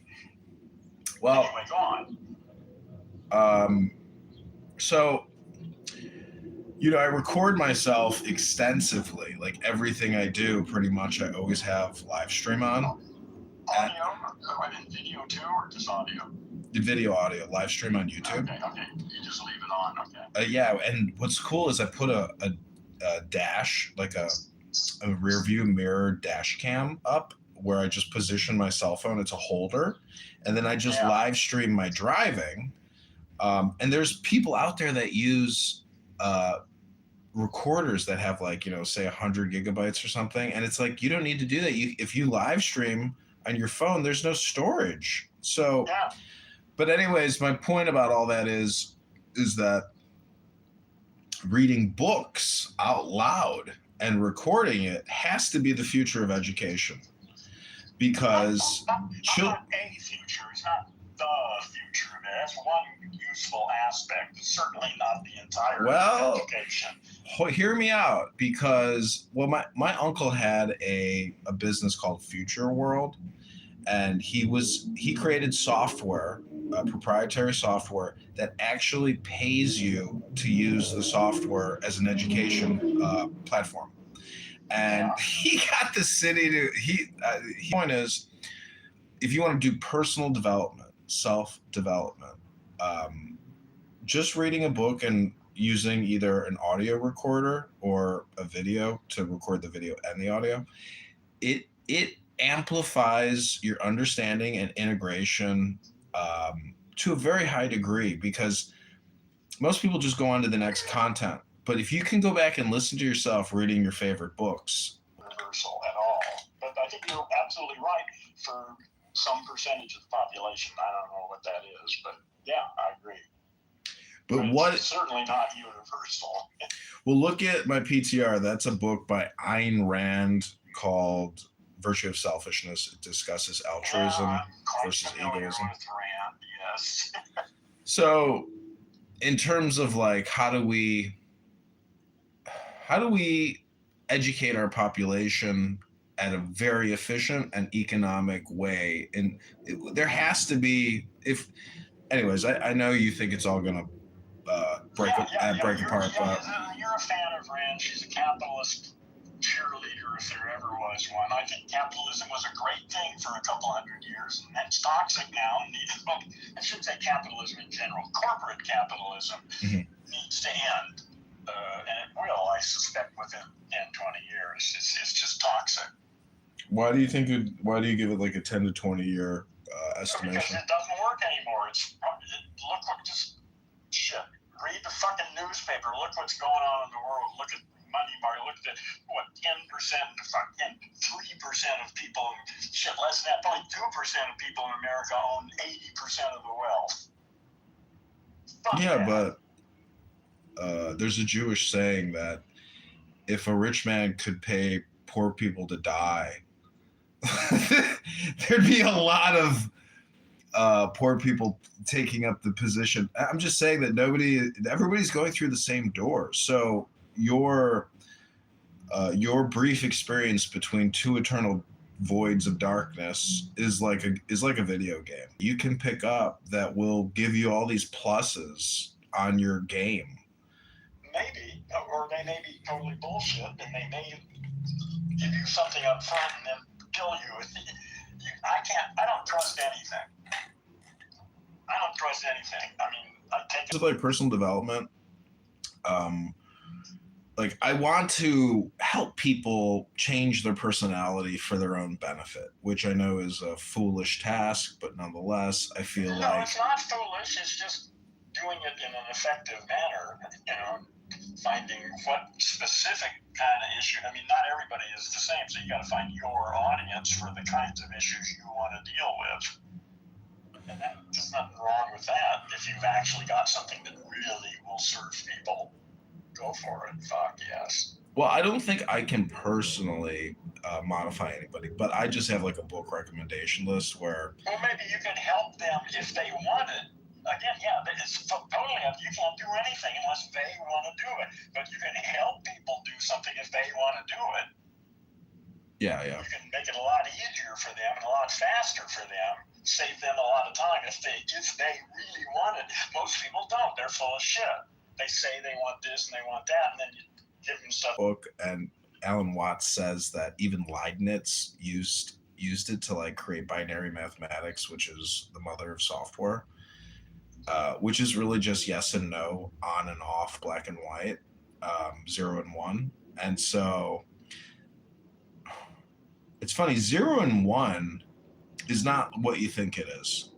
It's really like 1 and -1. It's like an opposite system, not a placeholder. No, that's not what it is. That's what you're talking about. There are other ways of analyzing it that don't sound anything like that.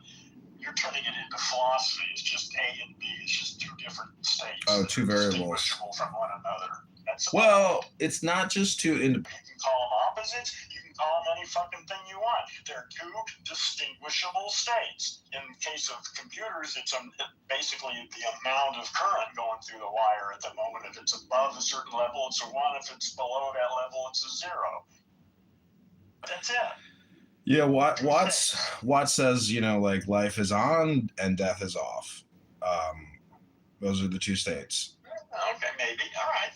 Did Watts say, well, I don't care. Yeah, I mean, he did. Yeah. Well, he said all sorts of stuff that probably he wouldn't say today.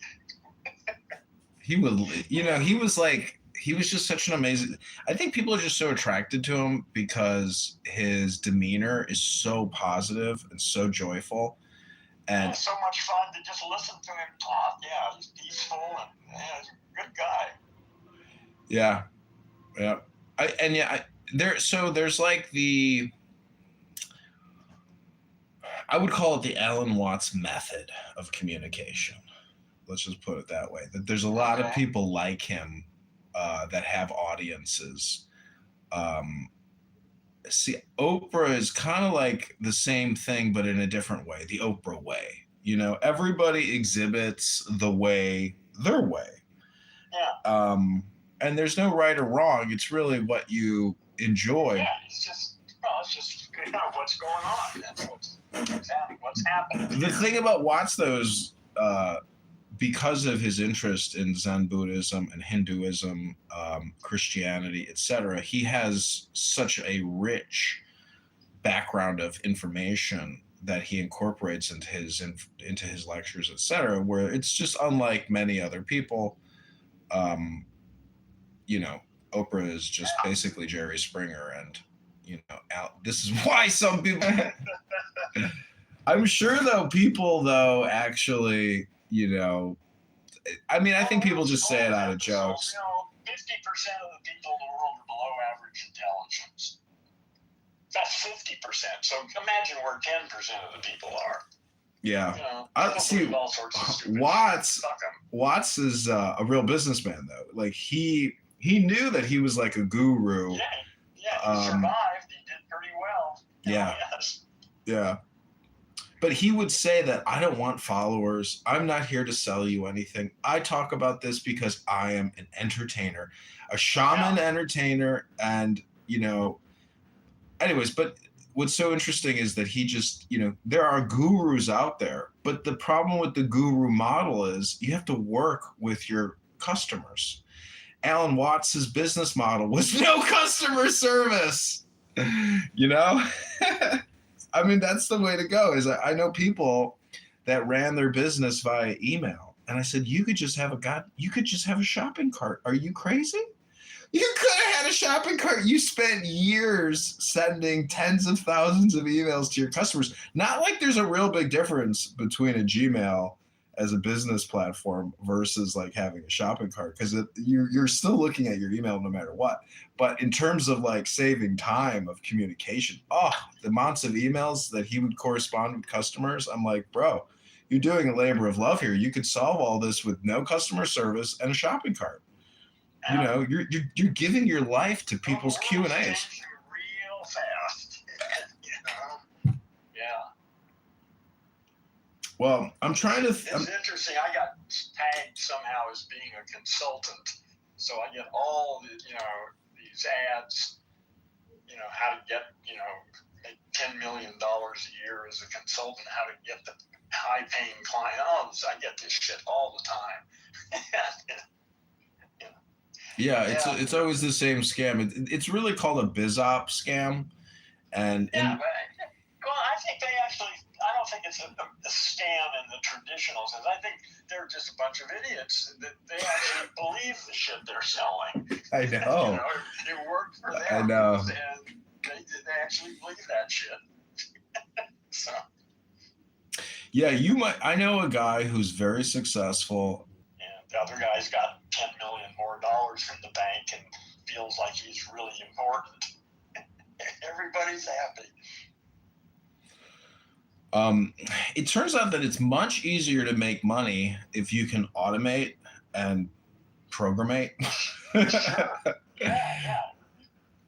Anyways, automation is the key to really financial success. And if you're a software developer versus a content creator, it's just night and day. The content creator is a spammer, but the automator through software, you know, takes real intelligence to do code. And AI, you know, if AI has destroyed the graphic designer, supposedly it has destroyed the software developer, but I have yet to come up with a project. Most trivial software developers, good riddance. You know, just like most artists, all the artists that are out of work today, fucking commercial artists who go to work every day and paint the labels, you know, on Cheerios boxes and shit. All those artists are out of work. Fuck them, good riddance. You know? Cheerio boxes. Yeah, well, why the hell would you pay people? You know, I mean, they made a lot of money getting paid to do that shit. And, you know, a computer can do it for a nickel. You know, do a better job of it, too. And faster. And, you know, everything.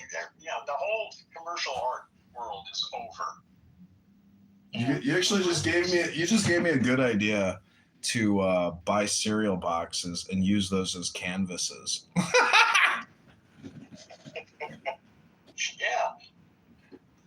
Imagine getting like a box of Fruity Pebbles and putting subversive messaging on paint on the top of the Fruity Pebbles box. Why not? Listen, you're right. That could be a whole genre for. I mean, somebody's little gig. They could they could run. You have an exhibition. Well, I'm just looking at, like I want to start an e-commerce business, but my advice to people that want to start businesses online is, I always ask them, have you ever started an eBay store? Have you ever started selling on eBay? Oh no, I've never done that. And my response to them is, that's a good place to start. That's a good place. Don't build a website. Don't do anything, but try to find a little bit of try to find something on eBay. Most people say shit like that. They have no intention of doing anything. They talk about everything they want to do and they're gonna do, and it's bullshit for 95% of them. Some people actually do, but they're actually out doing it instead of talking about it. Yeah, it's the same thing with books. I mean, I read books here on this app, and then I go into a room and people say, "Oh, I know Ayn Rand. I've read Ayn Rand. She's my favorite. She changed my life. I read it all. And then my response is, my observation is, I like listening to the book as opposed to people's opinions about the book, personally. Well, that's just not this. You can't even compare them. That's two different things. Yeah, reading Ayn Rand or listening to it is a different thing than listening to somebody whine or talk about how much they love Ayn Rand. She makes one chapter, she's talking about how we need separation of state and capital in the same way that we have separation of church and state. And that makes sense. Like, she calls it laissez-faire capitalism, pure capitalism. But it's just never been accomplished, even in the beginning of America, et cetera. There's always been state capital intervention. Well, but there's always been capitalism. This kind of capitalism I mean is individual capitalism. If I have some skill or something, and you have some need for it, and you and I can come to some arrangement to exchange our skills or property for both of our benefit, and I think that you can do that on a larger scale, but not corporately. You can't do it for corporate investors. You have to do it because it's between you and me, and we're both responsible, for the outcome. And impact, Tell that to a K Street law firm lobbyist that makes $200 million a year. I'm sorry, what? I said there's lobbyists in D.C., that work on behalf of the pharmaceutical and all the industries that, make hundreds of millions a year. It's sick. It's time for a new world. This present organization of humanity is just no good. It worked. It got us through a period that we needed it, and now it's time to grow the fuck up. But Heron, what if you're wrong?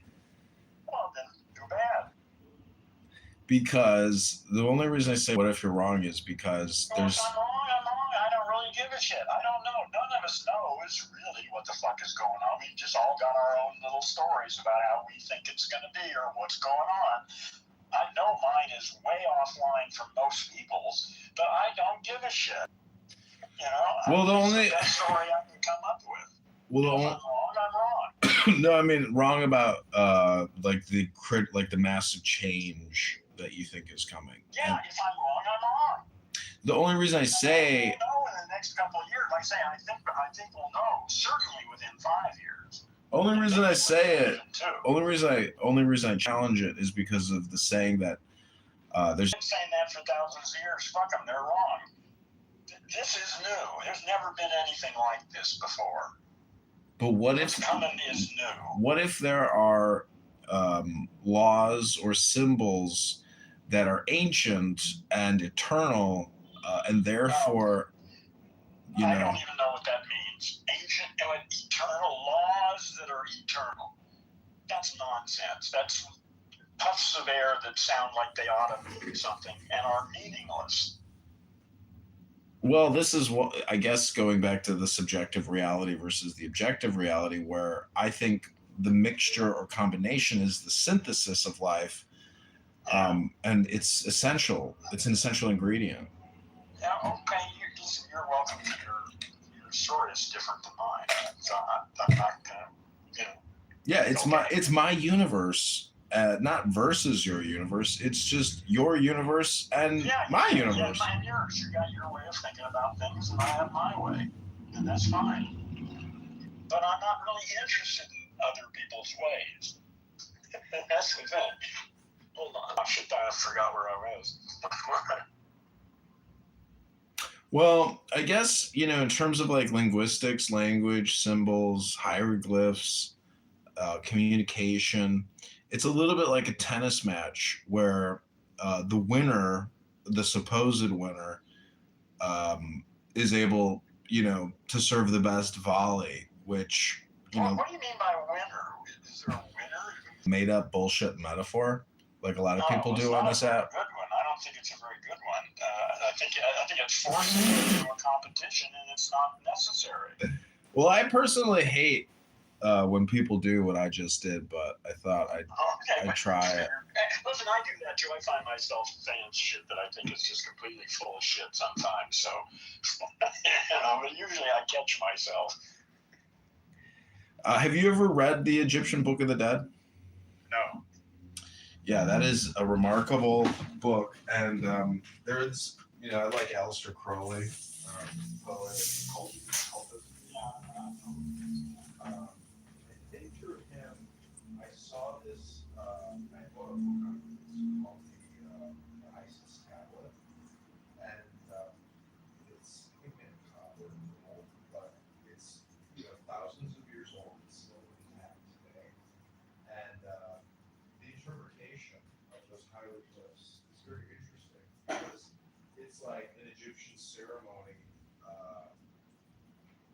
or magic ritual, and it's just AI in a way, or a code of some sort. Maybe to the mystic, but to like the casual observer, maybe it's just art. But if you try to incorporate and read it, it's an interesting experience. It's just something fun to play with, I guess.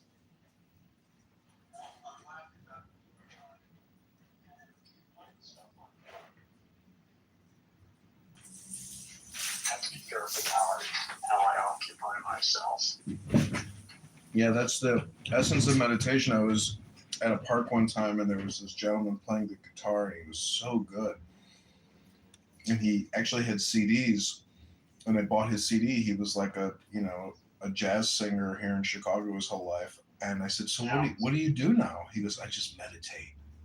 I was like, that's all you do? That's all you do now? He said, yeah, I stay home and I meditate. I meditate all day. Can't imagine that. That sounds boring to hell. I think I should go check in somewhere.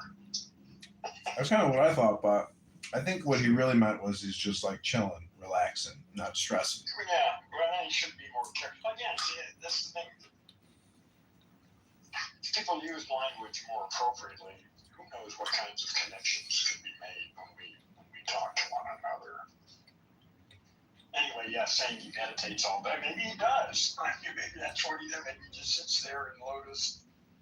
No, I mean, see, that's people that do that. That's our condition. That's what we think meditation is. But the guy was a musician, so maybe he was saying, all of life is a meditation. Well, in a sense, that's sort of what I do. I mean, I was, I got into this shit, so I spent years meditating. But it's hard, so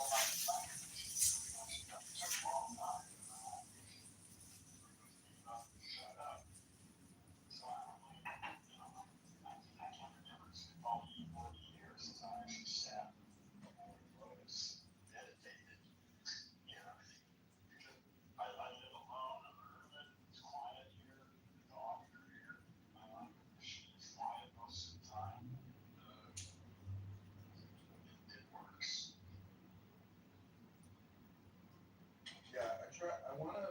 Obnoxious in other situations. Yeah, sometimes it's fun to just let it run on automatic. Well, But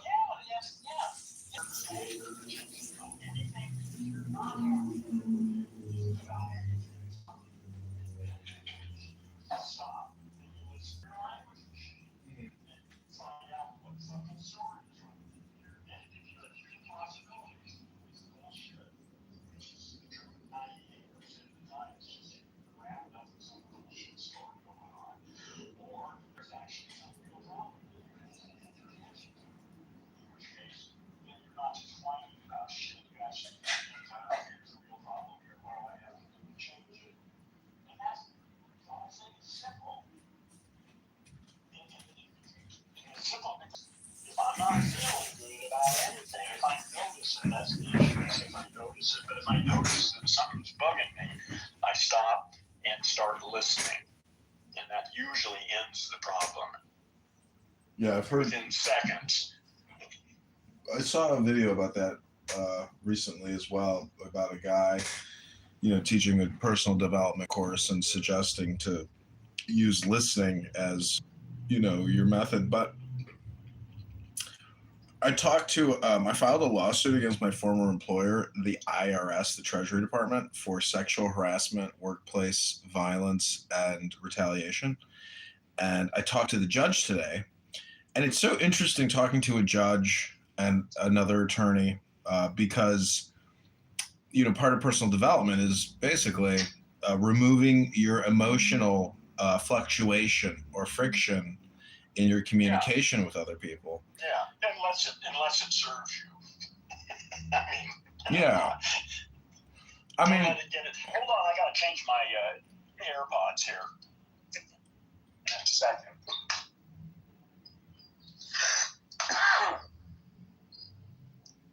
So let's see if this is automatically. Can you hear me? Yeah. Oh, and I can hear it. Some of these AirPods, I've got 2 pair because I use them all day, so they run out and I take the fresh ones and put them in and then start charging the other ones. And sometimes they work really great. And sometimes it's because I'm sitting here with a phone, an iPad, and a MacBook all within 3 feet of each other on my bed. And so the poor AirPods never know where to hook up. Anyway, go on. The judge says to me, is this, is your claim based on actual physical or mental harm, or is this claim based on your emotions? And I said, no, this is based on actual physical, mental suffering, harm, not my emotions. And it's just so funny how it's like, well, if you're a judge or a lawyer and you're sophisticated and you're successful, you meet all kinds of emotionally irrational, low IQ vagabonds, I'm sure. Yeah, right, yeah. So. Yeah, they probably get pretty good. Well, they can be very good or very bad. They can become very sure of themselves, in a bad way. They just think they really know. On the other hand, they might become very tuned in to bullshit, So, yeah, it depends on the individual. That's the thing, is you never can tell. It really depends on the individual in front of you, who they are. You can't tell, at least I can't, until I've engaged them for a minute or 2. Yeah, it's important to interview people thoroughly before hiring them. Oh, fuck yes. For 3 months. This is why I applied for this one job in Los Angeles for this company called leadbolt.com, and the CEO, Darren, made me write him essays prior to giving me a job offer. Good for him. Yeah. All right. His essay was on my essay that I had to write was on augmented reality and other topics, but and how long an essay? I don't know, probably 3 pages, 2 pages. Yeah. Nothing serious. Yeah. Are you a pretty good writer? I don't really write anymore, like college essays, but I do so much on X and Instagram that. Well, I mean, can you write an essay? To make a point of view that you want to make. Yeah. And write it out and present it. Yeah, I took English literature and writing in college, and I had a good professor, and he. I struggle with that.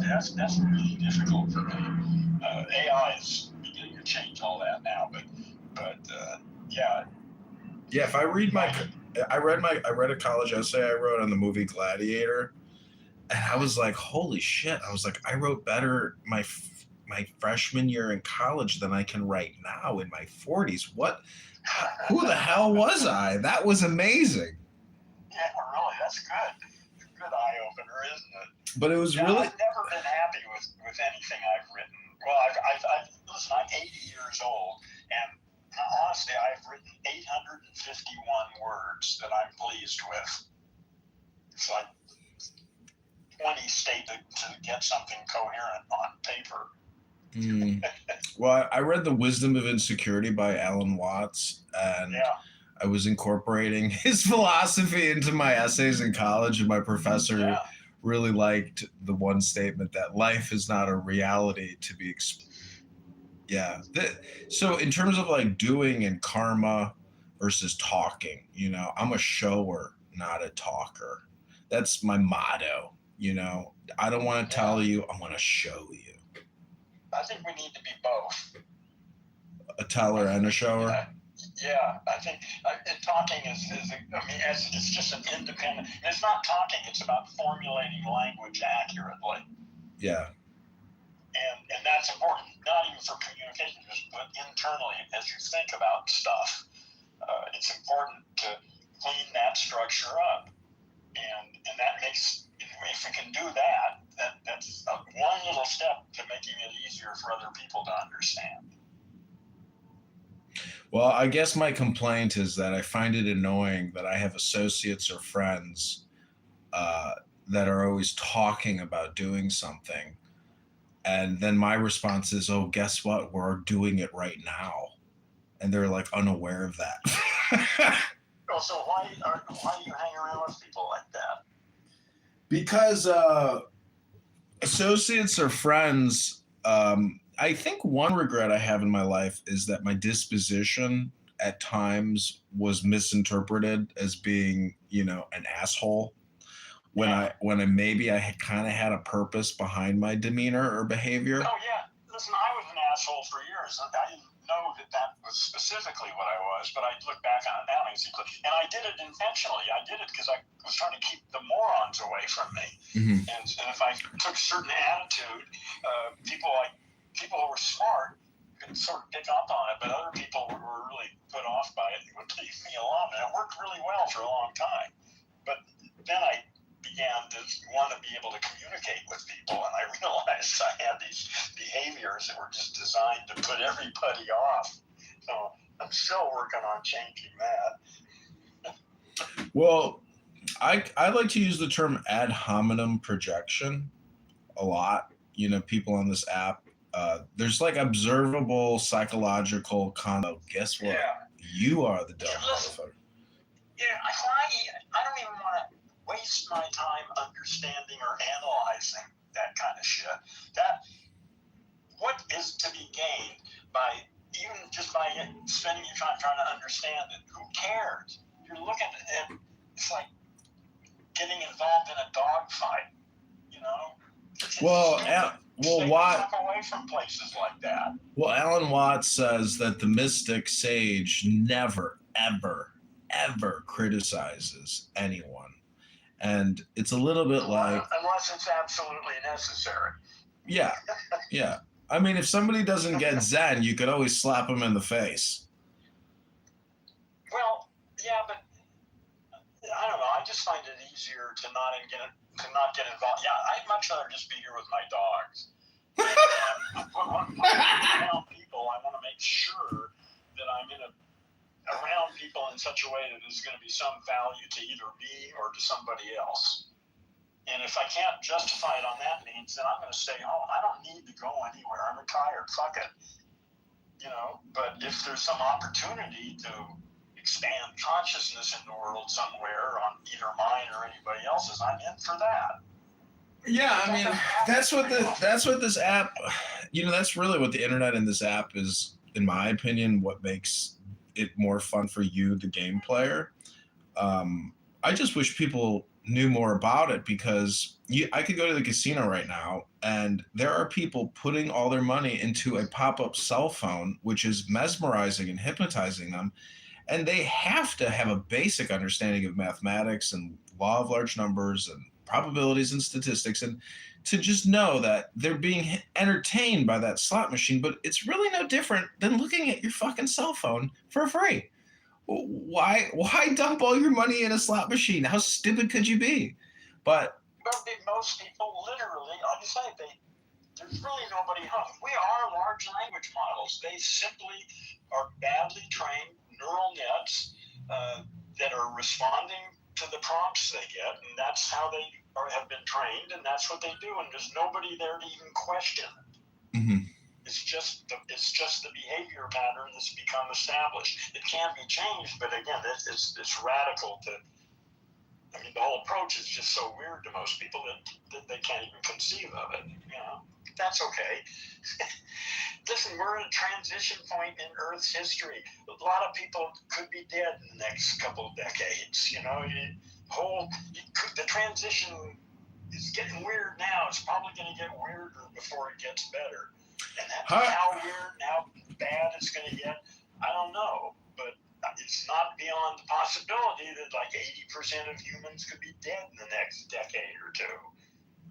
Well, even you know your observations or opinions, like how do you rationalize your own mortality? You know, everybody has 2.5 billion seconds. Why is there a need to rationalize it? Because, you know, we all have an expiration clock. No, we don't. No, let's talk about you and the people you know. Well, what I'm trying to, I guess, get at is objective reality. I got it. There really is a world out there that really does have laws and shit. And there's no way to violate any of that shit because that's impossible because of reality. We are having a very generalized conversation. How do you prioritize your communication?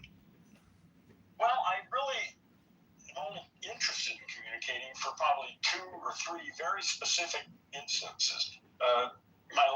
There are people I know who don't give a shit about this, but are nice people, and I have simple conversations with them about the weather and whatever, you know, but they're pleasant and short, and I have no problem with that. That's fine. And then there are people who can teach me stuff, or people I can teach stuff to, and that's way better. That's the best. You know, if I can learn something, or if I can teach something, that's as good as it gets. And then there's a whole lot of people.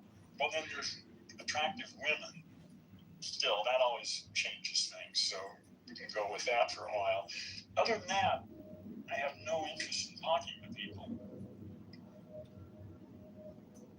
I mean, yeah, the idea of going to some place, with a bunch of people that I've never met, and talk about whatever is going on. But see, even in that, I'd be there as a researcher, you know, and I'd try to find something. Yeah, I'd be there and I'd find something interesting, or I'd get the fuck out of there.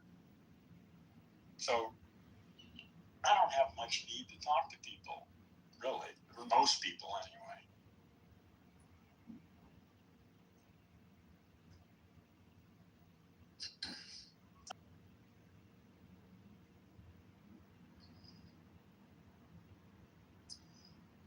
Well, luckily, I have stuff to do.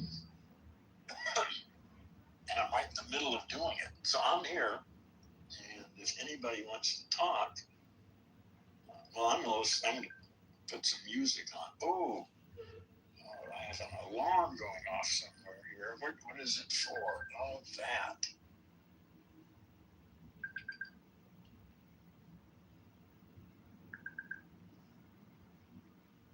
Well, I'm going to come back in a little bit.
Hey, sorry about that. I had to run outside and turn the sprinkler off.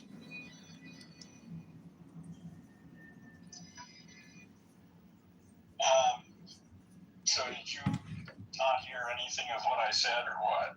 I heard the first part of what you said, but not the other two parts. You said there were 3 parts or 4 parts?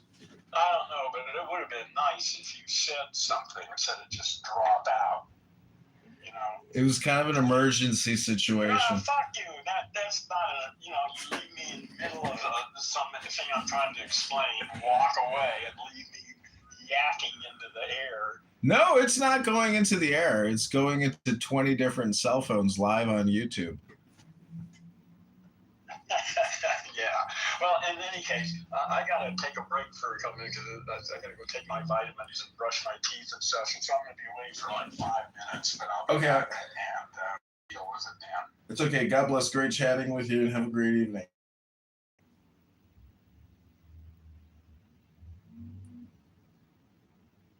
Lower ratio of civilians men is the idea has in this war. Okay.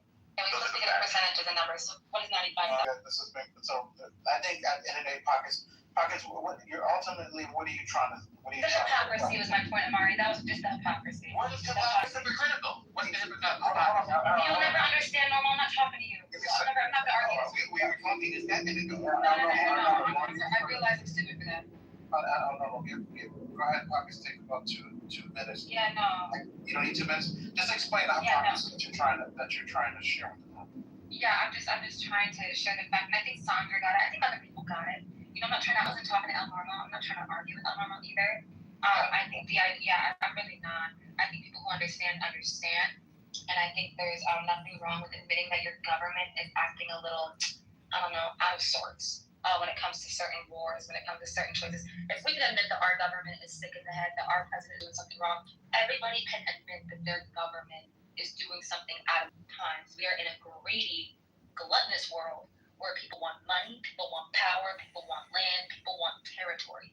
And the fact that just people cannot admit that their government is like, hey, just wanting land, power, and territory, and wanting control, there's nothing wrong. Don't forget about security pockets. People want security. They want safety. They want law enforcement. We withdrew from Gaza in 2005 entirely. We forgot the little experiment with the two-state solution because they could have made a beautiful place out of it. Instead, they did one of the great engineering feats of all time. They built those terror tunnels. They used our aid, American aid, as well as European Union and Arab aid, to build those terror tunnels, and then they attacked with the idea of destroying Israel. That was on October 7th, and they failed.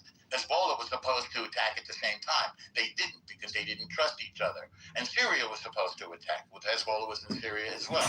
Had that happened, it would have been much worse for Israel. If you remember, the Houthis in Yemen to the south also attacked at the same time. That was the plan, the genocide of Israel. But they failed. And we responded. And now we hold about half the territory. And I would say about the estimate from Hamas is about 70,000 dead. And we estimate, you said you got 19,500. I'm saying maybe 20 to 30,000 militants. And they're always brewing and grooming more militants. And by the way, in response to the title of the room, you can show me, I don't think a single Palestinian is being kicked out of Gaza. They're now holding about 45% of the territory. And Israel is holding about the other 55% or so. Wow. And nobody's been kicked out. Majority share. I love that. And Egypt won't let them in, by the way. I've never seen a Shout war out to zone. majority share. I've never seen a war zone. Can you expose the article? I've never seen a war zone.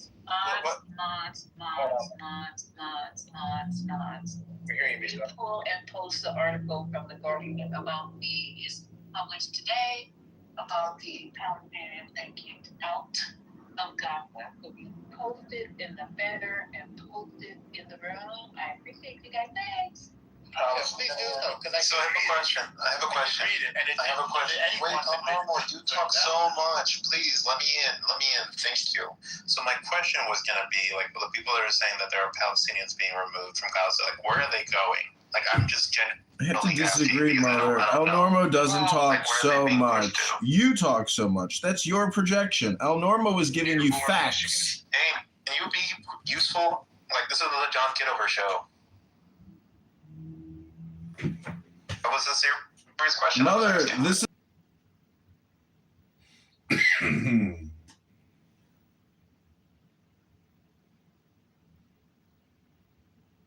reference is that my assumption was that no country was accepting them. That's where I'm coming from. Because if people are saying they're being pushed out, where are they going to? Or who's accepting them?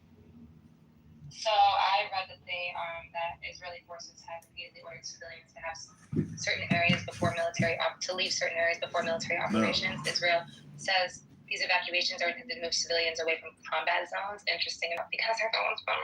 Oh, okay. So I understand now. So you're saying they're being moved within the Gaza territory, not being moved out of Gaza. Okay, I misunderstood. No, they're being voluntary immigration of Palestinians. They're being kicked out of Gaza. No one's being kicked out. Not one. That's amazing. I didn't know you were there. Take some pictures for me. You know what, Pause. Hold on. Why do you post every day when you barely get 100 likes? 100 likes means See, the good thing about not living in Cali is I can carry around shit like that, bro. Like, I ain't gotta stick to 10 shots. Just in case. The niggas come and get me. See, the human rights groups and lawyers say voluntary migration policy amounts to ethnic cleansing. Israeli Defense Minister said he is committed to the ethnic cleansing of Gaza through large-scale migration of Palestinians as part of Israel's long-term plans for the territory. Israel said the government would implement a plan for a large number of Palestinians to leave Gaza at the right time and in the right manner in a statement on Wednesday marking the targeted killing of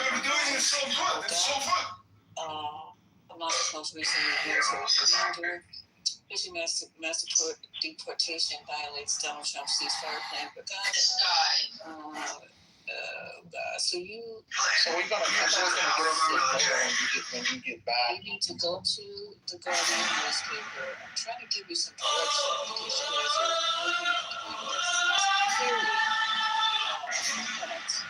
Thursday, super unboxing. Go to ChicagoMarriedFolks.com. We also have the vanilla milkshake, super dog. It's already on the Jumbotron. Yeah, I looked at that article. It says the government advocates that nobody is doing it. People obviously are allowed to leave a war zone, which I think makes a lot of sense. I've never heard of a war zone in which civilians were not allowed to leave. The fact that Egypt didn't allow them in during the war is a historical exception. Civilians in war zones always want to leave, and they should be allowed to leave. How are they supposed to get out? Does anyone know how these people through Rafah? Yes, through the Rafah crossing. Yes. Interesting. Hold on, right quick. Yeah, so just means we were going to wait to really jump into this topic until you get back because I was told to play just regular clips until you get back. Also, no, I'm going to wait, but they didn't want to. See, the good thing about not living in Cali is I can carry around shit like this, bro. Like, I ain't got to stick to 10 shots just in case the mother. Because of the power of our military. That makes me the person who won the. Muhammad, are you? Did you want to talk about the topic, or is there something else that you came on stage to discuss? Talking to me? Yes. Welcome to the 420. How are you doing? Good. It looks like you got Egypt behind you. Are you Egyptian? Yes, I'm Egyptian. So, the Palestinians in. Do you want to address why, possibly? Normally, Parliament is not letting the Palestinians, and we would like to join the war beside them.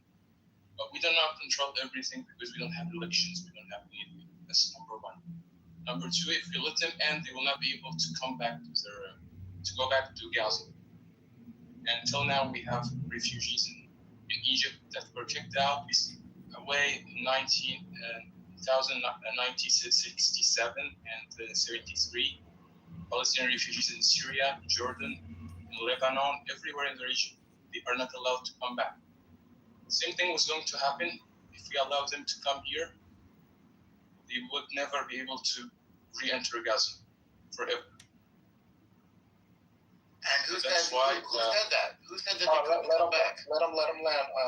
Then you The history says that till today there are still Palestinian refugees in Jordan, in Syria, in Lebanon, and in Egypt.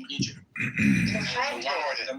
Jordan is part of his. Stop interrupting him, Norm. Shut the fuck up. Well, he just made a. What about Syria and Lebanon? What about Syria and Lebanon? Why do we still have Palestinians over there? Why do we have a condition in Oslo agreement that says one of the main rights of Palestinians is to come back? Talking to me. It's rhetorical. Let him finish. Let him finish. Please. Let me finish. The fact that we have this condition in Oslo agreement is that because many Palestinians were kicked out in the region, and the government of Israel didn't allow them to come back to the region even after Oslo agreement. So the same thing was going to happen in this war and forever. They would never be allowed to come back to Gaza. If we know that Israel will allow them to come back, it would be our pleasure to have them and to provide everything for them. But we don't have a choice. Either we go for war, and the U.S. will start aiding Israel against Egypt, and like this will destroy our country, or we do what we did. We refuse to allow them in, and we try to help them with humanitarian aids, for example. That's exactly what we did. That's my answer. So you just made up the story that they weren't going to be allowed, and nobody said that actually. History said this, Mr. History is not. The history said this. What is history said that when they attacked.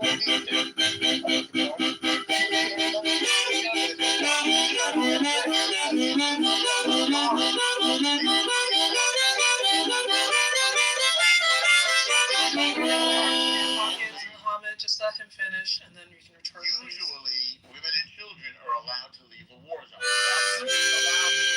Not only to allow it, but you can wall after wall on your side of the Gaza after the rocket coming in. Those people need to research the list of names very well. They will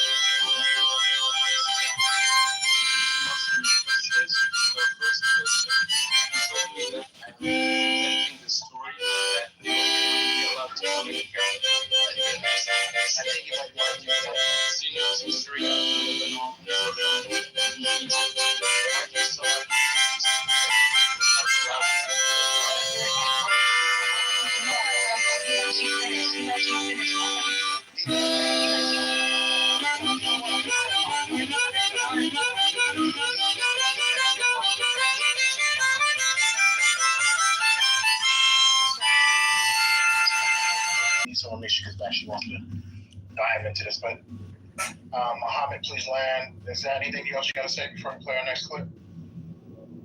Yes, he said that. Give the second, please. It's no problem. But Mohammed, even after you land, if you want us to hang around for the conversation, please do hang around. I see that you have a pink ticket, so we always love hearing new voices adding to the conversation. Thank you. Yes, I'm saying that he said that we don't want Palestinians in because they are part of Muslim Brotherhood. I don't know what that means, but the only thing that he has to know that all people here in Egypt, they have the same position for Israel. Even Catholic Egyptians, they don't support Israel, they hate Israel. So this is not logical what he said. You built walls to keep them out. Amari, can you play the clip now? You did not allow them into Gaza ignoring questions, especially if all you're going to do is repeat your shtick and keep going. I don't have I say You do. We all know. Sure. Well, then what you said was not a fact because the Egyptian government has been very clear about why they're not letting in the Palestinians. Why did they build that's a wall? That's a fact. Why did so while you're talking facts, why did they let women and you know what? We're gonna get into a good deep dive of this a little later once Lisa comes back. So you just hold your tongue, okay? Thank you. So next we're gonna go what's going on, and we're gonna go back to the States here. We're gonna come back to America and what's going on in New Jersey in regards to the standoff between anti-ICE protesters and Border Patrol and ICE agents. Here we go. New video showing a garbage truck driver confronting anti-ICE protesters. So you can't see the video, but there's a black dude driving, and he's holding a gun, it looks like, in his hand. So pretty crazy shit. Here we go. Anti-ICE protesters in New Jersey blocking the roads, stopping working people from getting to their jobs, like this truck driver who finally had it. This is riders face off with federal agents again, demanding the Delaney Hall detention facility in Newark closed down. Or anywhere else in the system, a global settlement may be coming in 2026. Illinois staff.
الذين في قلوبهم مرض to expose now. Envy it's stupid. They're the same. They'll go to hell. Gotta get straight hormones. What do you think about see straightening it out is the same as a resurrection? We be the top. Those are the believers. We don't believe in Allah. But the hypocrites, those claiming to be believing in Allah and judging by anything else, they be in the bottom of the hellfire. So you better deny Allah, that to act like you, to pretend that you believe in Allah. They can't. Like I told you. Write down verse 1. Open the book. Simple. Verse chapter 1. Write down 1. Look how many verses? 7. Followed by 1, 2, 3, 4, 5, 6, 7. Then write down 2. It's chapter 2. Look at it. How many verses? 286. Write down 1, 2, 3, 4, all the way to 286. Do it for every chapter. Chapter 3, chapter 4, chapter 5, chapter 6, chapter 7, all the way to chapter 114. Write down 114, followed by 1, 2, 3, 4, 5, 6, because chapter 114 has 6 verses. You got a number long. 10 digits, that's a billion. This is a 12,692 digits number. You hear me?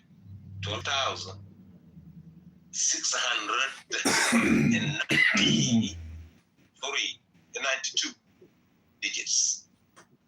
That's a multiple of 19. You know what that means? No, he said, no, don't do that now. Maybe there's something. Maybe they do chapters. They got the same number of verses or something. Oh, maybe somebody. But we know now, nobody can move a chapter. If chapter 1 is not chapter 1, followed by 1, 2, 3, 4, 5, 6, 7, that's it. The miracle is gone. You can. The order of chapters is locked. The number of verses locked. If you add any verse or subtract any verse to any chapter, gone, miracle gone. It's not a miracle of 19. He said, okay, now let's lock it by the number of verses. Now, instead of writing the number of the surah, go ahead and write the number of verses in the surah. Go to chapter 1. Okay, it's 1. So how many verses in? 7. So write down 7 to make sure there's 7 verses in chapter 1. Write down 7 first, followed by 1, 2, 3, 4, 5, 6, 7. 7, that's the number of verses of chapter 1, and then followed by 1, 2, 3, 4, 5, 6, 7. Followed by 286, the number of verses on chapter 2, followed by 1 to 286. You do it for every chapter. When you get to chapter 114, you don't write down 114, you write down 6. But that's the number of verses in chapter 114, followed by 1, 2, 3, 4, 5, 6. Also a multiple of 19. Ooh. He said, no, that's not enough. Now we're going to do this. We're going to write down the number of chapter. We got to write down the number of verses in the chapter. And we're going to write down number, whatever else. We're going to combine the two. There and add 1. First, he wrote only the number of the chapter. Second, he wrote only the number of verses. Now you put the number of chapter. You write down the number of verses in the chapter. Then you followed by the order of the chapter in the Quran. Before adding 1, 2, 3, 4, 5, 6, 7. Also, a multiple of 19. Do you know how hard it is to divide a number by 19? 19 is a prime number. Only 5% of the numbers are multiple of 19, from 1 to 100. It's 19, it's 38, it's 57, 76, 95. That's it. Everything in the Quran is a multiple of 19, and Allah is the one that said number of chapter 140 divided by 19. That's 6. The number of verses, 6,346 divided by 19 is 90 times 334. The number of Allah in the Quran, 2,900. It's just containing the name Allah. Forget about the rest. Wherever you find Allah, take it. Forget about the number of Allah. It's 2,698. It's 19 times 142. Now just go by every verse having name Allah in it. The number of the verse. Verse 1, this verse 7, this verse 16, this verse 280, plus. It's 118,123. That's a multiple of 19. The number of numbers are in the Quran. 30 numbers are in the Quran. If you add them all up, it's a multiple of 19. If you add them, use one time or with the repetitions also. What do you want? And not enough. Who would do that? Who could do this? I can go on for 100 for the rest of my life talking about those miracles. The miracle of Jesus, the miracle of Moses, the miracle of Noah. Let me give you one of Noah. We all know about the history of, what's going on with Noah. It's the same. The Bible, whatever. That's the water invading people. Right? A lot of people drowned and died. Right? That's how he took the boat and went to wherever he went. But Allah is not in the story. That happened with your daughter. You see random names sometimes. You think it's a random. And I said it was wrong. And the people that supported it, I also told them that they were wrong. And so I just want to say that right now. So I don't think we need to big mic. I'm just gonna go on mute.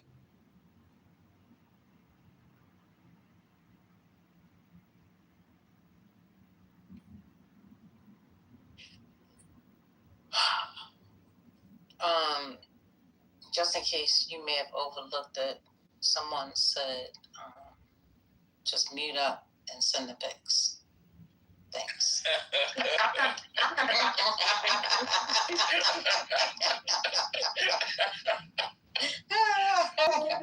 Mira! Send them pics. Check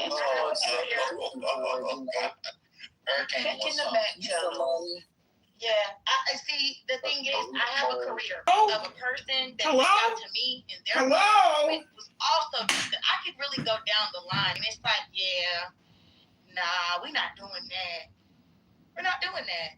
We're not gonna do that. I didn't think anything about that situation was anything that someone should want to bang on somebody about, especially me. I'm confused, like. So now I'm broke because I'm not about to come out of pocket $3,500 for somebody else's daddy home going. Like, come on now, make it be compassionate people who wouldn't mind helping her. Because let's wake up, we've spent a lot of money on this app for less. So I just thought that was fit. It was necessary, and I stand on it. And when I see that motherfucker again, I'm gonna stand on it then too. That's disgusting. But I don't know if y'all listened to the tail end before the room got boomed. She admitted she didn't know. She's like, well, I don't even be on those sides. Shut the fuck up. It's not cool, bruh. And this is for anybody in the room. It's the last thing I'll say. If y'all have any questions about any tea about me, hey, if your mommy asking, this came across my desk, I'll address it. I promise I'm an open book. I've been on this app over 5 years, since December 2020. Got some parties. Open book. We ain't gotta do this. Talk to me, my nigga. It's not that deep. Ask your questions. But I don't want to have to come in. You doing the whisper shit. That's why I lose respect for niggas. Because if I got a question about you, I'ma ask. It's that simple. But that's why I didn't. It was the bringing up the narrative that was spread by somebody that used paperwork, doxing my kid, where I just was like, I will never be able to come back from that. Especially somebody that I respected. Yeah, so once that shit is gone, it's just fucking gone. Now, can I coexist? Yeah. But bitch, watch your mouth. All little patience I had, this shit is out the fucking window. This just is not cool. And if anybody in this room or on this stage, that's how you get down, you have the right to get the fuck away from me. I don't even want you in my circle for real. Children are innocent vessels. Yeah, I'm dead ass. Children are innocent vessels. So if you gotta make up a lie, you gotta make up a narrative, and you're gonna use court custody paperwork for that shit, you just let me know and I'll move around. Because I don't want to be around your nasty ass. Fucked up. Yeah, but we're just gonna get back to You are. it. I just wanted to say hi to everybody. That's why I'm trying to see my titties. I'm just saying, some people said How they you would get like them, to put you in the contestant back channel review. Yeah, that was big. Oh. I think your mama was right there with me, so I'm like, y'all like that. I just had a question about logistics. You have to give him. How do you get the pictures though? What you got to request them? What's going on? What's happening? Y'all really? I think it's a lot. I'm just asking for. Oh my gosh! Did you say? Your mama. I said I'm just asking. I'm just asking to clarify for the room. There's confusion about where you actually get the pics. Do you request them? Is there a link? You know, I'm just asking for clarification. Oh damn! I'm gonna submit my lottery numbers too. Is there a QR code? Is there a QR code? Not investigation. Is there a QR code? What's going on?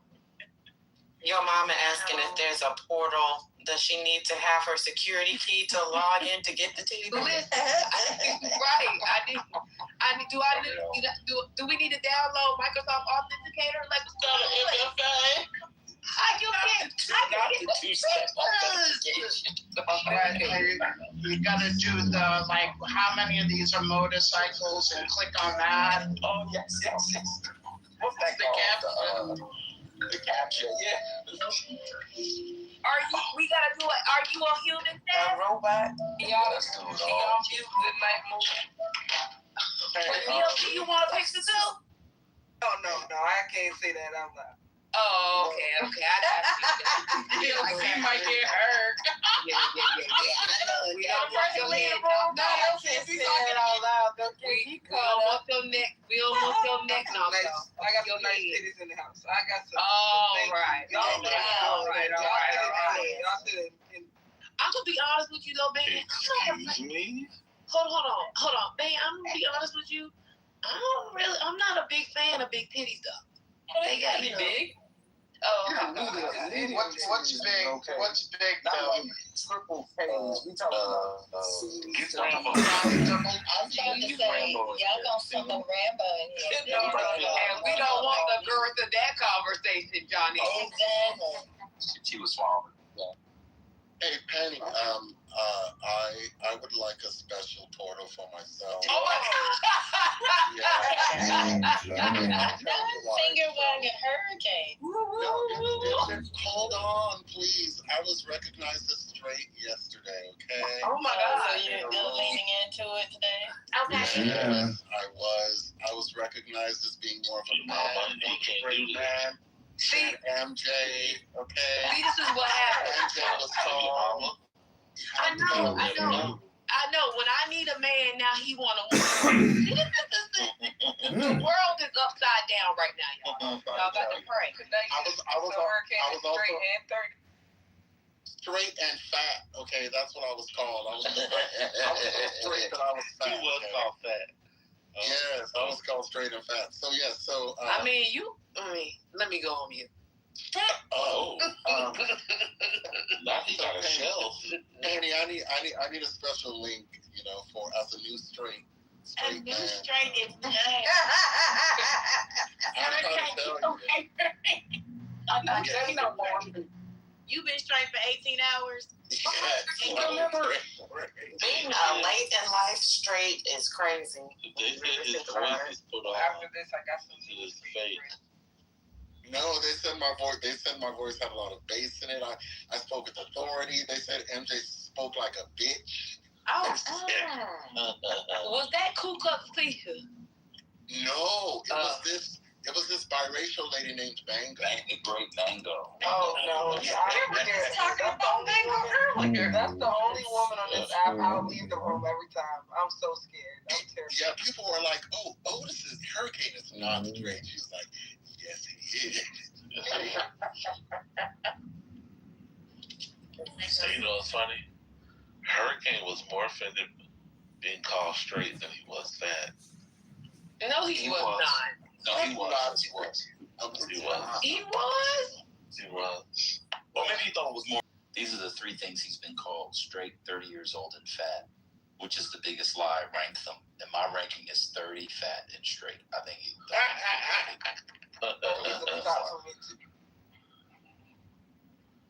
He was talking about Renata Tebaldi. Imagine a man talking about Renata Tebaldi and being 30 and straight.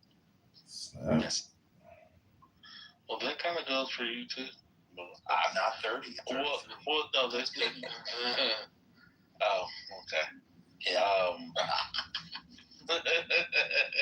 Hey, Dan, is that Mango in her PTR? Is that her real picture? Yes, she's very attractive. Yes, she That's why she's so scary, because she's so mean. Oh. Yikes. She's I don't know her. Yeah, she's not crazy. You don't want to know her. She's stud phobic. She overcompensates for being a she overcompensates. DLC, I'm kind of really not a stud. I mean, you know. It doesn't matter what you look like. If she hears you, she's going to be like, here come these fuck ass studs in the room. That's how she talks. She's so vulgar. It's very endearing. No, she's upset because we once were courting the same woman, and I was one, so that's why our beef. Okay. Okay, so I would say this if you're in the room. I told her to stop getting on the app because we're in different spaces, and I know some of y'all frequent those spaces, but we're in spaces where people will say the worst things about kids and being pregnant. And I told her, I said, what the fuck are you doing?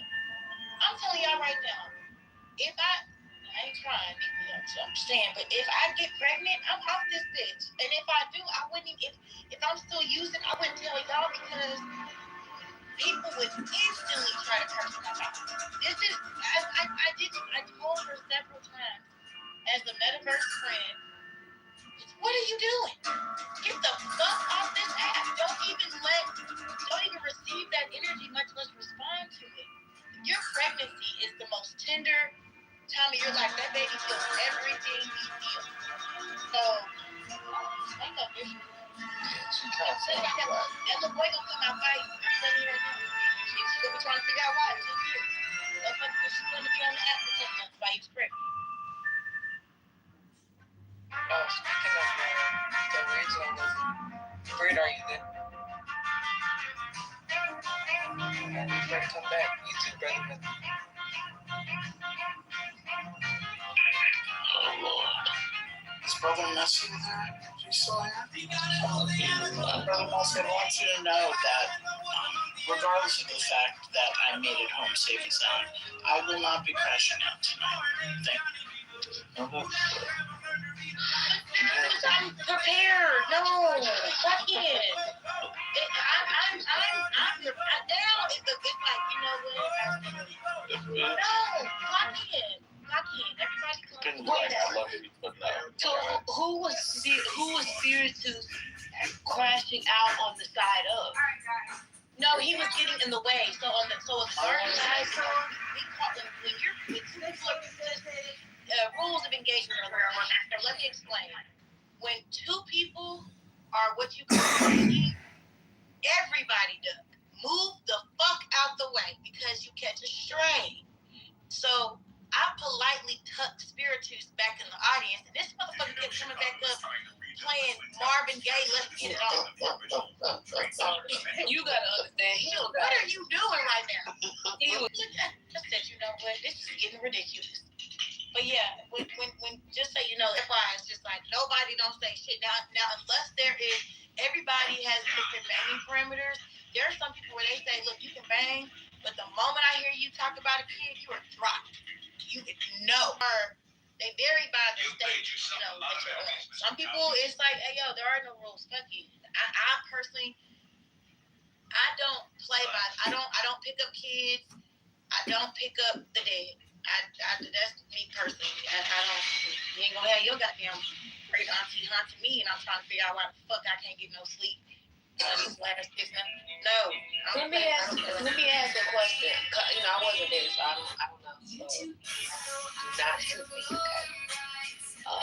So, did the person that you were banging with that brought up all these awful things, did they know the rules? Oh, when you're banging, there's a rule. That's her set of rules. Does that make sense? Okay. So she was that's how she did. Okay. Yeah, and then I know the replay is on, but there is a moment where I said something like, I have that. What is the secret to eternal life? First lady, I do as well. Because anytime you want to act like play a victim, I'm just gonna press play. But y'all was so when was listened to by the admins in Lisa's club, because it was also their decision club. They also made a mention that she very much mentioned my daughter first. Talked about how I need to be tucking my daughter in. Wait, I have a question for Spiritus. Present. You were in 420 again? I thought you was, what's going on? I couldn't help. I've been working too hard and too late. Every time I say I'm going over there, he's like, I can't do it anymore. I'm not doing it. Go to bed, and you're over there? Because it's like my co-working. Yeah, because I've been working so late. It's like a co-working thing. How was the to sleep? Y'all know the greatest time. Every time I mention going over there, what does he say? I'm not going over there, but we closed early, and then I went to sleep early. So me too. I would. I always miss it, but God bless. Close early, I'm never going over there again. You say that every time. I can't go over there again. Yeah. But it's nice to be memorialized. Yeah. Not only are you going over there, but you're still cooking the skinless, boneless.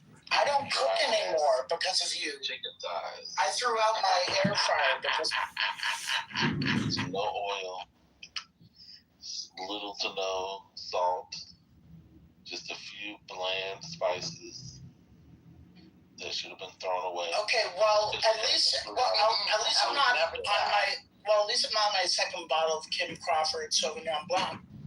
I don't know what that is. You drink Taylor Ford, Brother Messy? He don't drink, child. Why y'all asking him these questions? His name on the app used to be his name on the app used to be the most wholesome. To a lower rate of type 2 diabetes. The devil is a liar. Well, I have eaten ice cream for breakfast for the last. It can't be the ice cream that most of y'all eat. It has to be dairy. Dairy based. Well, Brother Messy, you will be actually dairy based. I'm gonna be the first to report. I have eaten ice cream for breakfast for the past years. Well, there you go. Ice cream. You ain't got diabetes. No.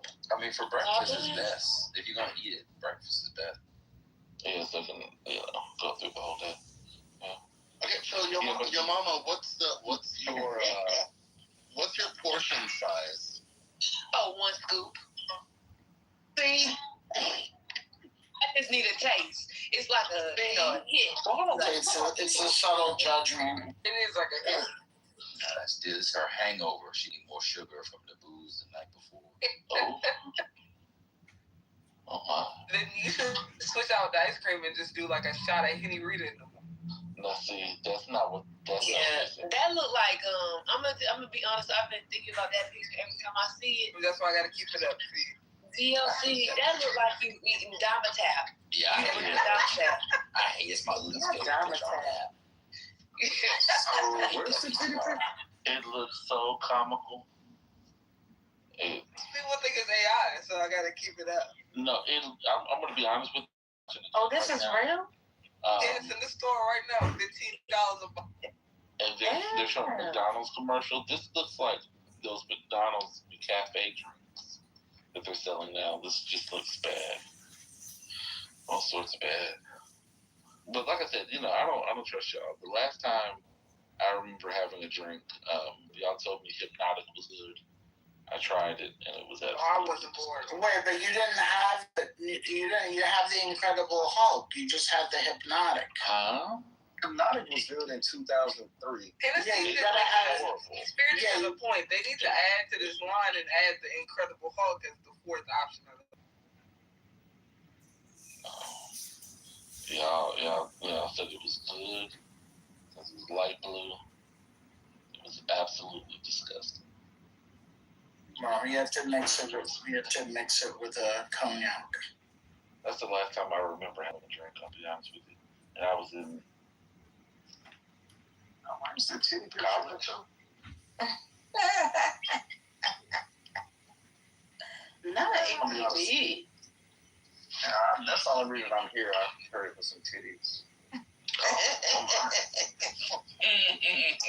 Kenny, you gotta put a little bit of club happening waiting for you. What's this gonna be? You could do it like this. What you could do is you could open a room that's private. You could ping all the people, have a picture up in your profile picture, and then leave. I need a JPEG. Oh my God! Not you trying to enlarge. I need the right pixelation. Well, put your reading glasses on. You'll be fine. Oh, they're right here.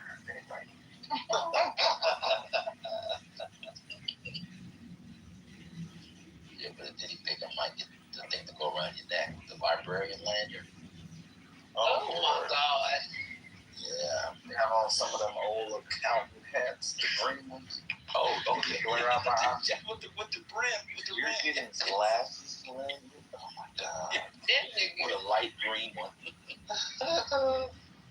Oh, now, did you get tint on your honey? I'm really about to read glasses, but I got your mom. She got transition lenses. Hey. Wait, not too much. Hey, let me tell you, I was out with the transitions today, and someone said, "Oh, you the way you just wear glasses." Yeah.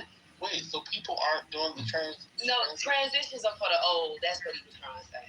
Well, wait, not the sunglasses to those transitions. Wait, you mean the reading? The old people. Yeah, the transitions from sun to optical. Well, I'll be honest with you. I think I will do that for my reading glasses as well, because sometimes I read outside. Yeah, exactly. And sometimes I don't want niggas to talk to me, so let them things close up. Now, the one thing I can't do the bifocals. As someone who needs bifocals? Well, long distance and short. So. Don't be never mind. Brother, every time space. Listen, shield you, brother. Let me shield you. This is not a safe space. Yeah, every time he says this, I am confused. No, I have never heard of this in all of my eyeglass life. Wait, one for each? I've never heard of this. Well, see, so here's the thing. My glasses, I have 20/15 vision, but it's not getting better. But go ahead, keep going. Go ahead. I start telling y'all about his green blood. Jesus. Go ahead. So you need one pair of glasses for driving and one for reading. Hold on, let's be clear. I don't need any glasses, but I'd like to keep my eyesight. And so sometimes, depending on the workload or late at night, I use long distance glasses. So my eyes aren't straining. Like, I didn't know you read and write. I don't. Did you just get blue? Okay. Just blue tick glasses? Yeah, that's why I don't say why he just can't get a screen over his laptop or his computer screen. Anyway, I don't know. Yeah, I mean, because I actually. So you went to the optometrist and they looked in your eyes. They got real close to your eyes and they looked and they said, "Can you tell me what's on that wall?" And then they say, "Keep 2 pairs of glasses." No, I said I don't want glasses that have both in them. So I'll take 2 different pairs. I don't always use them. Oh, you was gonna have bifocals, and that's what you ain't want them. Yeah, I just want bifocals. Oh, well, you know you could get bifocals without seeing a line now. Yeah, but still, I'm not. I've never worn glasses until now. So, I've lived, 75 years of my life without glasses. So why are you wearing glasses right now? Are you getting old? Well, we're all getting old, but what I'd like to do is keep. It was just a simple question, sister. Don't laugh at him. We all getting old, like you said. Some of us sooner than later. But hey, it's okay. You're asking questions about wearing glasses. I'm trying to ask. No, are you not brother. Oh, shut the fuck up. No, it's very This is we the respect truth. each other. We respect each other. No, well, you didn't respect me, so that's why I disrespect You just said he had a heavy tongue. Oh my, heavy tongue. He's a heavy tongue, like he's gay or something. You're like a bitch. Anyway. You're an ugly bitch. You're an ugly bitch. Ugly on the inside, ugly on the outside. And miserable. Always gay by calling woman a bitch. Yeah. I'm not for calling me the B-word and stuff, because that's not gay. No, you call him gay. I'll call you a bitch again. Sounds gay. And it sounds Hold on. Gia, that was for you. Like you ain't never had you. It sounds like you ain't never had your pussy licked, baby. Oh my God, they get and he's breathing heavily on the fucking microphone. That's me, bitch. Song. Fuck. Hey, get your black name correct. That was me breathing hard on the mic. I just walked up the stairs. Anyway, no hard feelings, yeah? No hard feelings. And what the fuck does hard do with him being blind and gay? I swear to God, these Somali trolls are the worst. She doesn't realize that she's talking to three Just because you gay, don't hate on other people. She has combined all What three is of that? them into one And problems like there's no real man in this world, blah, blah, blah, blah. He has his tongue and he's blind. Come on. Are you an owner of a daycare? But they hate women. This, that. Nigga, you want to smoke dick? How about that? You have a very small dick. And how about that? Actually, I'm sorry. Only every day when I walk on the street, they tell me I'm beautiful. Fuck you. It doesn't matter, bitch. I'm not into women. I don't care. I'll take you. I know, I can feel it. You hate women because Exactly. you And you're mad that this man is not interested in you. Are you blind? She said every day that she walked down the Anyway, street. moving on.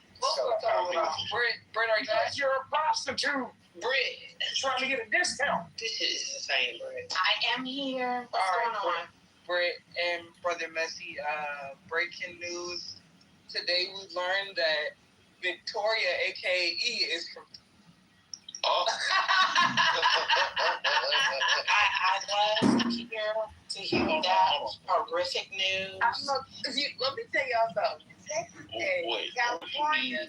From Texas. I need more. Gina from Cali up there. I heard her say, as a former Texas voter, and I sighed very deeply. Well, earlier today, before First Lady crashed on her, but she was saying that she was the only person with expertise to talk about the taxing corn and race. And I asked her what her expertise came from, and she said, I spent my formative years.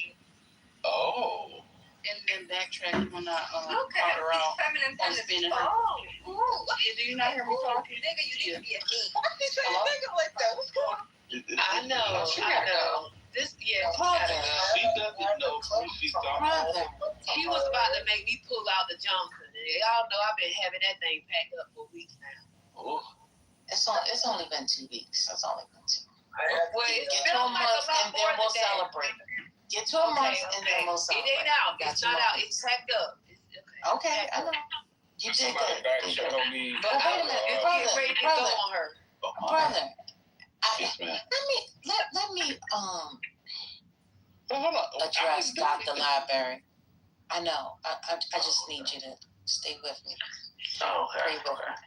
Dr. Library, now why would you lie on me like that? You set me up.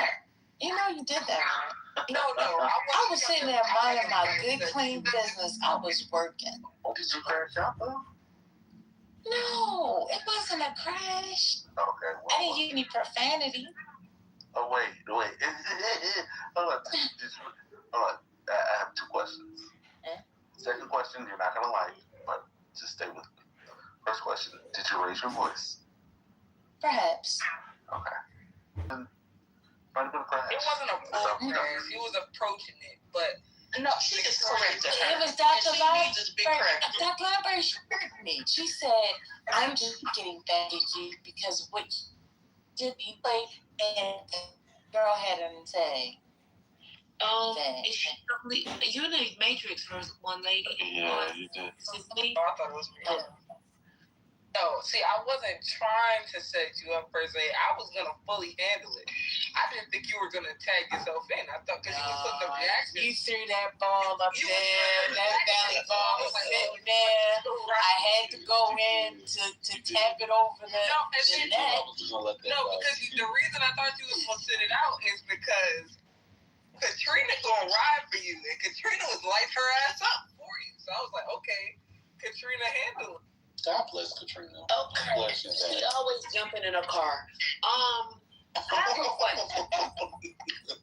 We heard from one of the parties tonight about what happened last night. Are we going to hear from the other party? Now this is good. This is good. Because probably not. I think the other party has rest their case and just want peace. Because can I tell you what I heard? I wish Penny was still here. Because let me tell you what I heard. See, I go to bed early. It's about almost my bedtime now. I heard that the other party from this wasn't from the other party. I don't know the other party, but I heard from people that were in the group that the other party was jumped. At least you can be honest. At least you're being honest about. At least we have a basis of honesty here. So you could be as obviously as ghoulish as you can. Anyhow, down there, Warby Parker Caspers. That's what they are. I don't think Warby Parker sells them anymore, but sometimes you could find them on reseller sites. You know, and that's when the Christians were even involved. Then, of course, it's changed now. Now Christians don't have a seat. But it's yeah, no, I get what you're saying. Like, I'm not trying to say, I don't take their side, but it's like at the end of the day, I don't know, what do you want to actually be done to these people? There's no real solution where it's not funny. You can either kill them, Yeah, I know. Okay. So where are they going to go? You can either kill the dog or get to the Humane Society. Yeah, and then the Humane Society can deal with it. Yep, amazing. No, when it comes, now I'm asking, because I'm having a serious conversation. Realistically, Daniel, where do you think, who can take them? Who can absorb all of these people? And of course, you can split them up. But the Arab countries won't want them. And if we're being honest, I think no matter how well they might be getting along, the Arab countries, they still at the end of the day might be. The system, the terms கொண்டு வர முடியல. அது நீங்க அடிமைன்னு சொல்லிக்கலாம். Anyways, அது what ever it is. நீ எனக்கு புள்ள வித்து கொடு, வீட்டு வேலை செய்யு. என்னோட பாயிண்ட் இது இல்லவே இல்லை ஜாதி. நான் என்ன சொல்றேன், கிறிஸ்டியானிட்டி வந்து யூரோப்ல வந்த அப்புறம் பேகன்ஸ்லாம் இறந்து போயிட்டாங்க. ஃபாஸ்டா பரவுதுன்னு போய் பாருங்க. இல்லங்க, நீங்க அதை விட்டுங்க. நான் அதை பத்தியே வரல. அது வேற டாபிக், நம்ம அது அப்புறம் பேசலாம். Open for it. நான் எங்க இருந்து வரேன்னா, யூரோப்புக்குள்ள கிறிஸ்டியானிட்டி போச்சுங்க. பேகன்ஸ்லாம் அடிச்சு தூக்கிட்டாங்க. பேகன்ஸ் வந்து இன்னைக்கு திருப்பி ஒரு 500 பேர் கூட சேர்ந்தாங்கன்னா பேகன்ஸ் எல்லாம் ரிவைவ் பண்ண முடியாது. கிறிஸ்டியானிட்டி போனாலும் யாரும் வருஷத்துக்கு 4 வாட்டி போறது. எனக்கு அங்க வந்து வெரி வெரி சோசியலி இன்டகிரேட்டட் வச்சுக்கோங்க. அப்படி இருக்கும்போது அவன் யாருமே சர்ச்சு போறது கிடையாது. சில பேர் தான் போவாங்க. ஆனா இந்த சர்ச் வந்து இப்போ ஜெர்மனியில மட்டும் நான் சொல்றேன், கடந்த வருஷத்துல 40,000 சர்ச்சை சேலுக்கு போட்டிருக்கான். ஜெர்மனியில மட்டும் சொல்றேன். இங்கே நிறைய போயிட்டு இருக்கு. அவ்வளவுதான் இல்லையா? ஆனா பேகன்ஸ் முடிஞ்சதுல கரெக்ட். ஆனா பேகன்ஸ் முடிஞ்சதுல இப்ப நீங்க வந்து என்ன Christianity வந்து இறந்து போயிடும் சொன்னதுன்னா Yes, it will. We continue investing in and probably like financially. Which one's the bigger issue? Keep them or get rid of them? But that's it. Here's where I'm just going to be flat out honest. I think it's almost unethical for the safety of their own citizens, for anybody to allow these people to immigrate into their country. I would personally, if I was president of the United States or Canada or the UK, and they said, "Oh, you guys please take 20,000 of these Palestinians," and say, Absolutely. I got a backup plan. If you want to marry me, what if you don't want to marry me? Yeah, exactly. Yeah. That's the thought. How would I not want to marry you? Yeah, like if you reject us. I think if you'd want to marry me, be clear.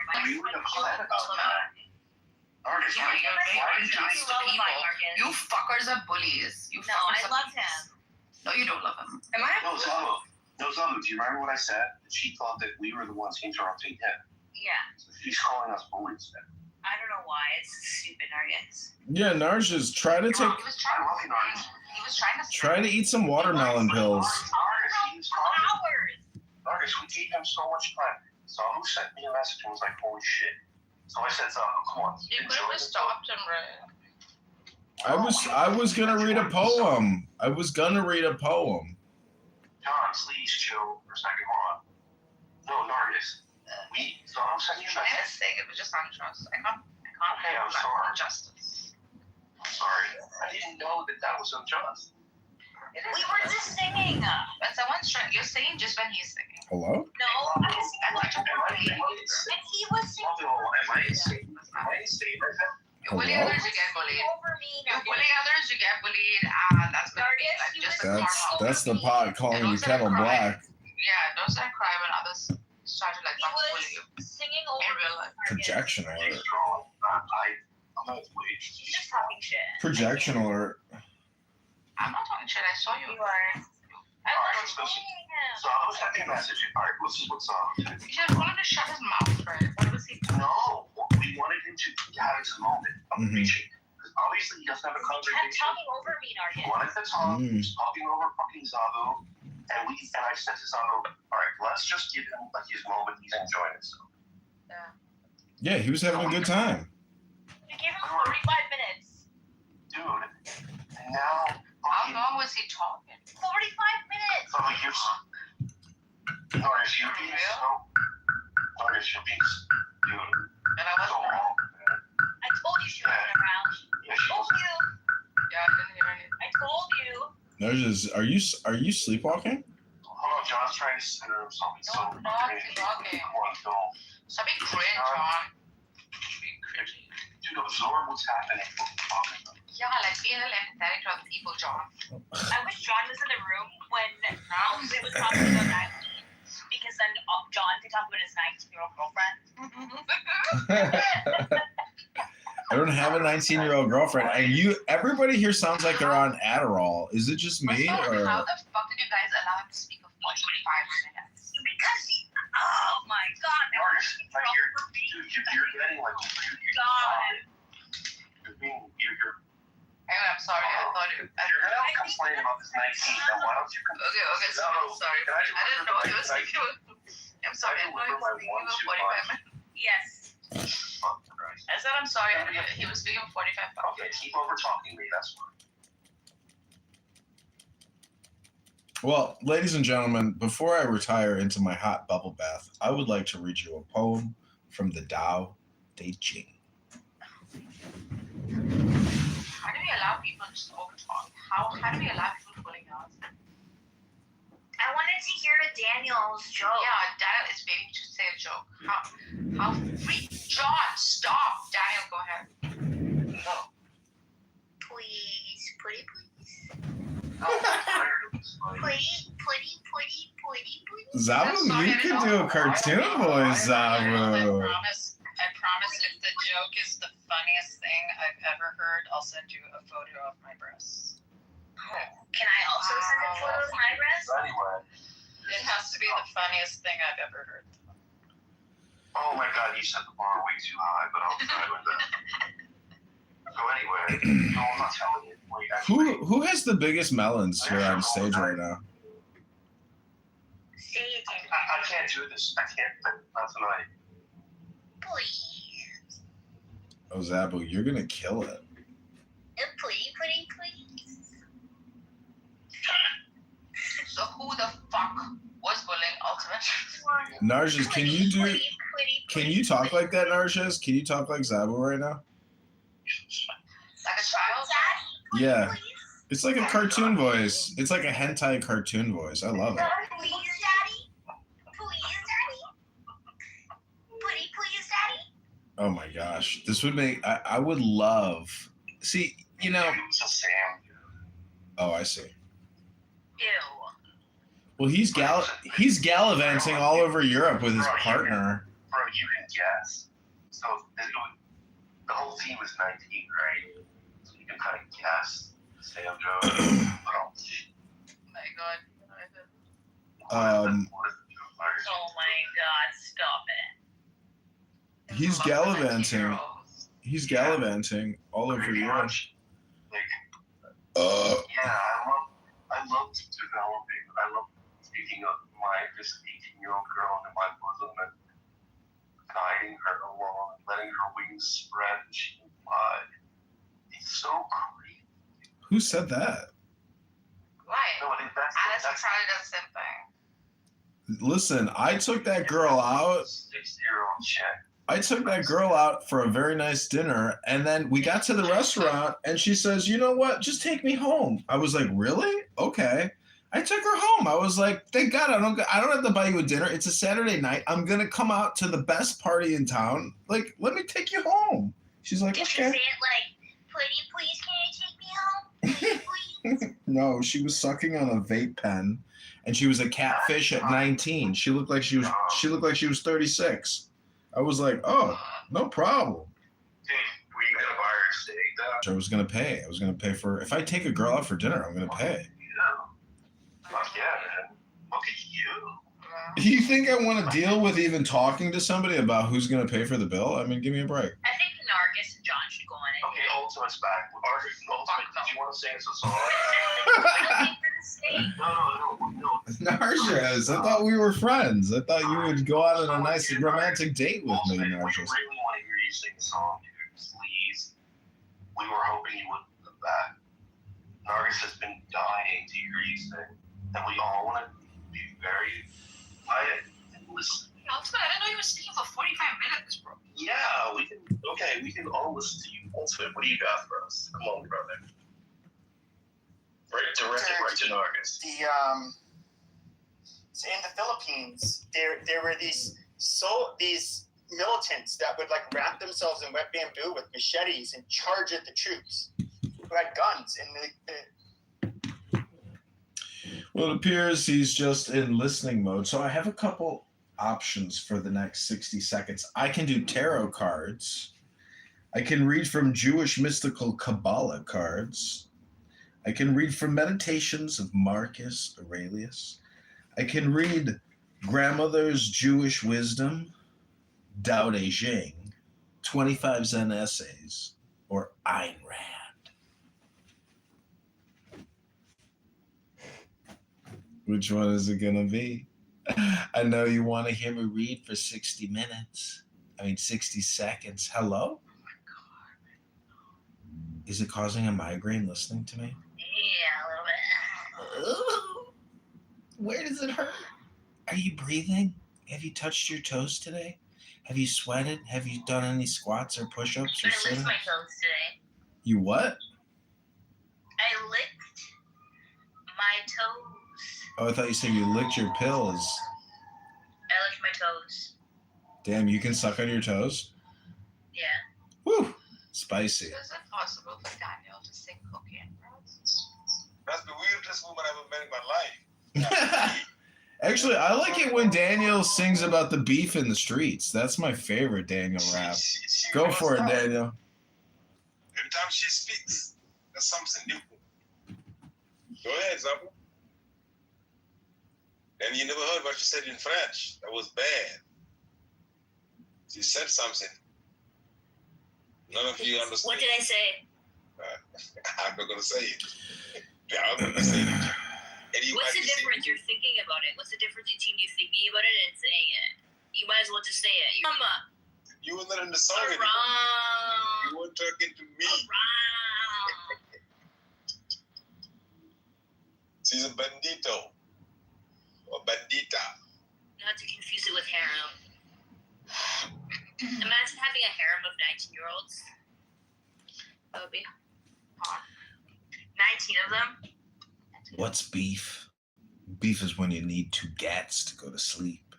Beef is when your moms ain't safe up in the streets. Beef is when I see you, guaranteed to be in ICU. In ICU. Check it! He's a fat roast, yeah! 19-year-old. He's the one that says, when I say black, do you consider it as an attack or a lack of understanding of my part or just rough coming from me? When I say white, do you see me as a threat of your safety? Are you Israeli? Ali. No, Jay. That's not do for now. Are you a black Israeli? Are you one of Satan's chosen people? Yeah, chosen. Are you from Little Satan or from Big Satan? I'm little. I'm actually from both. But be careful. Are you the hot Ellie from the? Hey, Harry Rafferty. Sorry for joining so late. I wasn't hot in season 1, and I got hot season 5. Jay doesn't get the reference when it came to with like triggering room names. And Ralphie said, "Why are Jews the chosen?" or something like that. And I was like, "Why? Well, or like, which are you trying to trigger Jews or trigger the goys?" Or the goyim, I guess, as you would say. And I said, well, or you could, if you're trying to trigger Jews, you just be like, why did Satan choose the Jews or whatever? That's where it comes from. Hey, Rafi. Sensitive. Rafi. Yo. I took that picture that I just put in my PTR. That's why I'm literally heading back home right now. But yeah, had a really good day. Let's just put it that way. Oh, how good was the day? Take a look at the PTR. It was a good motivational day. Beats being a death bitch. He's in the National Guard. Reserves. Reserves. Excuse me. I know. I was never in the military. I'm sorry. I fucked all of that shit up. Did you mean helicopter? Chilla. Helicopter. Right next to you. Where does that joke come from?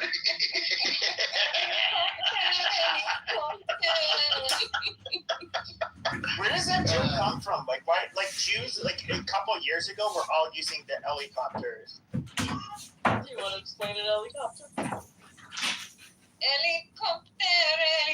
No, you had to be there. You had to. Yeah, I'm sorry. I guess you don't know. So you don't. It's when the fucking helicopter went down with fucking Iranian president or whatever he was. Oh yeah, I vaguely remember and that. Then, apparently, those Israelis blitz. They said helicopter, and they go, "Oh, it's a Mossad agent named Helicopter."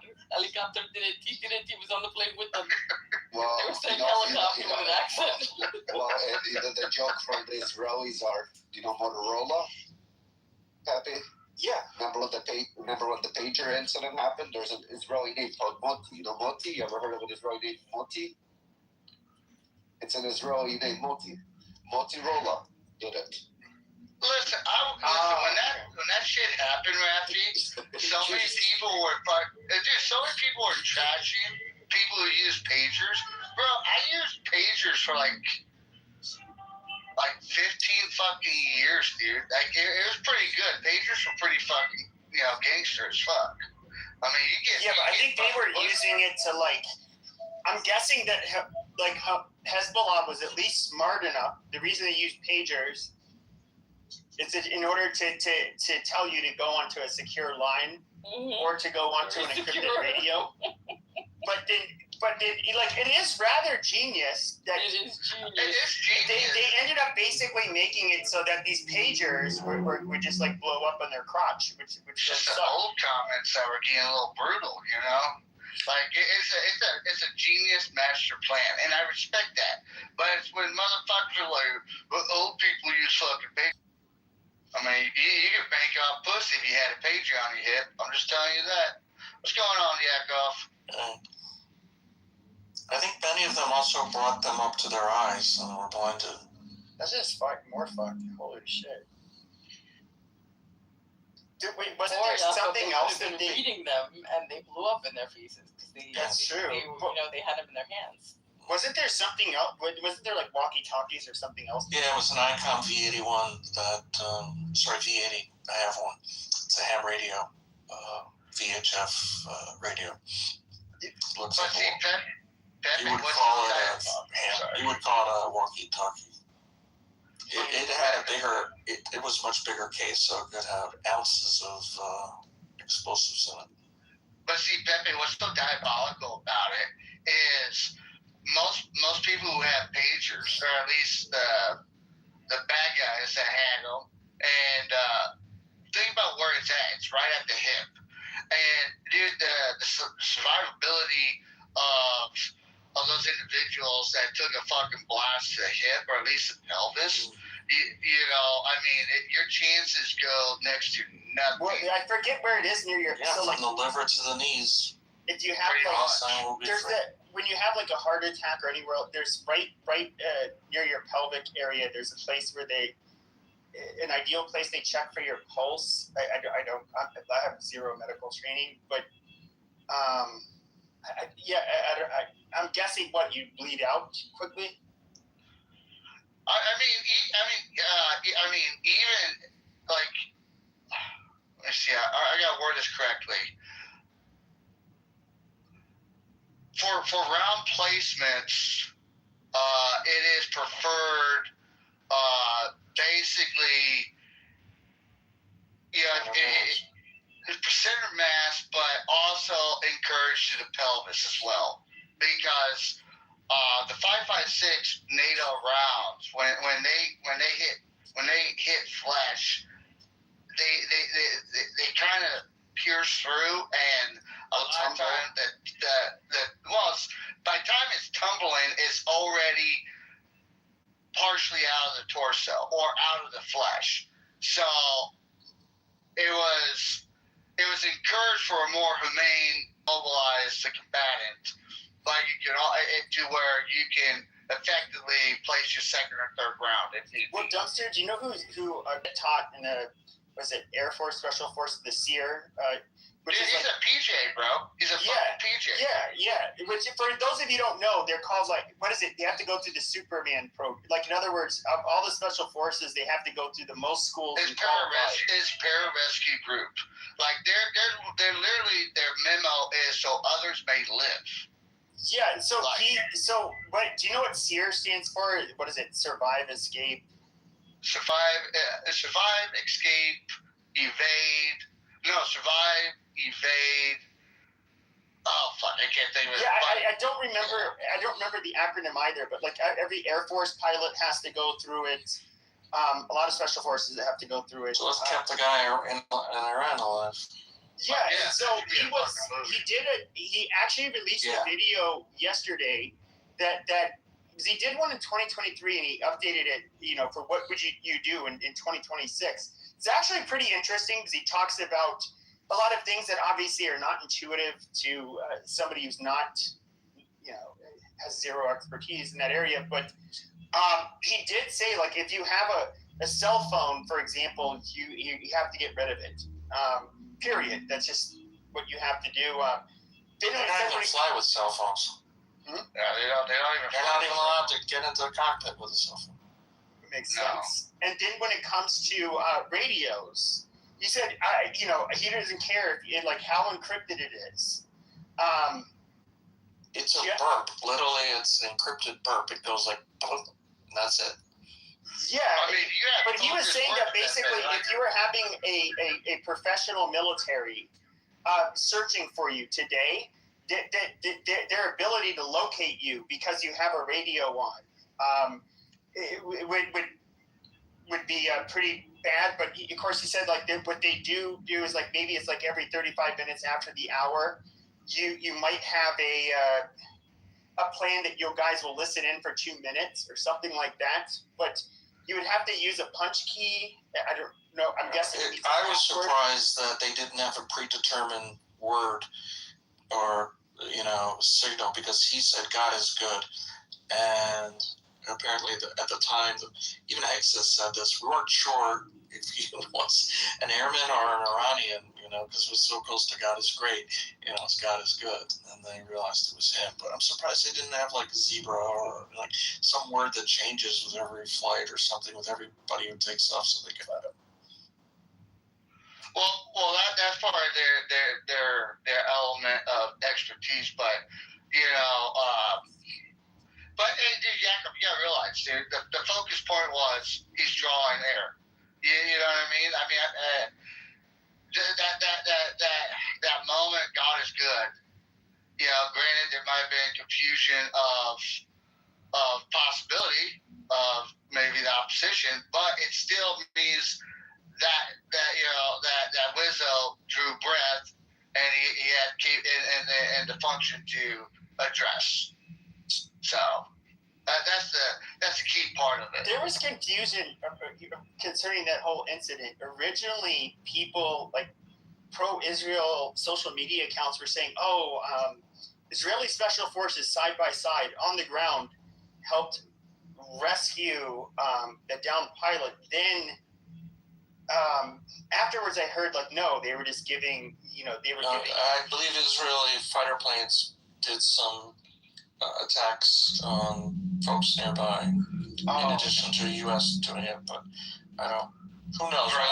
We'll never know the story of special forces. I know the A-10s, dude. They went in and basically those A-10 pilots, dude. I hope they get a fucking Silver Star at least, because the amount of fucking damage I heard from colleagues of mine, was fucking biblical on the fact that on the miracle factor that they're able to fucking get back as far before one had to abandon people. Anybody think, they shot it down? No, it's called he self-abandoned it because of the ability not to land safely. But I thought when it came to the A-10 Warthogs, they are highly susceptible to they fly very slowly. Yeah. Yeah, they're meant for one purpose, Pepe. Low ground fucking engagement. Like, dude, the guy sits in a titanium bathtub.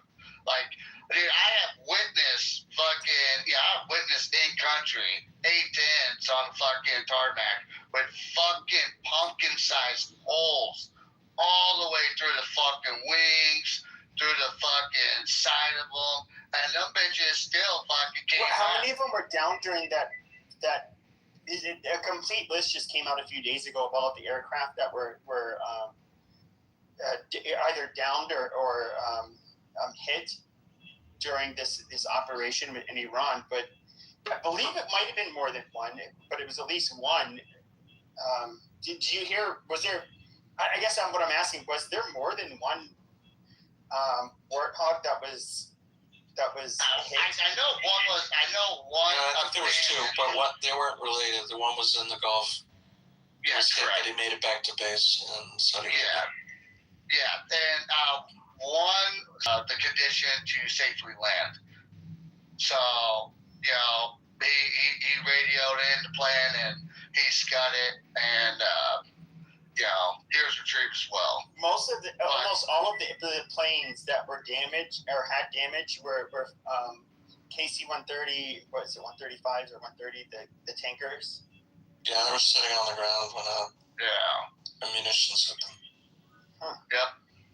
See, I didn't get that. I didn't get that clarification. Huh. There was a couple F-15s, but I think that was like a friendly accident. And then they didn't specify how this F-35, which was the one that takes off vertically in the Marines, it was damaged. Well, there's three versions of the F-35. You got the A's, E's and D's. No, there's A, B, and C's. No D's. Sure. But the one that was hit wasn't a vertical takeoff. I believe it took off from land. It was an A. Oh, the one on the list was a. I mean, that's the part that stuck out. But it just said that it was damaged. He's talking to someone there in Russian.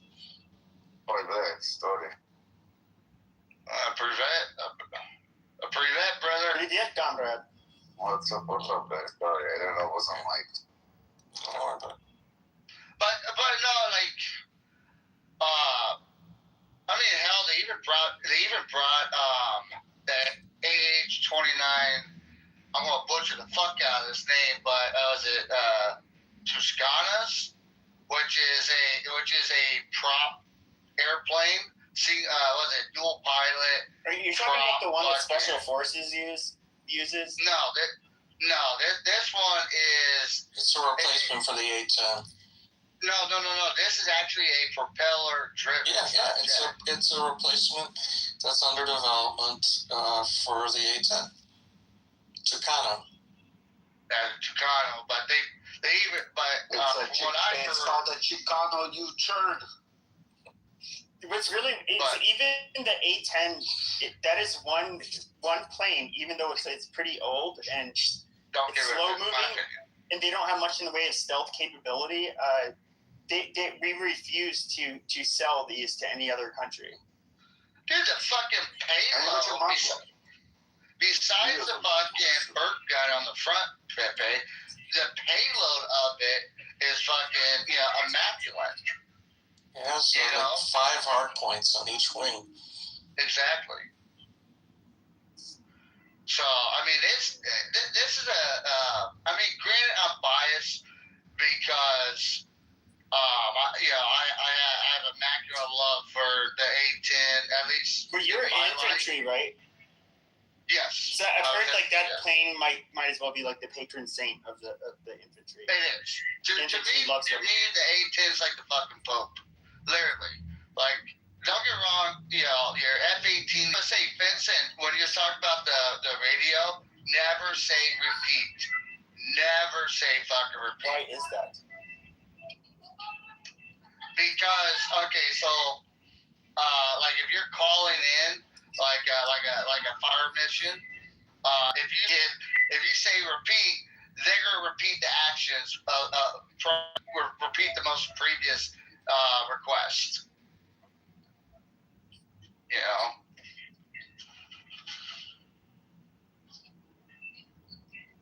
But other than that, dude, fucking even got the bow in it. Nope, sorry, my bad. Looks like my parents' dog. He just we had to put him down on Tuesday. Sorry. Oh, I'm so sorry, my guy. No problem. Looks like my parents' dog. I remember I asked you about what kind of dog it was. It was they're old dogs, but then Sammy he looks a lot like that dog, and he's a very interesting dog. I don't know how to put it. He's also really old, not too playful. He has like this strong, I don't know how to put it, like maybe herding mentality. Well, I got my gator pit. She's gonna be having puppies in about 2 months. So if you want a puppy, let me know. It's a gator pit. Freaking. Wait, what is it? Can't go wrong. It's the design of the. It's like it's a pit bull, but it has a different type of color configurations for the skin. I don't like pit bulls. Dogs they were like bioengineered by humans, domesticated dogs, and so like man created monsters when it comes to dogs. Like they're not. People like to have this. Like it's about how you raise them. Like.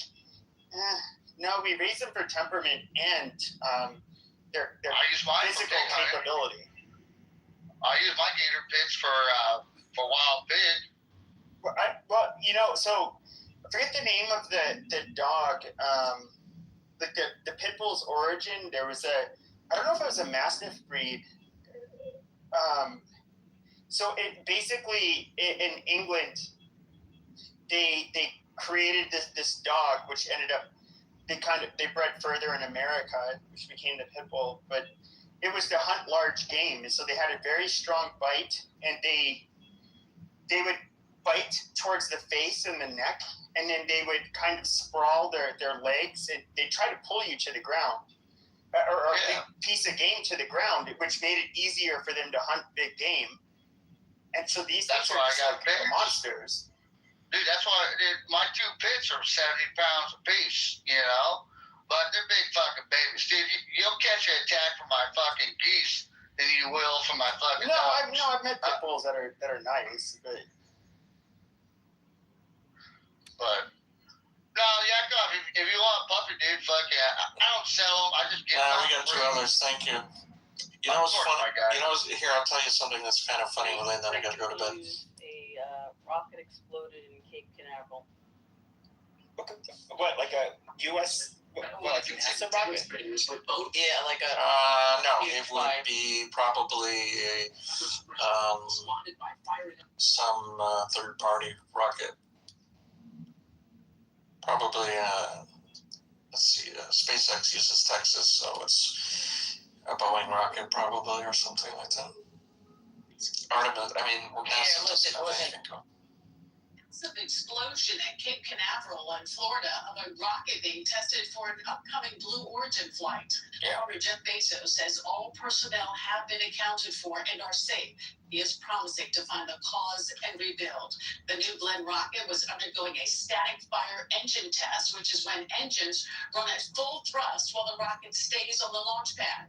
NASA is counting on Blue Origin to provide lunar landers for its Artemis and moon-based programs. That's tonight we are learning more about a tragedy on the Queensboro. So nobody got killed. At least that's a good thing. Static test, no one's inside the rocket, and it's far from people. Yeah. It's bolted down. Pepe, what's your, you're a little bit more west than most of us here, I think.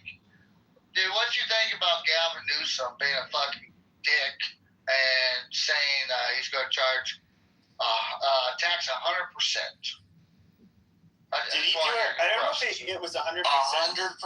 So all the money you get goes to the state? Well, for the slush fund, you know, because... No, I think he had a billionaire tax, but I don't think it's... I can't... No, he didn't have it. It's on the ballot. Okay. He didn't. He's steered far away from that. He wants to run for president. That's not something to run on. It's a ballot measure. I look at Gavin Newsom. I don't know that he's a very ideological person. I'm just being honest with you. I think he's which I would kind of say is part of his weakness. He's because he doesn't hold a stronger candidate. Vincent, I think you're talking about a room temperature IQ, my guy. You know, he's actually. I mean, well, he says he didn't do well in school, but I have.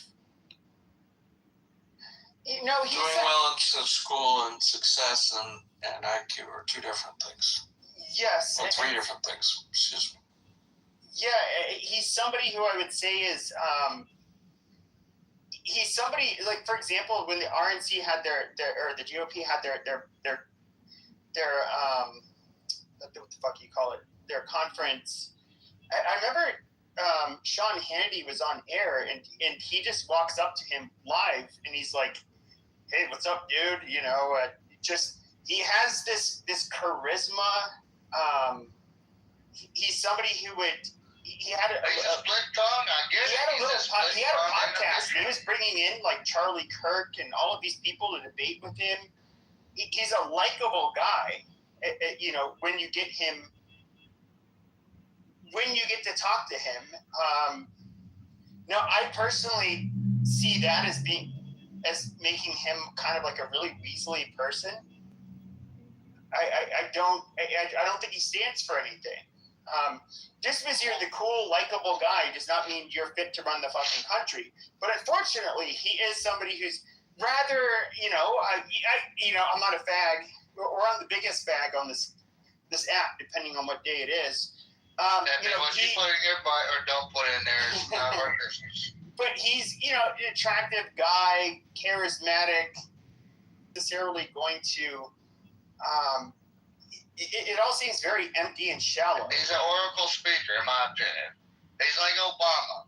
He went in. He knows critical points, and he knows how to play the heartstrings of his state. And as long as he gets that win, he'll transition to his main agenda. But no, I hear what you're saying, Pepe.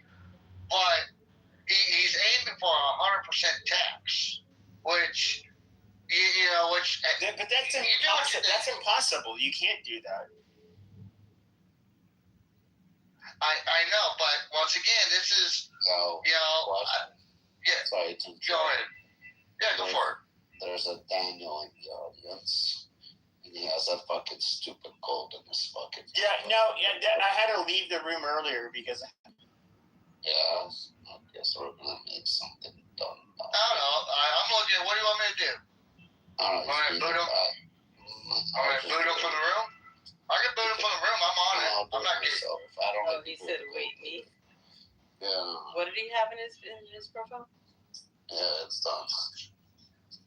Fuck now. I got J-Lo, why are you such? I kicked him. J-Lo, why are you such a hormonal, moody yenta? Why? Why not? Well, I asked you why. Why not? Asking the opposite question is not the answer to my question. That's my answer. Hold on, I got a better question for Jay. Jay, yesterday I was in a room with you and Miss Glow and Yakov and Daniel. And remember I was talking to Daniel, and then Daniel was trying to get music going. What slimy little cocksucker fucking booted my ass out for not saying a motherfucker. I didn't even know you were booted. Yeah, I was kicked out of the motherfucking room. Shit, dude. I got segregated like a motherfucker. Wow. Hold on. Monica was in this room? When did she leave? What the fuck? I just saw in the audience. Monica. But yeah, no. I don't know what the hell happened for you again. You know what I think it is? This is my opinion. I got hypothesis. I think that song guy, that little cocksucker probably, freaking, when I got booted out of the damn room for not saying a fucking thing but other than hello to Daniel, that little fucking tweezer dick motherfucker, he got out of the room and he went to another room. I don't know. You know? I know that yesterday a lot of people were complaining about the app, but I don't know who removed you. I don't really remove people. Well, I don't think it's you. I mean, some guys here have a little bit of chivalry. Something that I would encourage you to show a little modest. I understand you got the Pepe show in the evening, and I'm not gonna lie, I do like to listen to it when I got long night chores to take care of. But a little chivalry because his dad's probably awake. No, it's just like busy doing other shit during the day, and then he's doing his OnlyFans. Exactly. Is it gays love my material on OnlyFans? So. Yeah, Pepe, you probably have a tattoo that says "It's hard out here for a pimp." I don't have. I would have gotten all of the tattoos in the world if tattoos were still like taboo. It's like maybe it's a personality trait, but like if tattoos were like disregarding decent norms, I would have probably been like, okay, fuck it, I'm getting tattoos. But now that everybody gets tattoos, it is super cool not to have tattoos. I am in my mid-40s, have no tattoos. I'm not going to get a tattoo ever. Like, ever. Bro, I got a tramp stamp. Amazing. Fuck yeah. Literally, so it says, "Caught you looking." There you go. Nah, dude, fucking. But you don't like needles? What is it, Pepe? No, I just don't, like, if everybody has tattoos, I want to stand out and not have tattoos. Dude, it's addicting. It is, dude. What was that? Yeah, but I mean, I've been like, when it comes to visual arts, I've been doing that most of my life, and so when it comes to the appeal of a tattoo, you have to understand. I look at it from a very different perspective. I don't really spending hours a day doing this shit for decades. I don't really find. I don't find a tattoo on the skin to be really that. It doesn't jump out at me. Some people get them just because they saw it on X and they're like, "Oh wow, that looks amazing." Like my tattoos are almost like a mural of my life journey. Okay, whether in the military, family, critical events in my life, and so the tramp stamp that I told you guys. Why did I get it? Because I was working on something and I had a battalion commander walk by, and apparently he saw a little bit of my butt crack, and he parade dressed me. He said, "You better fix that, Marine." And I ended up getting put on shit detail for like a whole week, and so I was like, "Fuck it." So I got a fucking tattoo that said "cocky looking."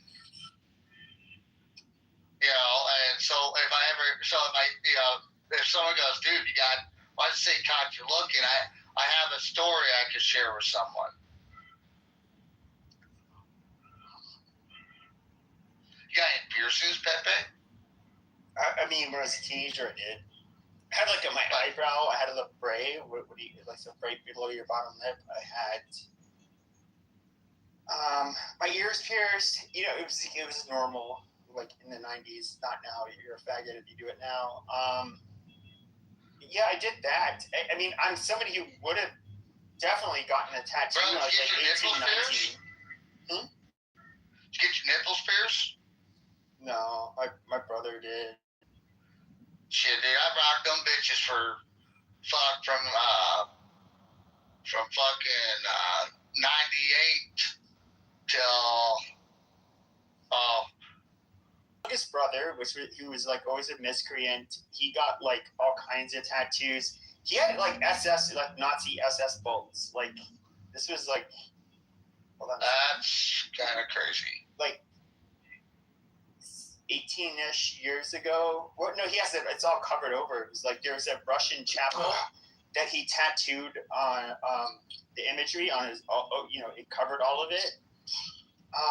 And my grandfather, any of that stuff. But like when you, in his generation, when you lost people fighting to the enemy, it's kind of like you're wearing the enemy's like what the fuck is this shit? Dude, my grandfather Pepe on my mom's side, black man, greatest person ever lived. No offense, to me, he's the best grandpa ever.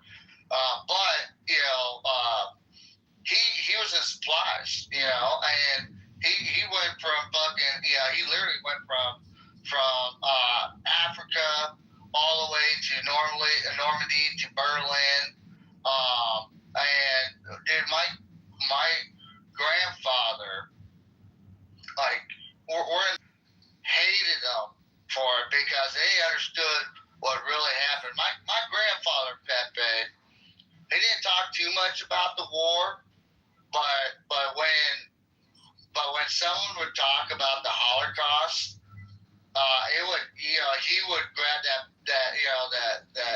peppermint schnapps just a little bit harder.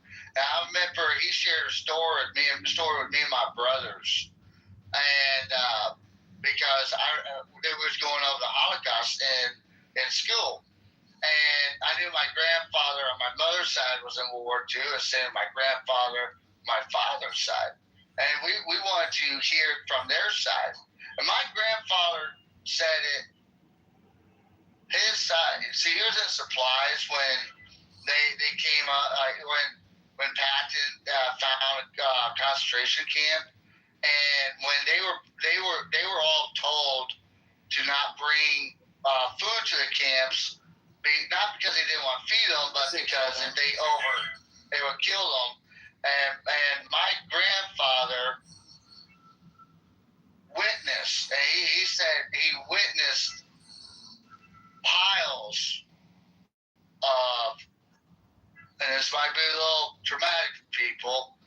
he said, when you see a pile of children stacked up, and it changes your whole mindset of an entity. I get what you're saying. Like, my brother, his two best friends were like two Jewish fucking kids. They all, like, my brother and his friends, they were little punks. Like, they're just always got in fucking trouble. They're pieces of shit. Like, when my brother got that tattoo, it's, I actually think, like, people, like, when he got it, he doesn't care about the historical weight behind the fucking symbols. Like, to him, it was just like, oh, I'm just gonna fucking get this tattoo. It's gonna fucking piss everybody off, and it shows, like, I'm like pro-white or whatever. And it was not like my brother never gave a fuck about Jews or like, it wasn't even a thing. And you have to, like, if you look at, like, for example, like the motorcycle club culture, they would highly rely on, Nazi imagery. Why? Because it was the most taboo thing you could do in America. And they were doing this when the motorcycle club culture really started to take off in the United States. It was after World War II, and it's the imagery of and a lot of people in the United States were anti-Semitic at the time. A lot of the Christians, like, let's not lie. But it was, in a way, kind of saying, like, yeah, I'm the bad guy. In fact, the people that you guys fought in World War II, yeah, I'm wearing your tattoo. How about that, motherfucker? It was like a form of rebellion. And you kind of see the same counterculture happening now. It's just like, what used to be punk rock and make you, like, weird in the 90s was you had tattoos and piercings and colored hair and all of that shit. And now that is considered to be, like, faggy, left-wing, progressive type of shit. And so what is the cool way to, like, protest it is to be, like, physically fit, not do drugs, be religious. If you look at if you were to look at, like, what is the official, who's actually entrenched in academia, the media, everywhere, it's going to be people that are left of center to a little further left. And especially in academia, it's almost all left wing. So what is the cool thing to do? To protest it. I mean, young men are meant to be rebellious. Like, these same guys that are, like, pretending like they're these trad Catholic or fucking Orthodox Christian or, basically misogynistic, whatever types of fucking people. These people would have been, I think they would have been punk rock, where they would have been left and anti-authoritarian and all of that shit if this was happening in the 80s. Well, Pepe, I understand what you're talking about, dude. Shit, dude, fucking, I remember the fucking 90s. Shit, I went to Woodstock 99. Shit, dude, fucking, I watched fucking Korn and fucking Red Hot Chili Peppers. Shit, dude, I mean, it was fun, where you could fucking hit a doobie up and fucking, say fuck government, do your thing, I get that. But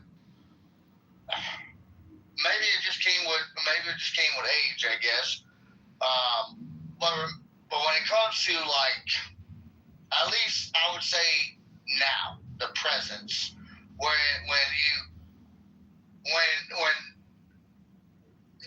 people start criticizing the Jews or Christians or Muslims. Like, I criticize the IRGC for the radicalization. But when people come after and they, one of the most taboo subjects have revolved around Jews, blacks, obviously, because, we can go up until even after World War II, where we had segregation and mistreatment of black people. But when it comes to Jews, you have like in the millions, you have a massacre of people, and they. And I don't know how to say it. It's gonna sound fucked up no matter way. But when you drill into people, especially this isn't grooming. This isn't grooming. I think that you are going to get. So, for example, if you were to look at the World War II generation, what they call the greatest generation, the baby boomers. They are. Sure. And then the baby boomers. What did the baby boomers do? Their kids. They were like, fuck this, no war, draft dodging is cool, free sex, let's just like fuck everybody, or free love, I guess is what they called it. Let's do lots of drugs. Let's do all of this shit. They literally rebelled, and it's like a pendulum. It went in the opposite direction. Now, with the Zoomers and some of the millennials, you see this sharp pendulum that's kind of like switching in the other direction. And it's just like they're heterodox for that reason, because they literally see what, hey, you know what? No, I don't agree with all of this shit. I think it's all bullshit. And you know what? No, fuck you. I'm not going to conform. Eat a dick. And they're just going to do their own thing. Like, and that's one of the weird things where it almost becomes more of like a social psychology issue, right? This is all regardless of. No, I'm saying white people in general. Okay, that's irrelevant. We're talking about the history of America. Whether it was, for example, we could look at the history of America. Okay, yeah. If we look at the history of America, we can look at blacks in the 1960s. What did they have in common with the white protesters? They started complaining like white people. Hold on, shut up, Adams. Okay, so Adams, shut up. Adams, shut up. Okay, I'm gonna go read my. Hold on, Bible. Yeah, go. This shit is not fucking entertaining. Like you just. Okay, but you just don't. You just wanted to get your cheap talking point across. No, I want to have a conversation. I didn't want to listen to you just run your mouth. No, okay. But if we look at the black population, the 1960s, what did they have? Can anybody else speak? Okay, so. You're so obnoxious. Nobody out. Pepe, work with him a little bit. Exactly, Pepe. Lower your freeholding. Okay, but I'm trying to answer the question, and then he wants to obnoxiously talk over me. Now, if we look at the white population and the black population, the 1960s, what is radically different about them? What ideology is infused with their grievances and their protesting? Can somebody answer the question? Shut your mouth, Pepe. You ask a question, but you just ramble on and on. Like, it don't take 2 minutes to ask a fucking simple question. What did the white and black movements have in common in the 1960s? Black folks started complaining like white people. Like y'all are complaining No, today. I asked what ideology. I just answered your question. That's not white complaints. That's not an ideology. That is an ideology. That's a multi-billion-dollar business. What are you talking about? No. Leftism. No, it was literally equality. I would literally say it came more from fucking communism. I mean, that's true.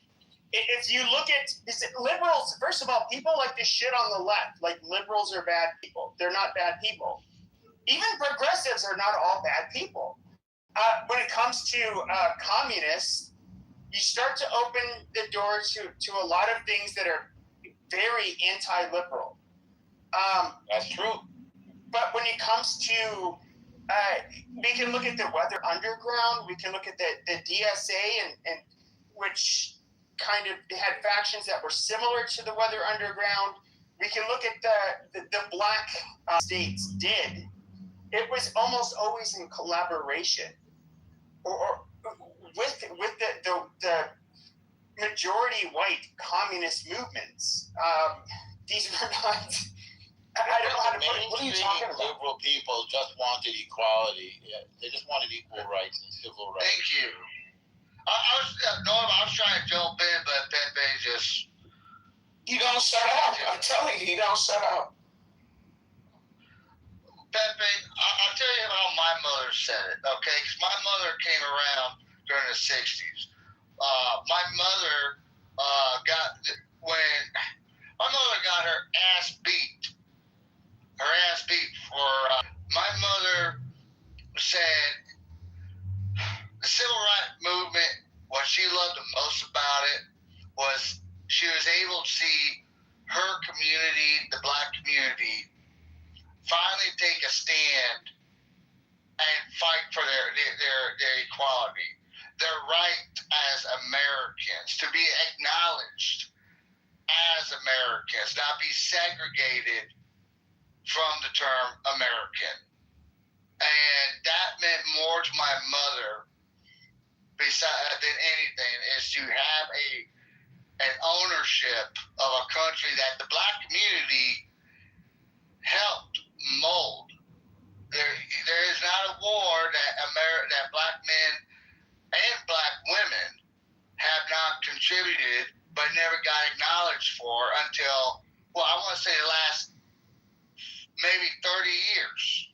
You bring up a good point, but the difference, though, I would say, even between the elders that lived in the black community in the South, yes, I'm not for the segregation or the mistreatment of blacks like you would get in the South at that time. It was obviously egregious and incredibly unfair, but I do think that they ended up coming up with radical solutions. In other words, the communists put a battery in their backs to basically... Pepe, hold on. Pepe. I don't know, in the 60s, you had to get a permission slip.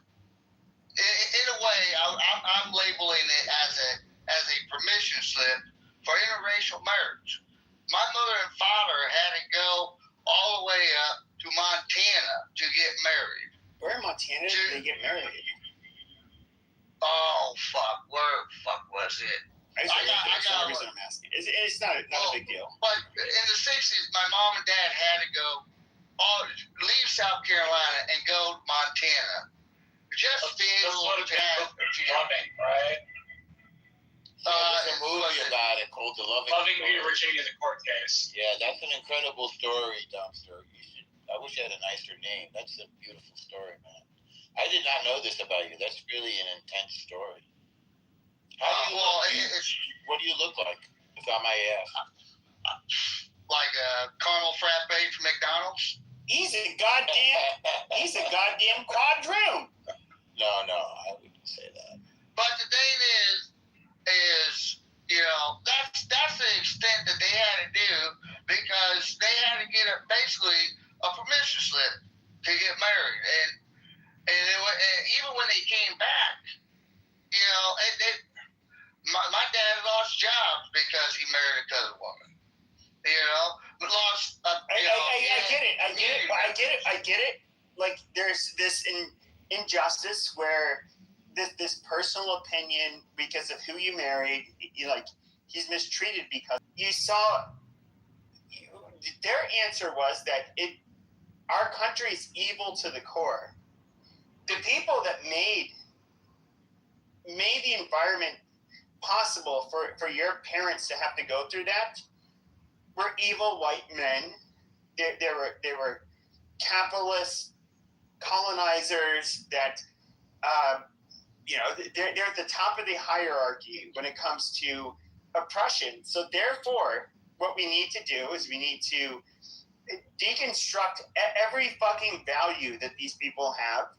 And we also need to tear down America to its core. We need to start anew. So let me ask you a question, Pepe. In doing all of the curated Can you answer that question? I didn't hear a question. I heard a sermon, I heard a eulogy, and a little bit of a dissertation, but I didn't hear a question. I love it. When I used to make my big rooms, you were this submissive bottom bitch that would literally, that's what you were, that would booty clap on the behalf of whites. But now here you are trying to you have some comeuppance that you want to have. It's so pathetic and comeuppance. I'm being myself. I've always had more white privilege. Pepe, I haven't worked in a leasing office in over a decade. What are you talking about?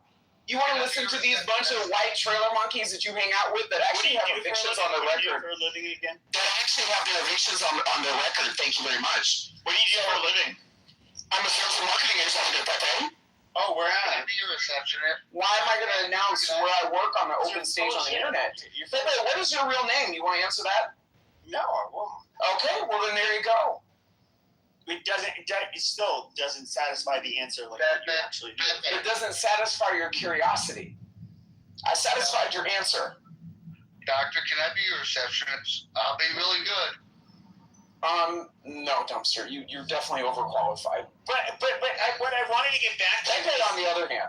Okay, no. What I wanted to get back to was like I literally asked him a question about his grandparents. Do you think that your grandparents would have wanted to burn America to its ground and start anew? In other words, this country does not deserve to exist because it was rotten to its core. It's him. Do you want to maybe call him by his name?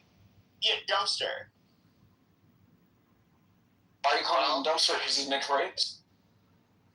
No, that's his name, which I wish you'd change.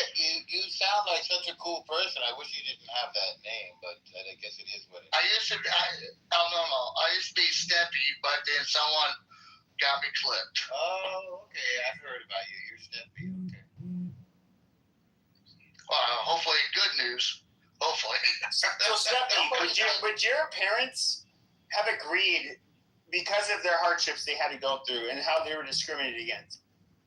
Did they have to tear the country, to the ground and have a revolution and start something new, or do they want to just kind of make things better? They wanted things to be better because my father and mother didn't think about the now. They thought about the future. They thought about my mom said it best. She thought about her grandkids in the future. Because it's tough now, but if you fix the problem, the next generation will benefit from the solution.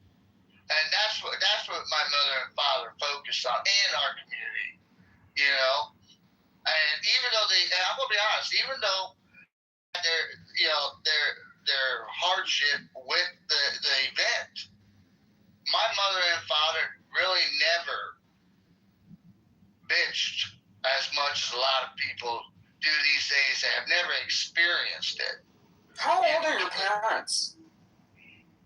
My father passed away at 83, was it 9 years ago, and my mother passed away at 84, 7 years ago. Okay, so you're okay. So your parents probably have a couple years on my dad. But my dad's siblings were, some of them a little bit older than your parents. It's funny that we're having this conversation because like a lot of people really don't understand the removal of this from the conversation that they're having on this app with the young 20s and 30s, crowd that are pushing for a lot of these things. My father was, going to school in the South before schools were integrated. So I had a point of reference from the standpoint of somebody that I grew up with as a person that's in their 30s today, that actually had a parent that was old enough to remember the same way that I was during 9/11 when schools were integrated. So I think that's very important context that a lot of people really need to have as they come onto this app and say, my people, my experience, and all of those things. Do you see what I'm saying, Dumpster? I was alive for that, Dr. Adam. That we had a part. Understand exactly what those times were like, what conversations people were having, and having those conversations with people who are alive today are a little bit difficult because a lot of those people are in their 90s or even older, and the true adults of that time, and some of them are a little bit spacey as to what those times meant, what those conversations look like, and it's not like we had social media. You know what I mean? So, but talking to my grandmother, my dad's mother, which my dad's mother, she grew up in rural Mississippi, moved to Tennessee. She had 5 different kids, 5 different men, or 6 different kids, 5 different men. So that was not a privileged woman. Not a privileged woman, but was certainly in the beginning of her life. I would have been shocked if she had a middle school education. So when you look at the things that people were talking about at that time, You know, even to tell you some of the fucking stories I used to hear, man. Dumpster, like it's crazy. I'm talking about like in the 1920s and like, you know, 30s and shit. Like people don't understand. Dude, I myself included, is about 14 siblings, and dude, my mother and father, you know, they believe in education in the home, you know, and I know exactly what you're talking about. I know exactly, you know, you know, those elements that, and those discussions, and when you hear them, you're thinking it's a fucking line out of a Steven Spielberg fucking movie. You know what I mean? With what, at least on my mother's side, because I heard it from both sides. Like, you know, my mother lived in dirt floors, literally. She what you call having literal great grandparents that were slaves. Like that literally were slaves. Great grandparents. Like that's not that far removed. And again, my dad started a little bit later in life. You know, on my mom's side, I actually met my great grandmother. So to me, it's like, you know, just seeing the disparities of time and, you know, just hearing those stories that it wasn't passed down from just hearing this as like a, you know, a folk tale. Like I literally was speaking to people who were like, grew up in the dinner table. Oh yeah. Who lived the shit. Oh dude, 100%, dude. I do. It's when it's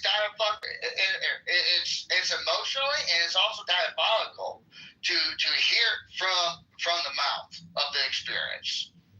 But I'm you know, your family is probably just as strong as my family as well.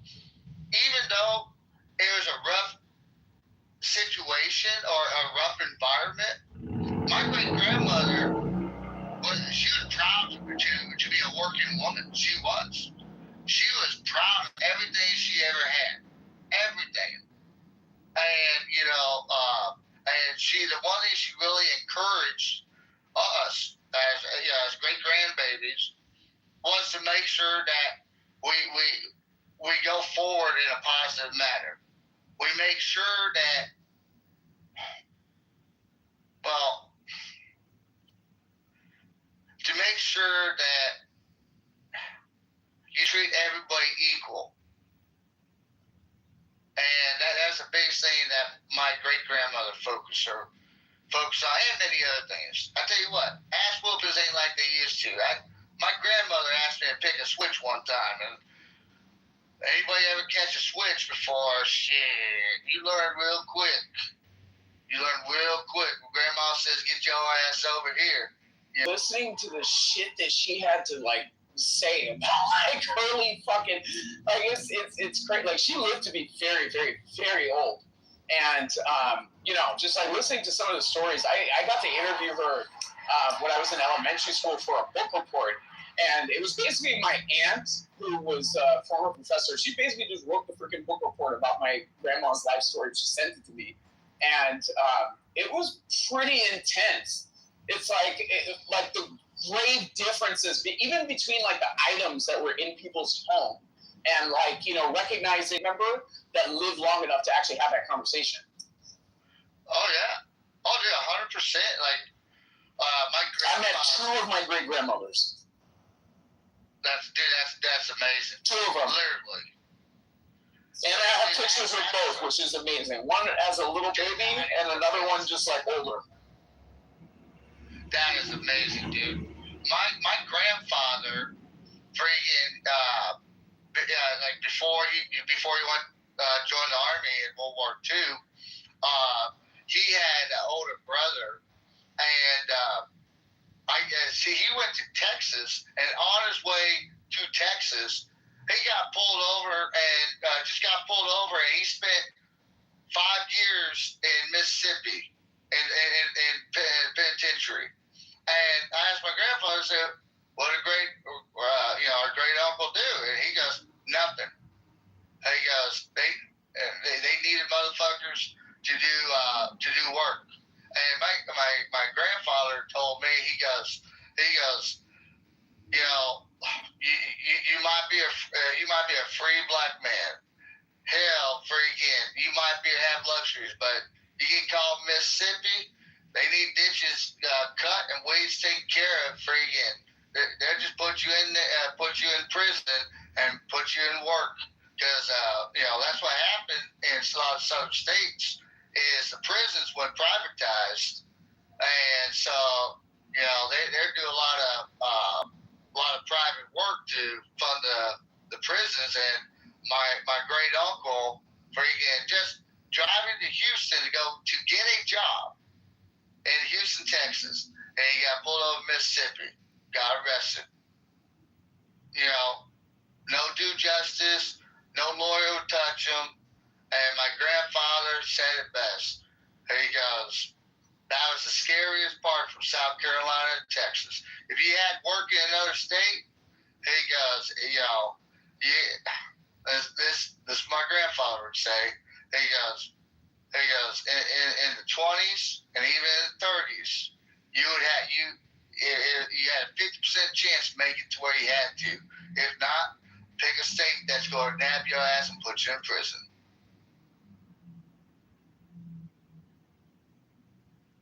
Yeah, I mean, I feel like we're on the same page, Dumpster. People are able to have conversations about these issues, and if they want to be informed, they can be informed.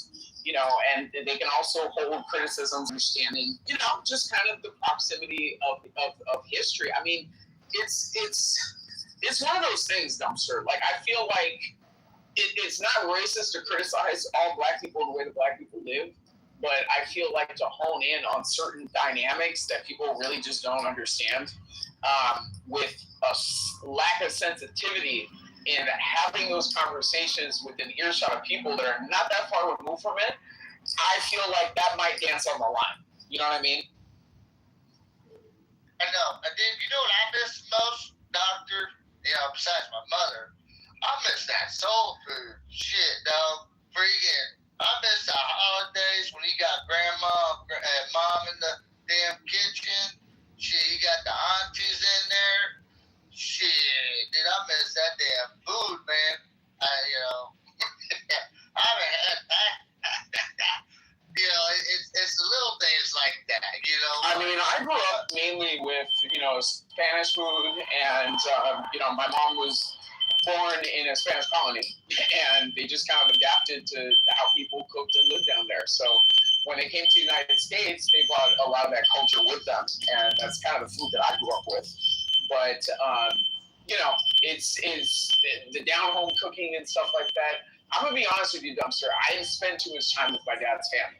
You know what I mean? Grandma had 6 different kids with 5 different men. And they grew up in, they were back east and like up in California. So I don't know too much about that. Daddy's Cajun, man. Mama's Haitian. So I'm telling you this right now, dude. Freaking family get-togethers when we cook.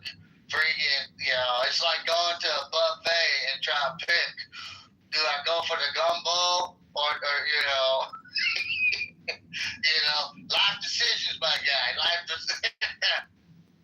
But sorry for taking over the room, Rafi.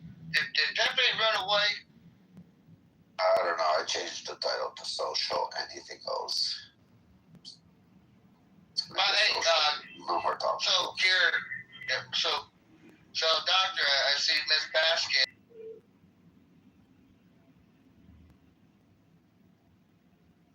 Sorry, was that for me? Karen? Did Karen Baskin win? It's Karen Bass. Oh, my bad. My apologies. Yeah, no, she hasn't won yet, but, hold it. Well, since you're in California, Gavin Newsom is talking about a 100% tax on, is it the January 6th slush fund? I mean, I really don't know, but I kind of heard about 100% tax on. Listen, people in California are not taxed enough. Okay, I'm sorry to say that. People in California are not taxed enough. It's the wrong type of people that continue to get tax breaks. Okay, while the other type of people last month for $400 million. Holy shit! What is it, like 30,000 square foot? About 70. It used to be owned by the Qatari royal family right next door to Dan Bilzerian's old Beverly Hills or Bel Air house. So, I mean, when you look at how much somebody has to make, you know what I mean, or somebody, you know, is worth to be able to afford something like that. I mean, that's just like that's just ridiculous. Like, there's no home in California worth $100 million, let alone 400. Like, the prices are inflated, and if people have that money to just throw around, tax them. Tax them, because the middle class is shrinking every fucking day, and nobody wants to have a conversation about that. I'm not on some communist shit. I'm saying, like, that, even at stop allowing people to put their thumb on the fucking scale. We just got done a few months ago. We built our house at Barndominium. Came out to 5,600 square feet, and it came out to like $300,000 and shit. I thought that was pricey. Sure. Man, it's even to buy my childhood home back. You know, it's like kids that grow up in this place, they cannot even afford to live in their parents' homes. You know what I mean? They leave it behind. Okay, you have a faulty transfer or something's not transferred right, you know, in your financial favor. You're having to pay all these property taxes that the normal person cannot afford. Can I ask a dumb question, Doctor? It's going to sound really ignorant, but it's because listen. When I lived in California, I was on a military base, so I was completely oblivious. Where were you stationed? Pendleton? 29 Bumps. My dad was out there. So, like I said, you know, I completely oblivious. I mean, we heard complaints, but you know, I didn't have no skin in the game. My question to you, Doctor, and I hope I'm not coming off like a fool, is why is the housing market issue in California more chaotic than workers that are just being average income families or individuals? So, California has always pretty much relied on manufacture, production, agriculture, and, you know, later on, you know, this bullshit entertainment industry that you know, props up, you know, the economics in California, along with tech. Okay? So you have these jobs that, you know, are coming into the workforce market that are not pacing enough to keep up with the demands of, you know, home ownership. For example, if you earn, let's say, how could I make a better example? If you earn $50,000, $60,000 a year, you're not going to be able to afford a $300,000 home, right? Especially with a single income household. So when you look at the available $300,000 homes, where are they in California, right? I don't know, where are they? Okay, so now when we talk about people who want to build families and want to live in, you know, normal single family homes, you know, we're talking about the 1,200 square foot to 1,800 square foot home. Anywhere in California, that's going to cost you over $1 million. Do you know what the mortgage is on $1 million home? Depending on how much you put down, you put less than 20% down, you're going to be nailed with about $8,000. I would say about $8,000 a month. Because then you have to consider property taxes. $50,000 income a year? No, I'm saying, right. So, you know, when you look at the average person that's able to buy $1 million home, where are the jobs for that? Where are the jobs in abundance for that? So now we go into the conversation as far as the two-income household. A lot of people outside of California feel like that's not, you know, the option of where America should be. America used to be a place where, in the time that you mentioned, men used to be able to buy homes and they used to be able to support their families on a single-income household. So that's a predicament that we're in. People had different attitudes towards leisure. People had different attitudes towards the haves and the have-nots. And truthfully speaking, in California, we have an abundance of spaces where you have, you know, tree-lined streets, with planters in the middle, with landscaping and all of those things, which again eat at city taxes and city resources. So that raises a property tax. You want to have nice schools, nice parks, and all of the things that people have bought into in their investment in leisure. Different from other places in America is how you ended up in this economic situation of what now exists in California. Okay. All of these imported palm trees and shit like that are from the freaking Middle East. You don't understand how much landscaping and water maintenance and things that need to get done. Some drunk 16-year-old from some dentist ends up crashing their Porsche into it. That's $100,000 a tree. So this is the type. This is what I'm saying. A lot of our vegetation, and shout out to the Israelis on stage. A lot of our vegetation in California is not from here. A lot of it's from the Middle East. If you look at the queen palms, the king palms, and a lot of the palm trees that are featured on California Living, a lot of those trees and vegetation are not from here. So when you bring something from somewhere where it does not belong into a place where you want to maintain an aesthetic of landscaping, it costs money in maintenance. Does it not? So that's how you have... I'm just telling you how the bill continues to add up. You see what I'm saying? Because everything that I explained to you is a line item that is going to be passed down to the consumer.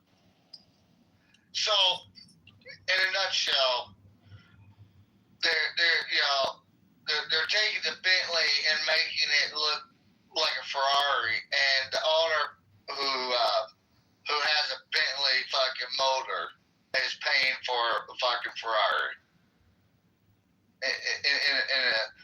in a hillbilly way.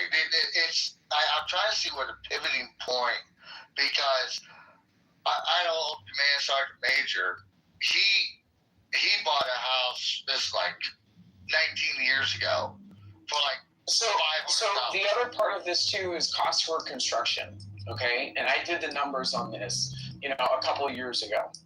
For me and finishes, then you also have to factor in workers' compensation insurance.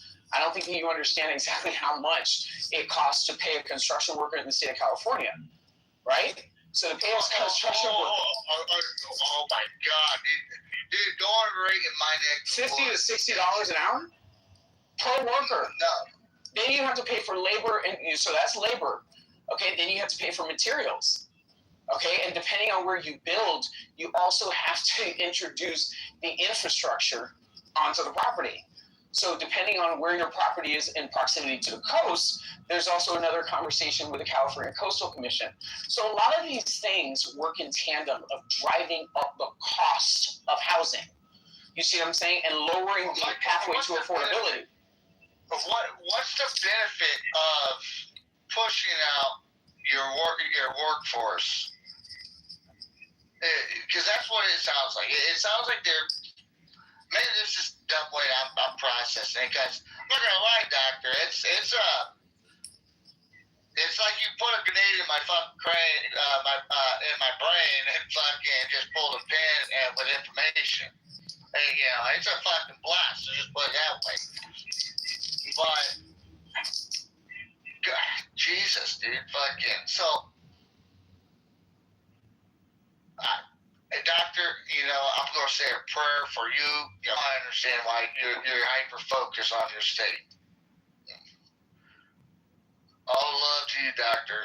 All love to you on that. My parents bought a house for under freaking $200,000 back in the early 90s. There were homes. Me and my husband just went there not too long ago, and we're looking at some of the homes in the neighborhood. Some of them selling as high as $3.8 to $4 million. This is what they've done to us. So, I mean, this is literally what they've done to us, Dumpster. But Michael, I don't know that like words, because I'm still kind of in minute shock. Just hearing this. My dad's wife. Okay, so this is my step grandmother. So her mom. This is my step-grandmother.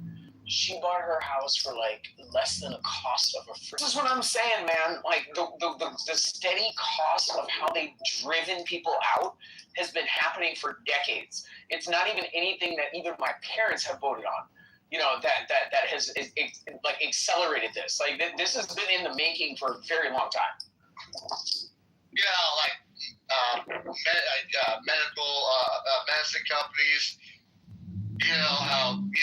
They'll pay, they'll build it, but you know what fucked us? The Coastal Commission. The California Coastal Commission, a lot of these EPA regulations and shit, that's what drove a lot of manufacturing out. That's the only reason why my dad stuck around after the military, because again, there were jobs in the private sector-ish, that the military experience allowed you a pathway into getting in there. You know what I mean? There was manufacturing and things that were still happening. Those spaces, some of them are still here today, but they're not operating to the same volume.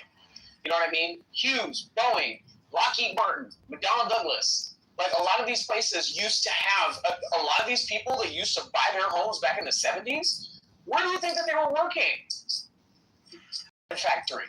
A lot of this shit has shut down. And then you also had oil production. A lot of Beverly Hills and Los Angeles and a lot of these spaces, a lot of this shit used to be oil fields. I don't think that people really fully understand that. Every time we buy and sell a house in California, nobody stops and wonders, what is that little section that talks about your mineral rights? You are not able to extract oil, okay, on your own damn property in California without, number one, going through the government, and number two, having some private organization that owns those rights that you have a fight with. This is how we got here, bro. This is what I'm talking about. This is what I'm talking about. Yes. Bro, I've been working in real estate for so fucking long. Bro, I'm telling you, go look that shit up right now. Even people on the beach, you buy a beachfront property in California, you do not own it. There's no such thing as a private beach. Oh my fucking God. Bro. It was crazy. I remember when I was a kid, we used to live, we were we was called the canyon kids. We weren't the beachfront kids. And we used to hike through the canyon and then come down a subdivision that had a public trail. And there was a gated community in between where the trail went down towards PCH. And on the other side of PCH, it was a continuance of that same gated community. And then there was a beach. We used to get yelled at by the freaking gate-guarded security all the time. You kids can't go here and X, Y, and Z. And finally, Mom and a bunch of my friends' parents, one of them was a really high-powered attorney, and was just like, you cannot continue to tell our kids that they can't access the beach. Like, there's no such thing as a private beach in the state of California. You see what I'm saying? So, again, there's costs, and then there's benefits, and then there's costs to that. You know what I mean? Your kids don't actually have access to that beach. But then if you privatize it, could you imagine how many celebrity Kardashian fucks would love to just section off a freaking part of the beach, put their private security and probably U-boats out in the middle of the water and prevent people from being able to, their kids to be able to play and build sandcastles during the summer? So while I get that there's an issue with private property rights in the state, there's also a reason. There's also a reason. You know what I mean? Well, the regular person could go to Compton. They have beaches there. They do not have beaches in Compton. Compton is a landlocked city. Thank you. You gonna go swim in the LA River? Why the time with it? So you're either cracked out or you're a corpse or probably a murder victim of a little bit of the Sicilian mafia that still exists here in Los Angeles. Fucking dude, that's called a dirty baptism, my guy.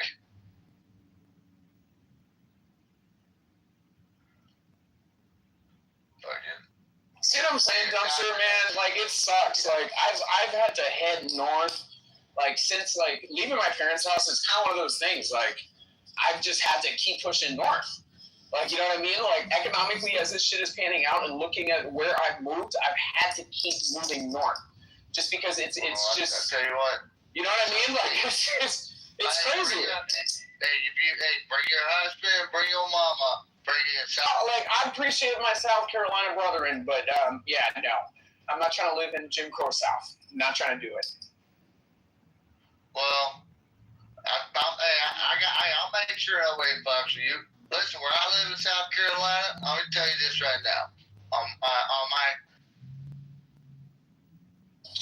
Yeah, no. So my mom ended up retiring in Florida, and actually declined health-wise. She finished out her last days out here in California, closer to me.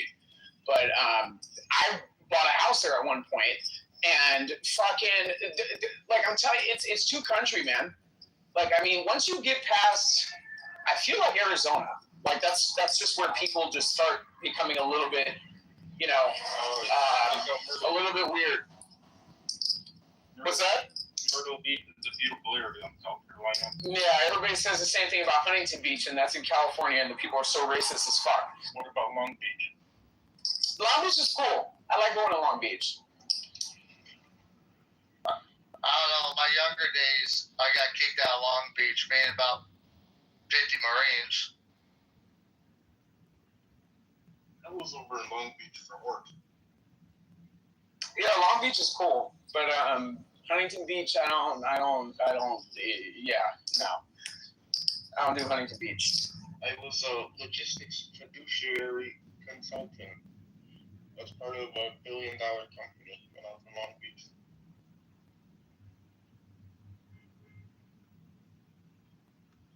Yeah, no, I used to live in Newport Beach, and in Newport, Fuck yeah, I totally understand that motherfucker. Yeah.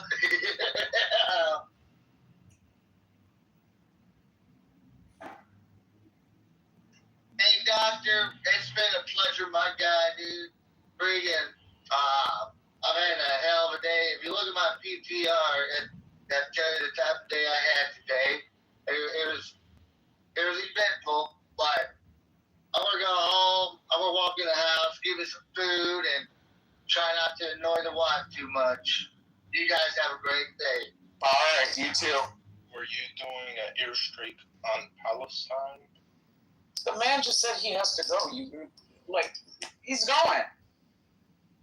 Thank you for your service.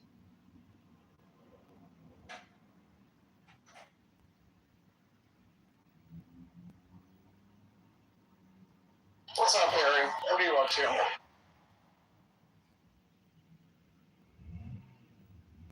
He's probably reading the Torah or doing the mitzvah. Everybody passed out. They're reading Torah. You want to go crash the brand's room? Sure. I can shut it down. Oh, there it is. All right, I'll see you in there. Guys, we've got to get down. Where do you want me?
And I'm not just speaking to you, I'm speaking to you. And it sounds like there's been conversations about getting involved in speaking leaders in my house, speaking officially, not speaking in a tax base, the conversation is that conversation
know. I'm about to knock my ass to sleep. I know that's right. I know that's the word.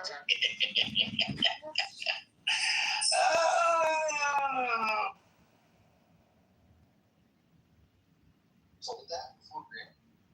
No, actually, no. I saw Dash.com. I don't think it's up anymore. They had it up for a year or two. That's funny.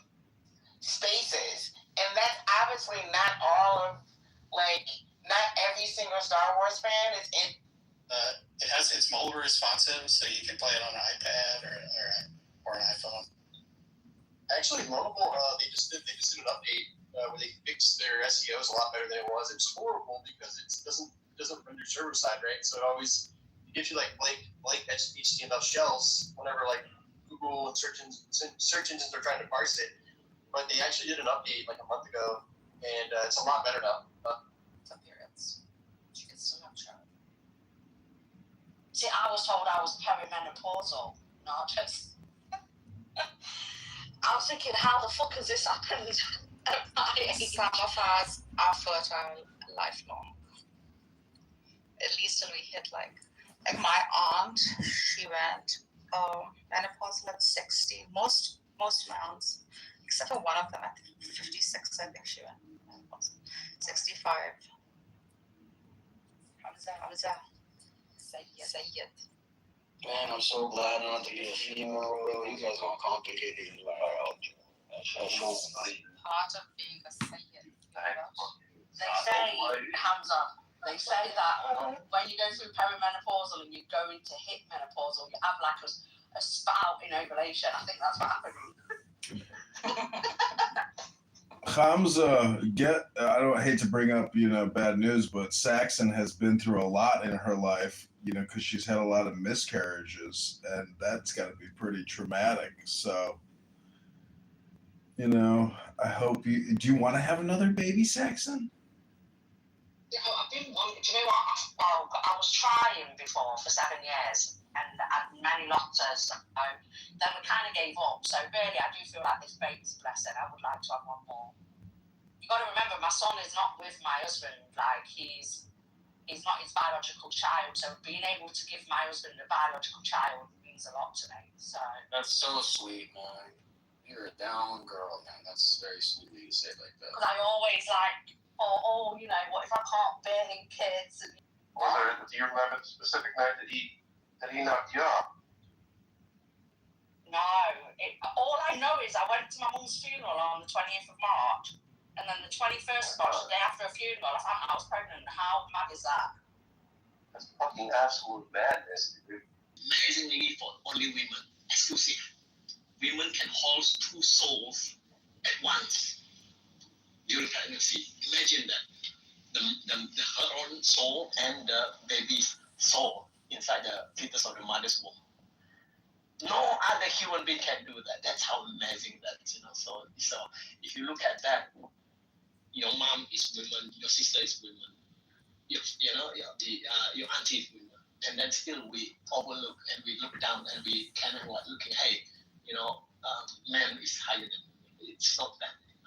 So that's why God gives that woman having the ability to having holy the soul in her, within her, for that duration. It's just amazing.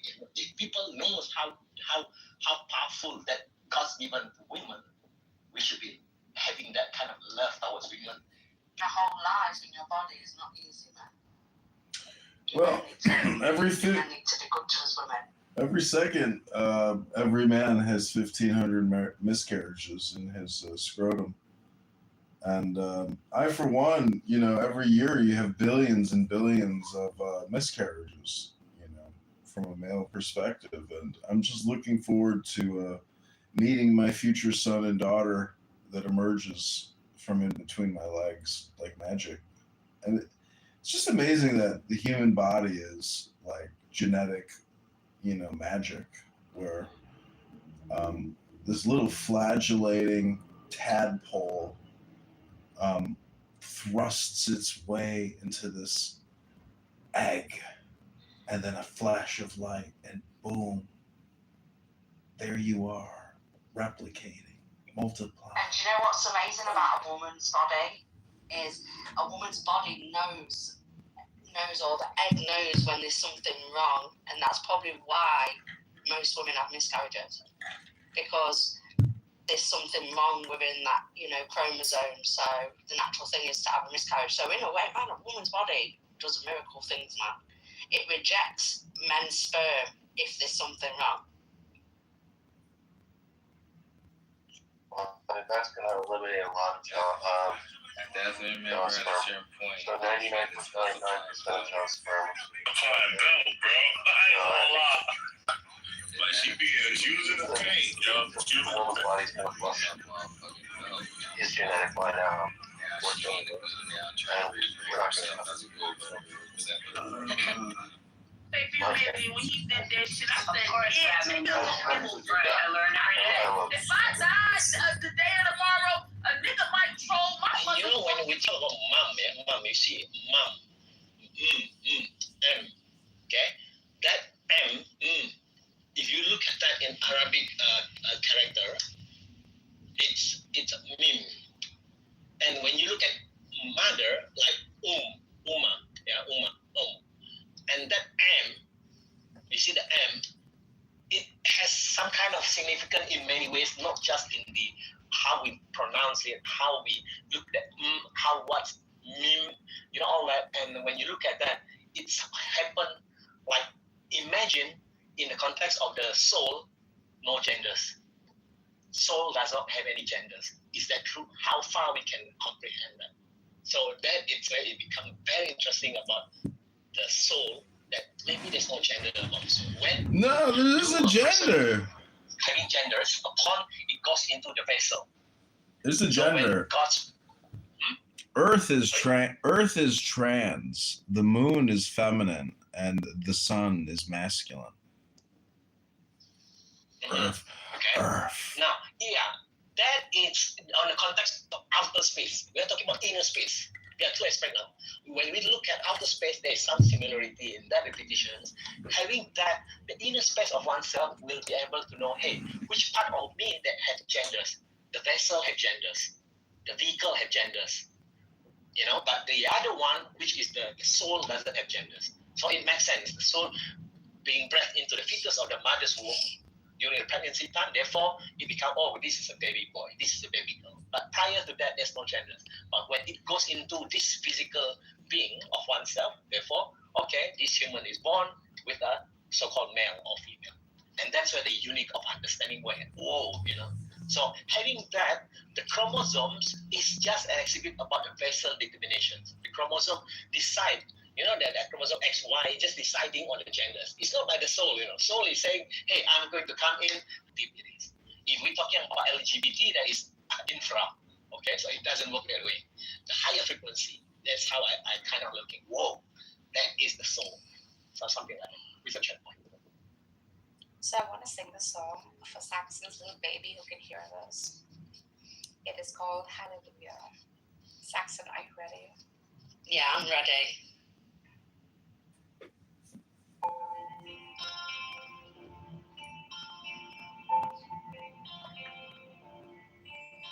I heard there was a secret chord that David played. It pleased the Lord, but you don't really care for music, do ya? It goes like this: the fourth, the fifth, the minor fall, the major lift, the baffled king composing hallelujah, hallelujah, hallelujah, hallelujah, hallelujah.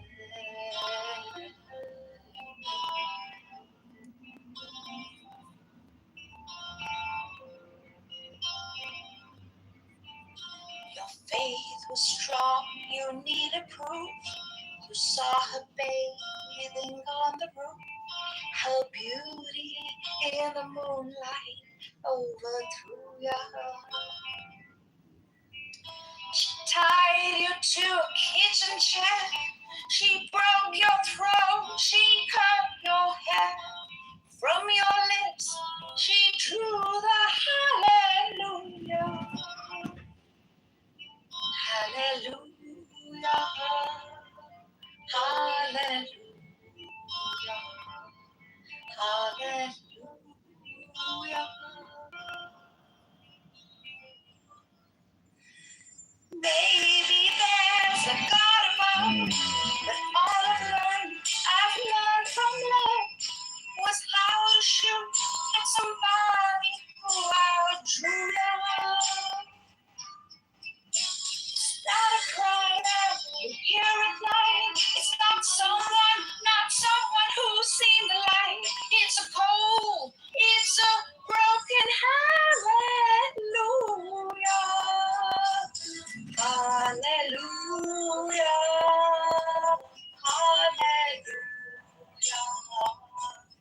Hallelujah.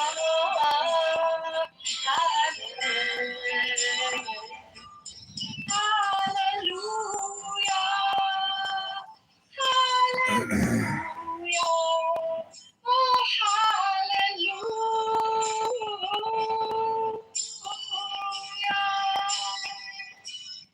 Oh,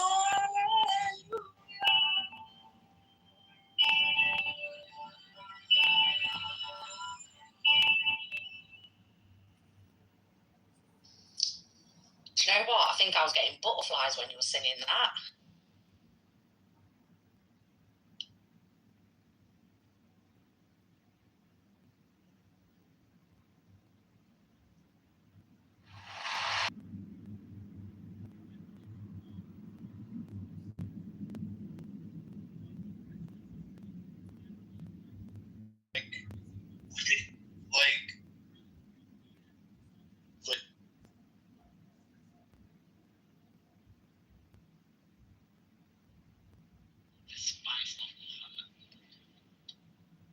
Daniel's about to have an orgasm, man. Oh, it's a religious song.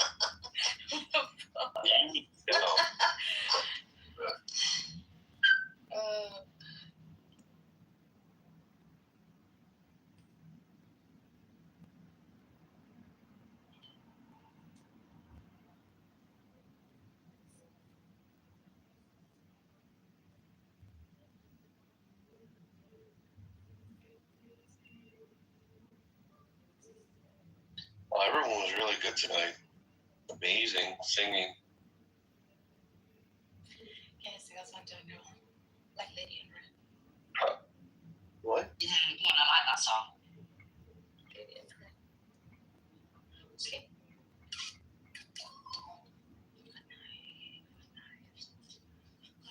I love you.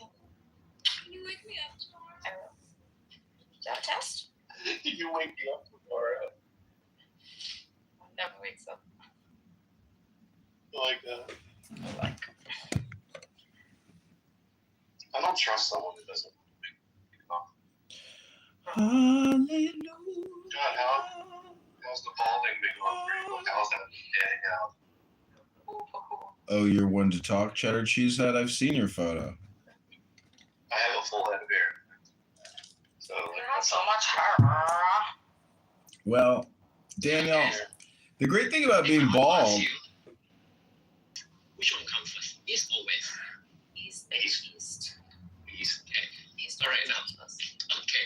Now, you see that above there's a link. How one language unites 70,000 islands.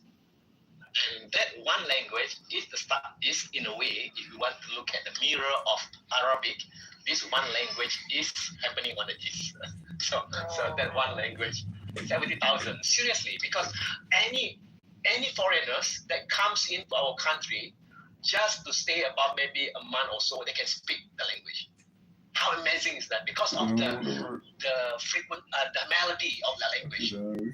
That one single language, because it's so amazing that the other 700 language will learn into that one single language. And imagine 17,000 islands have different dialects, still having that common one language.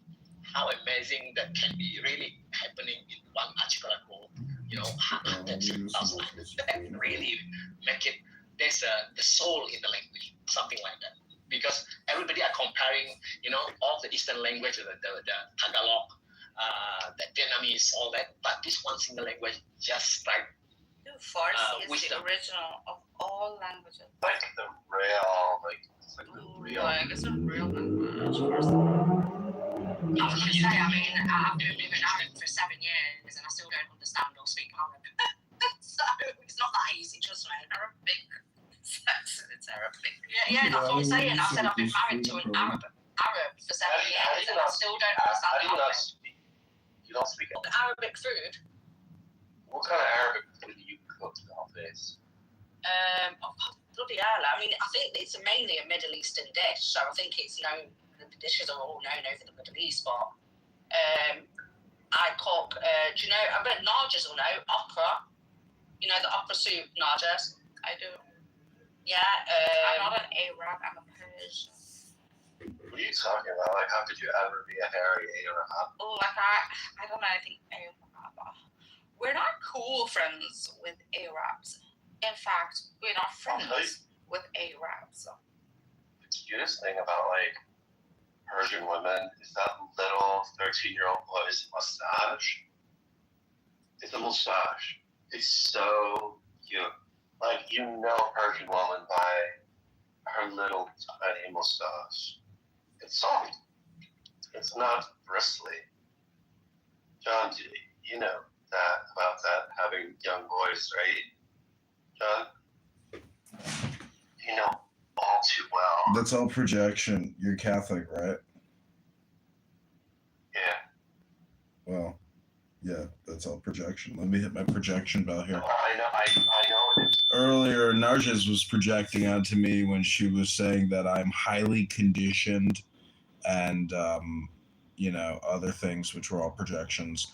I just don't understand Narjas. Like, how are you a Persian, but you're celebrating and supporting a Mohammedan, meaning like a desert person who claimed to be the messenger? Like, it's a movie, how can you project onto me my conditioning to reject what I consider to be an ill-gotten faith, a scam? Because I could start a cult, no problem.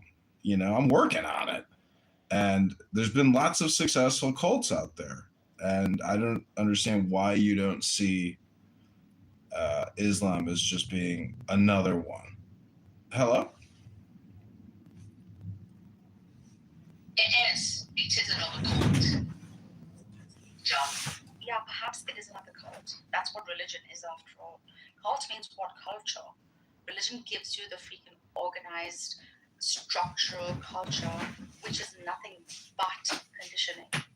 But however, historians don't freaking put someone in a horrid light or in a good light. They say it as it is. Whatever I've read from, can you give me the name? Dana? Patricia? Anyway, she's a critical historian. It basically outlined the same, huh? Patricia Crone. You know this. Crone. But she's kind of like, she's not really, she's looking as like an Orientalist. She's like kind of a little bit. Yeah. Yeah, she went a Softer. little bit too far. No, she went a little bit, too critical. Yeah. Yeah, like mythicist levels of like, she's like Mecca didn't exist. Yeah, it was Petra, it was not Mecca. Like, yeah. Yeah, I don't mind, like, there's nothing lost. There's no, like, loyalty to a community or a name or a badge, right?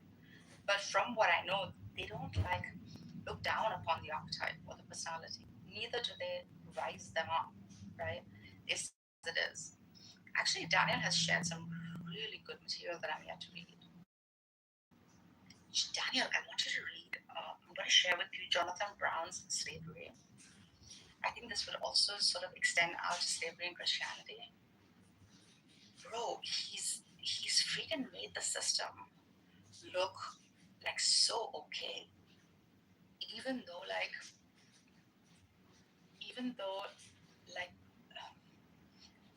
conceptually, the whole idea. I think to say that at a time where slavery could not be properly completely abolished because there was no prison system, etc., etc. This was perhaps the best way to put forth, a proposal for like more, for God's sake, like, how do you extend it out to today? Which what he's doing, and which what most Muslims do, by the way. It's bizarre. And another story to be told there, like, there are some truths to this little cliche where people are, like, whenever you criticize the holy book for slavery, they say something like, well, it's not like it's not like transatlantic slavery, you know? And they're right in some ways. You know what I mean? Yeah, so there is something to be said about people that consensually are like, hey, I have nothing. Take me into your household and you can be something like a family member. It's such a nice-like thing to do, actually. Like, basically, this is your... I'd love to have slaves, like... Stop. No, but the idea of slavery is what the whole... Dude, do you think there's anything different from, like, us hiring a fucking Ecuadorian fucking immigrant to come to our house and fucking clean for $100 because we don't want to fucking do it. Or whatever she choice. But come on, Daniel. Here, like, perhaps there is the symmetry breaker could be one bad slave owner who will torture and who will hurt. This is the problem, which can still be done, I guess, to a house servant. You know, if let's say I'm going to send slave to a person home. Let's say I'm the service provider, slave provider, and I will check with the owner. Hey, in you, show me your dictionary. If your dictionary doesn't have right, wrong, doesn't have something in that manner, I mean that person deserves, because this person that knows about something on higher version that is superseding right, wrong. There's something there. So this guy that can run with that kind of understanding that is beyond right, wrong, that's what I would just, okay, you deserve this.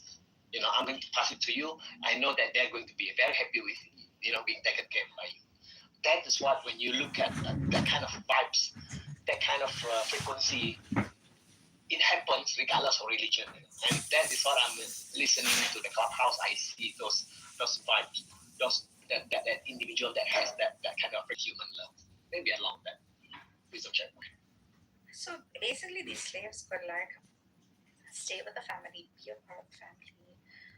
Children could play with children, right? She's not sent to prison, although she's like the victim, of war, right? After all, she is the victim of war. And it so goes for the boys and the men too, right? They've come to a brand new society. But I think so Christianity has a good 6-year provision, which is, I think, a good time period. Maybe it could have been lesser. You see, Nages, when we look at, let's say I say slave, SLAVE, if we use our mind to think about it, imagine that it's merely a slave, but can we make it more higher concentration, just the word slave alone? That I listen to the value behind the slave, that words. So you see, when I say I slave, so you see, no, I mean slaving means I slave my own. I'm talking about manager oneself, officer oneself. I'm not talking about context about external. This myself, I mean 3 components of me, which is the CEO, the manager, officer. Yeah, I stop when I slave for myself. But when I slave for God, for example, yeah, that is a understandable relationship. Okay, now wisdom checkpoint. Now you see, God slaving dependent upon that God. Sure. Now, yeah, what I'm trying to say, if you pick up these vibes here, you see, when I am human being created, I have three elements, which is the soul, the mind, the body. The soul, the mind and the body has to be following the soul.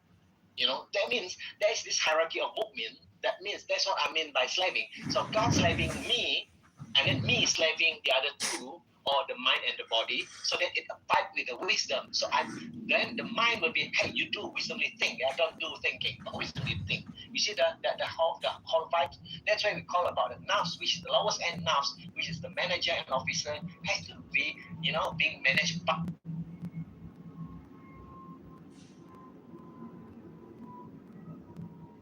Takes it all. The winner takes it all. And you know why? And I absolutely know why. Like, we are always that. Of course you know why. Otherwise, I ask you why, because if I don't know, I can ask you. I was a big fan of ABBA when I was young, of course, but my auntie had all the records. Like, the one that I do.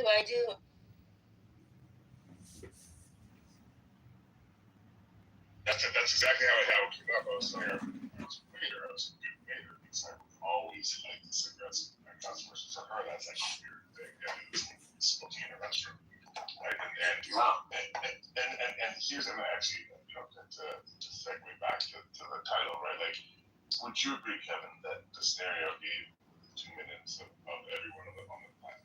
Because you said, even if you have that hallucination, and that's why I went further to know I would just go fucking crazy. But in my scenario that I gave, do you agree that would be enough for you to be like, okay, yeah, no, Jesus. You wouldn't think aliens, you wouldn't think, yeah, Jesus. Can you repeat the scenario one more time, though? So I'll repeat the scenario, and I want to answer honestly. Yes. So for me, the question was like, as an agnostic, what would it take for you to believe Christian Jesus? Yeah. And I said this would be the scenario, and I'm not giving you one that you created with repeatable experiments like science. Right. This is the one that I would give. I went to sleep, and I had a dream, the most vivid, and I remembered every bit of it, and I saw Jesus, and I got to ask Jesus all the questions I wanted. Every answer he gave me was just like every single person waking up. It's like I had that exact same experience, and I believe in Jesus. Okay. Sure. I would have to. Well, I mean, I'm such a fucking skeptic.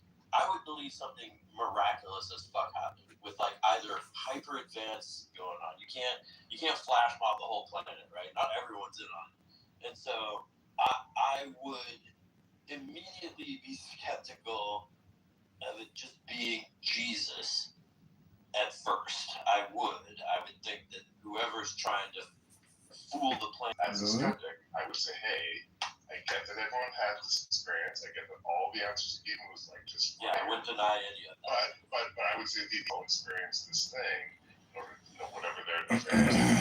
If you go through, that's it. So me too, I'm a skeptic. But then, as a reasonable person, and as I apply Occam's razor, I think, okay, let's walk through this. Likelihood of aliens coming here, likelihood of Abraham and Jesus. Okay, I'm on the alien side. Let's take a step further. Likelihood that aliens come here and deploy a technology on a foreign biological being that allows them to insert dreams into our sleeping bodies. Just as somebody else. There was the God and the kings above him and so forth.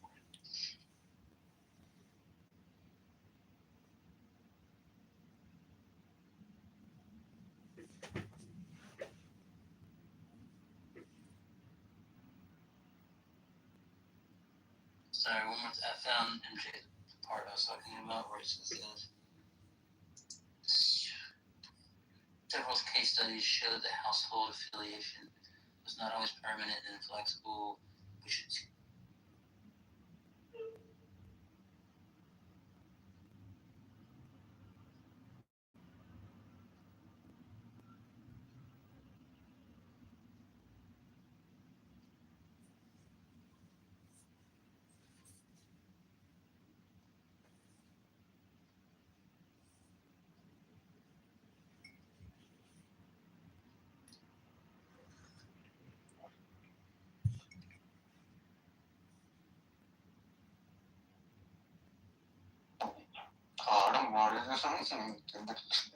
ఈ రాత్రి నిద్రపోలేము ఏంది అమ్మాయి ఇన్ని రోజులు కూడా పడ్డది ఇప్పుడైనా పాటించుతా అంత సీన్ లేదు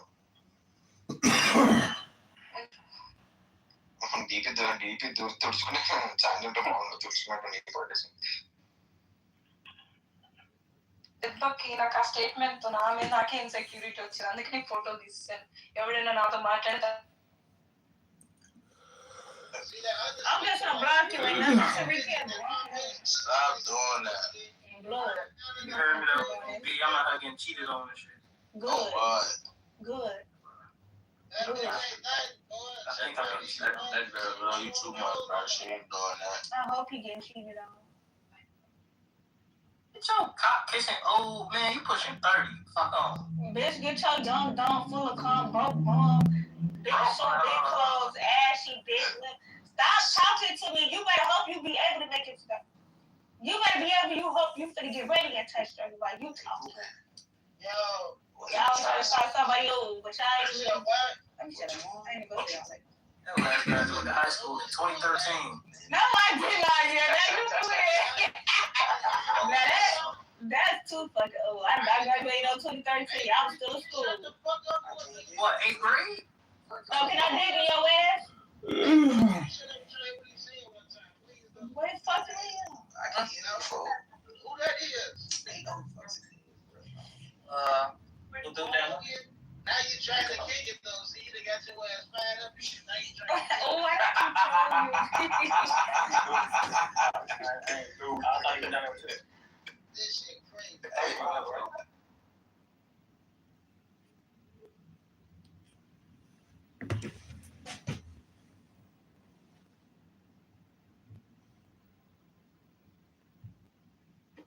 Well, however you describe it. Well. Well, the concept still remains is the ownership of another human, which is bizarre, absurd. You know why slavery actually ended is because it went out of fashion, because the truth is nobody wants to actually care for humans like they're cattle. And so that's actually why it went away. Not because of the Civil War, not because of intelligence, but just because managing other humans turns out to be very problematic. The powers of a true Catholic warrior. I know exactly where the fuck you live, dude. So, oh no. I can come pay you a visit, man. Uh-oh, is that a threat? Yeah. No, I would never do anything to hurt you. I fucking love you. Wow. Well, if you love me so much, send me a toupee. Bro, you know you don't need it, but I'll get you one anyway. How about I get one for your asshole? Have you found a good way to actually trim the hairs in your ass crack? Have you ever put a mustache on your ball sack before? On what side? Stem and stern. Yeah, we said. Upside your fucking head. But that's why I love you. Oh man, Jack is quite a character. Drunken Without election. This is why I make my God, Saxon. Get you, Saxon. We're gonna have to get you reacquainted. If you're telling. I need to curse some more. Okay, sure. Fuck.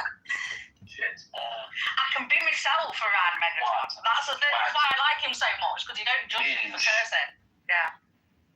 Eric, fuck, I hear curses. Last time. About slavery. Do you really know where John lives? It's not important where I live. What's important is our plan. That's so long. Your armory. Gratefully accepted. We will need it. I have to hear Daniel play and sing at the same time, because he's actually pretty good at it. Let me do the cowbell. I can't do that. A 1, a 2, a 1, 2, 3, 4. You know what this dumb motherfucker. You know what this dumb motherfucker did? I'm chilling in a music studio right now. What do I do with it? Hello. We were making beautiful music earlier in August, if you have to know. Do you know how much Keanu Reeves gets paid per word? You know, Nargis, you need to start minding your own business. Nudge, nudge, wink, wink. Don't worry about what I'm doing. Worry about what you're doing. It's a good point. You talk an awful lot, Narjas. I just got to tell you. Hardly spoke to them. What? You're on here 50 hours. I'm just saying, like, even if you're well-to-do, it's still better to be productive. You know? I am. Hardworking. I'm here today. Ask I am. Oh, really? Because you see me online, just mean I'm always talking. You do a lot of work here. I mean, you sang a song today. You defended Muhammad. It's a lot of work you're putting in here.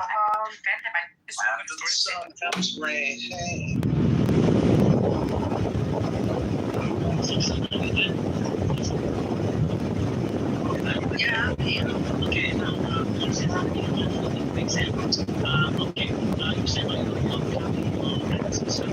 okay, I did something, you know how to make my management, okay, now this is something that I can look at this, and you can check that out because it's coming down, okay, coming reaching you.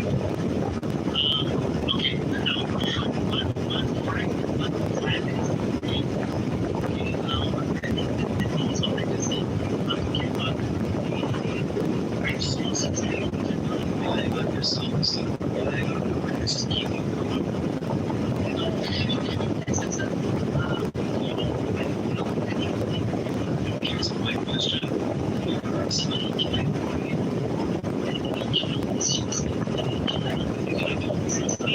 so they pay attention to this.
That's the managing officer. So the CEO is coming in on the later part. You need to interpret it through the lens of the Bible, and that's actually pretty cool. I like that overlap.